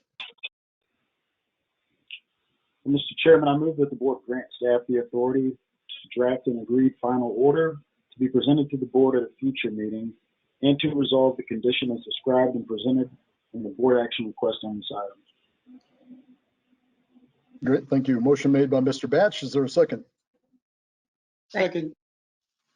No, give that to Mr. Braden. Second by Mr. Braden. All those in favor say aye. Aye. Aye. Any opposed? Hearing none, motion carries. Continuing to item 10B, presentation, discussion, and possible action on timely filed appeal under the department's multifamily program rules relating to 95007. Mr. Banuelos again. Thank you. So that is correct. So the Heights at Post Oak Apartments received a 9% housing tax credit allocation in 1995 for the rehabilitation of 563 units in Houston. The Land Use Restriction Agreement, or LURA, for the development requires that if at any time after the 15th year of the compliance period, the owner determines to sell the development, prior to any sale, the owner must notify the department of its intent to sell so that the department can attempt to identify one or more qualified nonprofit organizations or tenant organizations that make a bona fide offer to purchase the development for fair market value. And if the owner receives bona fide offers to purchase a development from a qualified nonprofit organization or tenant organization, the owner shall sell the development pursuant to such offer. The owner notified the department of its intent to sell the development, and the 90-day right of first refusal, or ROFR, posting period ran from January 13, 2021 to April 14, 2021. The department was informed of 2 purchase offers received during the ROFR posting period, but one of the offers was not from a qualified nonprofit organization or tenant organization. The second purchase offer was in the form of a letter of intent from the 33-53 Williams Foundation, a 501c3 nonprofit organization, and is for the purchase of the development and its adjacent first phase property, housing tax credit number 93074, which is not subject to ROFR, but is being operated as a single property along with the development. In accordance with the rules, the fair market value of $33,837,850 for the development was established using an executed purchase offer that the development owner would like to accept from a third party. The purchase and sale agreement submitted to determine fair market value, which the owner would like to accept, reflects a purchase price of $56,500,000 for the development and the adjacent phase. At the request of staff, an amendment to the agreement allocates the purchase price between the 2 phases. The letter of intent from the 33-53 Williams Foundation reflects a purchase price of $57,250,000 for both phases. On April 21, 2021, staff informed the owner's attorney that under the LURA, a bona fide offer is required, which staff has determined is accomplished with the letter of intent. As of May 4, 2021, the department received a letter from the owner's attorney, Tammy Adula, appealing the determination by staff that a response to the right of first refusal posting by the 33-53 Williams Foundation is a bona fide offer by a qualified nonprofit organization pursuant to the LURA. The letter from Ms. Dula states that the letter of intent does not comply with the ROFR notice, as it requires the sale of both phase 1 and phase 2, while only phase 2 was offered pursuant to the ROFR posting. Ms. Dula further stated that the LOI does not have any mechanism for the purchase of only phase 2 and is therefore not responsive to the ROFR posting. Additionally, Ms. Dula indicated that under the terms of the Second Amendment to the purchase contract, the purchaser under the contract has the right to purchase phase 1 by itself if phase 2 is bought pursuant to the ROFR. According to Ms. Dula, accepting the nonprofit's LOI would force the owner into default under the contract. However, under the department's rules, the purchase contract is only to be used to determine fair market value and is conditioned upon satisfaction of the ROFR requirement. Additionally, upon submission of the LOI, the buyer and the seller may negotiate further before reaching an agreement on the terms of the sale. In addition to the issues raised above, the owner is concerned that a non-binding letter of intent would be considered a bona fide offer under the department's current interpretation of the ROFR regulations. Ms. Dula pointed out that no earnest money was provided, no information regarding the financial capability of the nonprofit was provided, and no information concerning the proposed financing of the development was offered.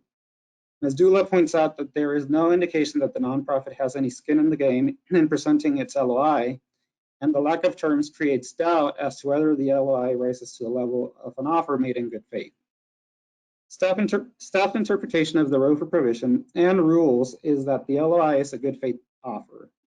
And if accepted by the owner, the offer in the form of an LOI will result in the execution of an enforceable, valid, and binding contract once all parties have agreed to certain terms.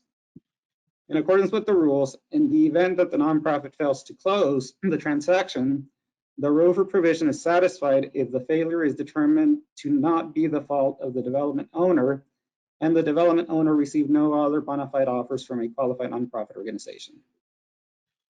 In a letter as of June 8, 2021, Ms. Dula further explained that the owner has no objection to selling to a qualified nonprofit organization on similar terms to those currently under contract.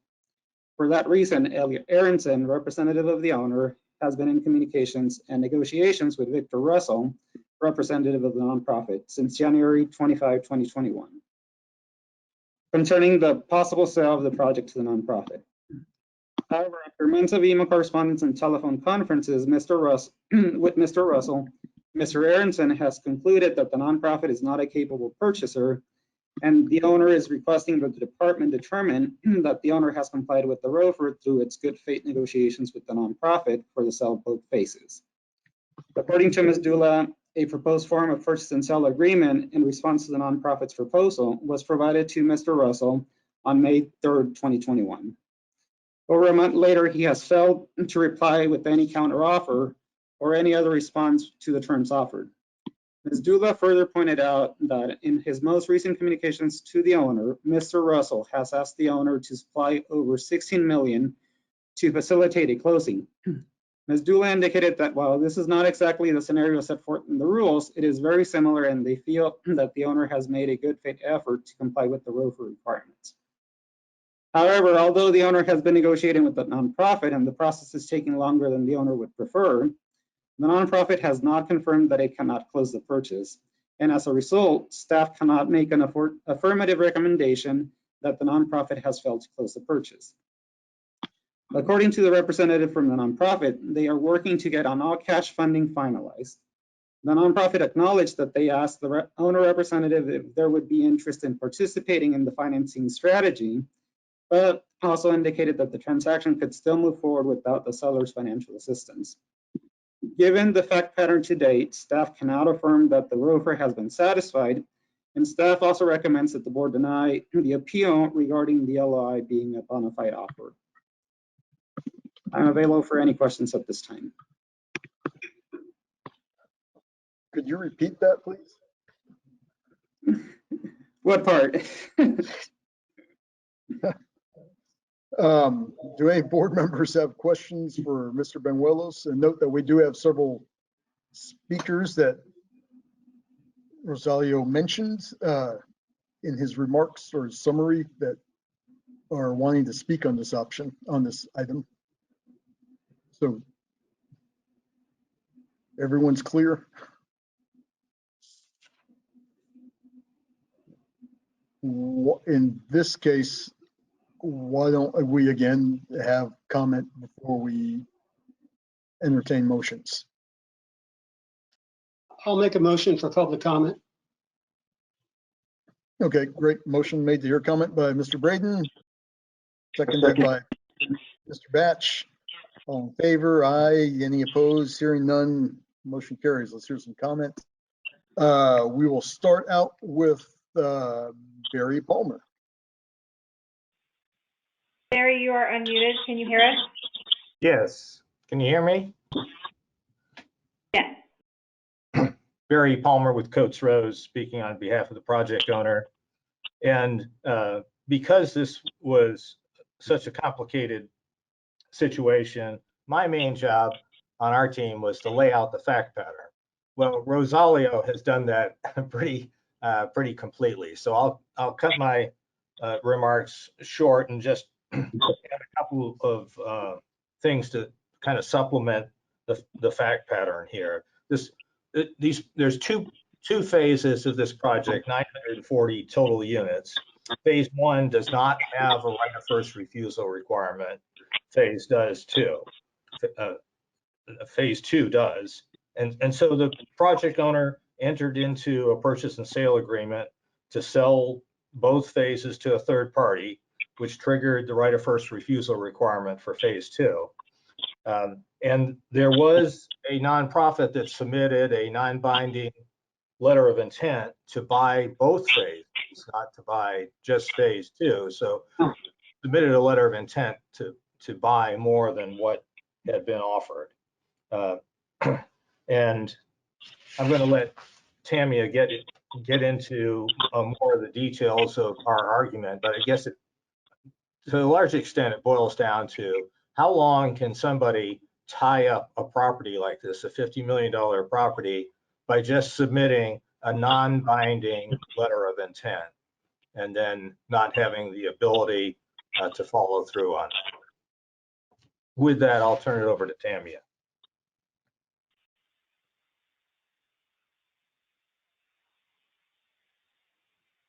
Thanks, Barry. Let's pull up Tamia.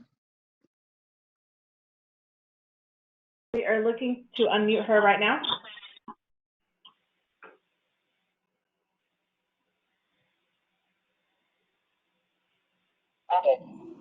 Tamia, you are unmuted. Can you hear us? I can hear you. Can you hear me? Yes, ma'am. Thank you very much. Good afternoon. This is Tamia Dua with Coates Rose, appearing on behalf of the project owner. As has been said, the project owner has no objections whatsoever to selling the project to a qualified nonprofit organization. From the time the foundation, I'm sorry, there's a lot of noise, music on this line. Good. Are you still able to hear me? Okay. We could pause for a second. There's some background. Yes, there's background music, but I will press on. From the time the foundation first contacted the project owner on January 25th, 2021, Elliot Aronson, the owner's representative, has maintained a continuing email and telephone correspondence with Victor Russell, the foundation's representative, concerning the project. Since January, there have been almost 50 different emails between the parties. At Mr. Russell's request, the property manager gave him a tour of the project. Upon request, Mr. Aronson provided additional and updated due diligence materials to Mr. Russell beyond those provided in the ROFR posting. After the ROFR posting expired on April the 14th, Mr. Russell continued discussions with the foundation concerning the possible sale of the project. At the request of... I'm sorry, Tamia, let me interrupt. There is some music or something going on. Remember, the sound comes out of the speaker. Oh, that speaker right there. It's the speaker. Oh, can you guys hear me? Yes. Oh, okay. So I think we temporarily fixed it. We had to take it off a phone call to go to computer audio. Okay, did we lose Tamia? She is back, but she said that there's still music. She just sent it through the questions box at 2:42 p.m. It says, I exited the webinar and rejoined. It did not stop the music. Oh, Tamia says it's okay now. So I think we're good to go. We're just going to be on my computer audio, so I may be kind of spotty. Yeah. Okay. Let's bring her back on. Okay. Can you hear me now? Yes, ma'am. Thank you very much. Okay, I'll try to recoup where I am. I did want to say that after the ROFR process, the posting had expired on April the 14th. The representative of the project owner continued discussions with the foundation concerning the possible sale of the project. And at the request of Mr. Russell, the foundation's representative, the project owner had their attorney prepare a purchase and sale agreement drafted using the terms that had been presented in the letter of intent.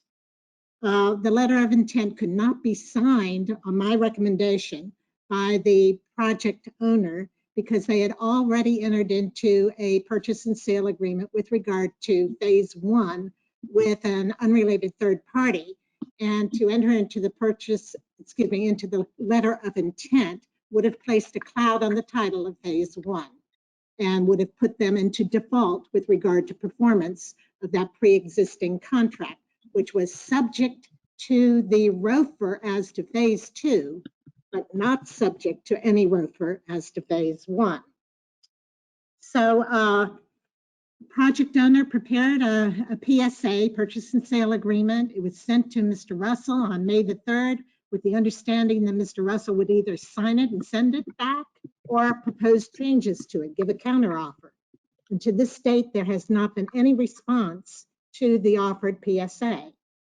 On June the 3rd, Mr. Aronson finally notified the foundation that he was going to terminate negotiations because of their failure to respond.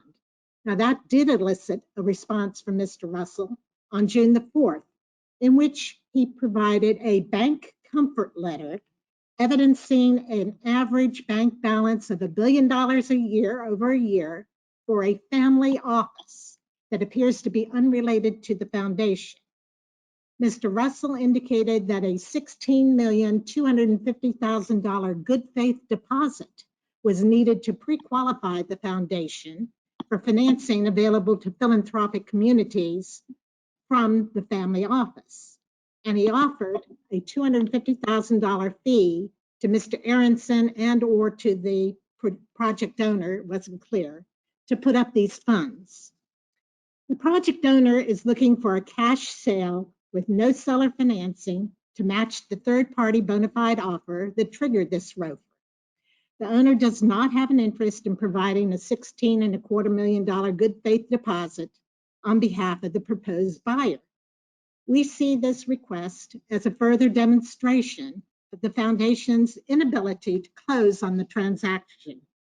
Accordingly, we request that the TDHCA either, one, grant the proposed owner's appeal of the determination that the Williams Foundation provided a bona fide offer, or number two, provide guidance to the staff that the project owner has met the requirements of the ROFR by negotiating in good faith with the foundation, and that the foundation has not been able to close on the transaction or get close to closing.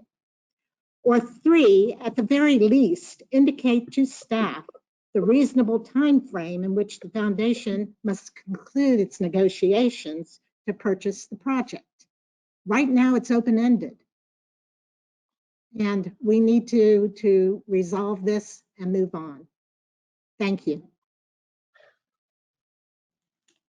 Great, thanks for your patience that we got through that.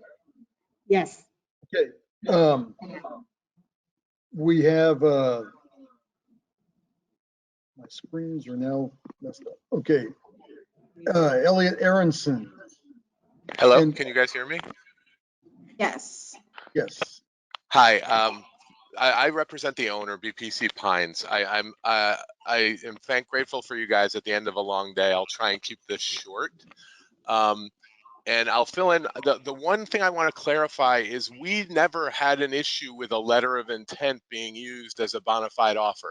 We had an issue with this letter of intent because this letter of intent was, it contained no, we knew, we had been in contact with this group. We know they're inexperienced. They have never bought another property. They have no financial capability, and they've been asking us since February to finance their purchase of the asset. So we knew they weren't credible from a financing perspective. Further, their letter of intent required us to let them assume our financing, which is Freddie Mac financing and not assumable. And then third of all, their letter of intent required things that we knew they couldn't do. So even while we were doing that appeal, as Tamia pointed out, we've been negotiating with them, and we provided them a purchase and sale agreement at their request. And even per their letter of intent, they said they would require endeavor to get the purchase and sale agreement done within 25 days. Well, 25 days came and went. They never even responded. We still never have any response from them, and it's been 45 days. They also said purchaser and seller shall make their best efforts to execute a mutually acceptable purchase and sale agreement. They also said there was a good faith provisions that parties shall make good faith efforts to negotiate a final purchase and sale agreement, and they haven't responded. When I reached out to Mr. Russell multiple times, he said his attorney was going to reach out to our attorney, or he said or his attorney had the wrong notice provision, or multiple excuses. But the point is, he then came back in June when we terminated discussions with the same request for $16 million that he had made in February and didn't include in his letter of intent. And what we're really asking here is, we have no problem selling to a not-for-profit. In fact, this sale would be more lucrative for us than the sale that we posted. We are fine selling it to Mr. Russell's group. But what is happening here is the process is being abused by a non-qualified group to try and tie this up in perpetuity so that they can either force us to finance them to buy the property, which we're not capable of doing, or they have an open-ended period to go raise their funds. But just to be clear, to this date, there's not been a single lender on site. There has not been a single contact from a lender for Mr. Russell. There's not been any comment from an attorney for Mr. Russell. And this has not progressed since we've been talking to him for the past 5 months. And we request simply that you treat him like any other purchaser would and say, you've had your opportunity, we've negotiated in good faith, you haven't been able to even progress the transaction, forget about getting to a closing, and find that we've satisfied any definition of best efforts or good faith in dealing with him, and that we've satisfied our ROFR. Because notwithstanding that, Mr. Russell is not, he's a very nice man, I'm fond of him, but he's never purchased a property. He has a complex financing scheme that Mr. Banuelos referenced, which is he's trying to finance these deals with no money down, pay himself a brokerage fee on another out of his brokerage. That's what he is a broker, and then go public. And that's the plan. And I'm not disparaging the plan, but that's not what this ROFR was meant to establish as in the nonprofit eligibility. So again, I don't need to say anymore, but I appreciate your consideration, and we just ask that you find that we've done everything we can possibly do to progress this, and find that we've met the ROFR terms. Thank you. Great, thanks, Mr. Aronson. The final speaker we have lined up is Victor Russell. So let's get Mr. Russell up. Mr. Russell, you are unmuted. Can you hear us? Yes, good afternoon. Can you hear me? Yes. Okay, good afternoon. Thank you, Sheriff Vasquez. How are you doing this afternoon? Great. Let's Okay, there is a debate in terms of the qualifications of our foundation, and there's some inaccuracies that have been displayed, I guess you might say, from Elliot, Tammy, and Barry, who have presented their side of the argument. Our intent is to acquire the property. We were presented with a PSA, as they've stated, the first week of May, and we work with our council through the 29th of May in looking over what would be the best possible opportunities and look at the shortfalls that they provided.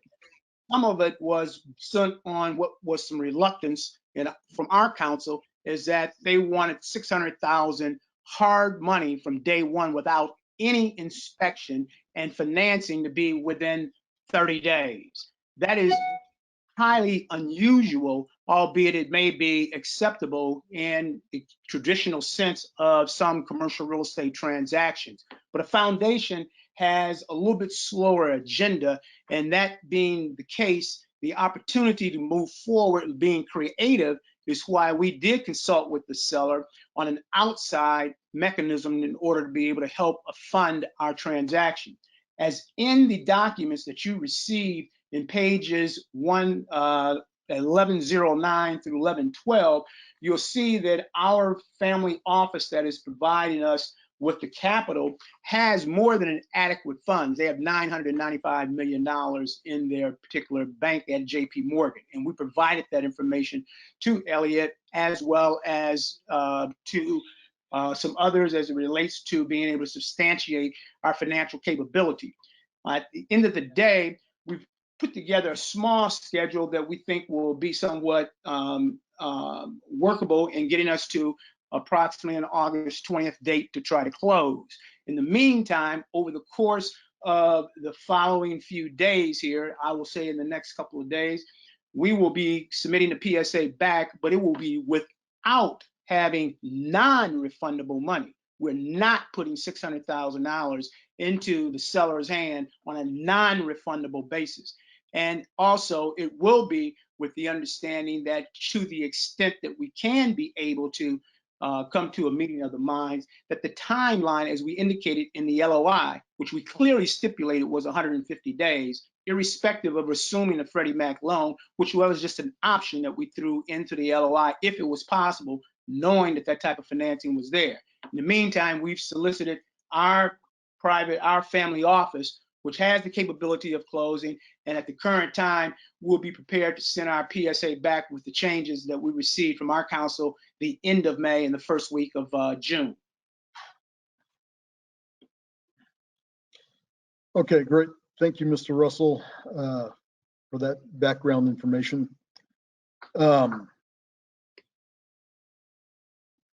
So I guess this, back to the final board discussion, that was all of our speakers. Was there any clarification that Rosalio wanted to add, or I don't know if he's still around? Sir. Okay. I'd like to make some comments, and maybe Bobby or Rosario can comment on them. You know, when I read this ROFR provision, I mean, the whole idea behind it is if possible, we'd like to keep nonprofit housing as nonprofit, of course. I mean, that's our mission. So if somebody's going to sell a property and it can be sold to a nonprofit entity in such a manner that it'll still service low income housing, you know, it makes sense for us to say, well, if you're going to sell it to somebody else, can you go ahead and make an offer and sell it? You know, to entertain offers from other buyers who will keep it within the mission of this agency. That makes sense. But I've never thought this is supposed to be some mechanism by which you tie up a property for a prolonged period of time. I've always thought this mechanism really is, you have a contract in hand that says you're going to buy it for this price. You're giving the opportunity for somebody else to walk in with a similar contract in hand and say, instead of selling it to this guy, sell it to this other guy. Terms are about the same. Maybe there's a little more due diligence, there's a little delay, but it's just, there's no question that you can close on this second deal just as easily as you could close on the first deal. That doesn't seem the case here. And I don't, you know, it seems like the seller has been trying to cooperate and work with them. There's been a lot of back and forth. It sounds like the buyer is scrambling to make things work and scrambling to make money. And to me, it just seems like it's not an apples to apples comparison. It's not in the spirit of an right of first refusal. And in my opinion, I just don't see how this, you know, this satisfies. And it seems like the seller has already satisfied the requirement. So, I mean, that's contrary to what staff's recommendation is, but that's my thoughts on it. I would like to note a lot of this information is new since it went to staff and post my denial. You know, the June letter was well after my denial on the 18th. I thought, you know, what was before us before was, is an LOI an offer for purposes of ROFR, yes or no? You know, and we said yes, but that doesn't mean that negotiations would be forever. I don't see why the seller can't set some kind of deadline. Bo, do you have any comments on what we're trying to accomplish?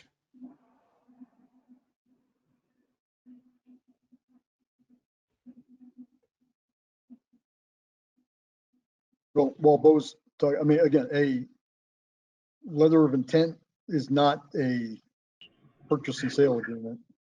Yes, my impression is the same as Bobby of this issue, and that is whether this LOI constitutes a bona fide offer under the ROFR rule.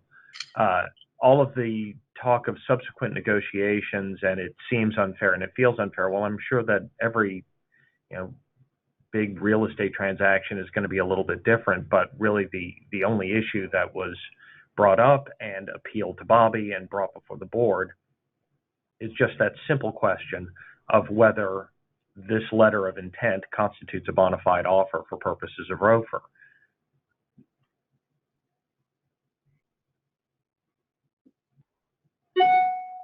Okay. And at the same time, there is no reason why, even if we say that the LOI does not lock up the property for Mr. Russell and his group, there's still no reason he can't still make an offer satisfactory to the owner to go ahead and still buy it, right? But it's up to the owner, the seller, who they feel more confident selling to. Well, I think that the issue, and Rosalio can certainly speak to this as well, is whether they satisfy the rule as it specifies what constitutes satisfaction of ROFR and what does not constitute satisfaction of ROFR. And we're into that, the latter of those two, and we're talking about if they have received a bona fide offer and it doesn't close, is that because of the seller or is it by no fault of the seller? And I'm just not really sure that that's happened yet. The issue of how long can a seller set conditions for? Can the seller set closing for a certain date? And if it doesn't make, are we, then making that determination? These are all fascinating questions that really aren't either before Rosalio or this board. We're still at that first point where the question that the only one that staff has addressed is whether the LOI, as it was originally presented, constitutes a bona fide offer for purposes of entering this conversation on whether they have or have not satisfied ROFR. All of these discussions of negotiations, and this is dragging on too long, honestly, I think have popped up in the last couple of weeks. Rosalio, is that about right? Correct. We received a letter from Tamia on June the 8th, so a little more than a week ago, regarding the negotiations. Up until that point, the appeal had been that the LOI is not a good faith effort, so it is not a bona fide offer. That was the appeal that was submitted to the executive director. And in light of that, and Tamia made note of this, so the LOI, I read it. I mean, it's non-binding. There's nothing to it. So it's hard to say, is that truly even an offer? And it wasn't an offer for phase 2. It was an offer for both. So, I think the department, the agency, made the seller break out his contract in 2 discrete components so that we could identify what part is subject to the ROFR, and expecting people to make an offer for that. And what he gets is a letter of intent for the whole thing. I just don't see how that stuff ends up being a bona fide offer for satisfaction of this purpose. And I cannot speak to the discussions between the buyer and the seller because I was under the impression as well that the seller was interested or would consider selling both phases, but I think that morphed into the negotiations not being acceptable to the seller, and we're at the stage where we're discussing that the process is taking too long, but as Bo pointed out, it deviates from the initial request that we had before our ED and with the board.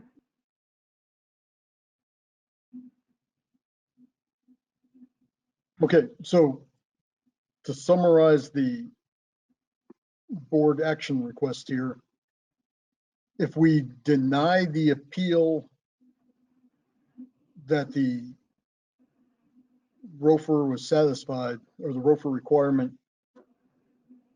was satisfied, that frees up the seller to sell to whomever they want. Or if we say that it was satisfied, they gave an opportunity for bona fide offers to come in. I'm just trying to make sure I understand the impact of what we're voting on. Right. I think we'd have to approve the appeal to indicate the seller could move forward with other deals. They're the ones appealing the ruling of the executive director. I think that would make it most clear to them that they can move forward, and it doesn't set precedent, right? As we're often reminded.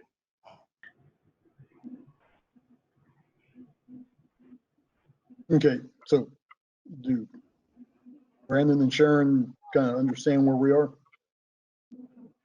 Yes, I think there have been multiple attempts on behalf of the seller to move this forward, so I understand. Okay. Would Mr. Braden like to make a motion? Sure. I'll move that the board approve the appeal regarding the Heights of Post Oak Apartments, that it satisfies the ROFR as described in, at least as the facts are described in the board action request.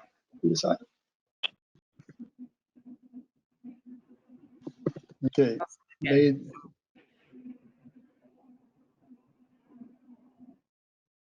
So,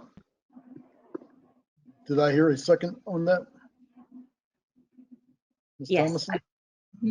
Okay, motion made by Mr. Braden. Seconded by Ms. Thomason. Let's have a vote. All in favor, say aye. Aye. Aye. Any opposed? Hearing none. Motion carries. Motion passes. That's definitely a complicated one, but okay, we are finally complete with the posted agenda items. And now's the time in the meeting when members of the public can raise issues with the board on matters of relevance to the department's business or requests that the board place specific items on future agendas for consideration. We do not have anyone lined up for additional public comment. So the next scheduled meeting of the board is July 8th, 2021. We have 2 meetings in July, the second one being July 22nd. So with that, is there a motion to adjourn? Yes, please. Second. Motion made by Ms. Thomason. Seconded, I'm sure, by everybody. But we'll give it to Mr. Batch. All in favor, say aye. Aye. Hearing no objections, it is 3:07 p.m. and we are adjourning the meeting. Thank you all for your patience. Thank you. I'll take care.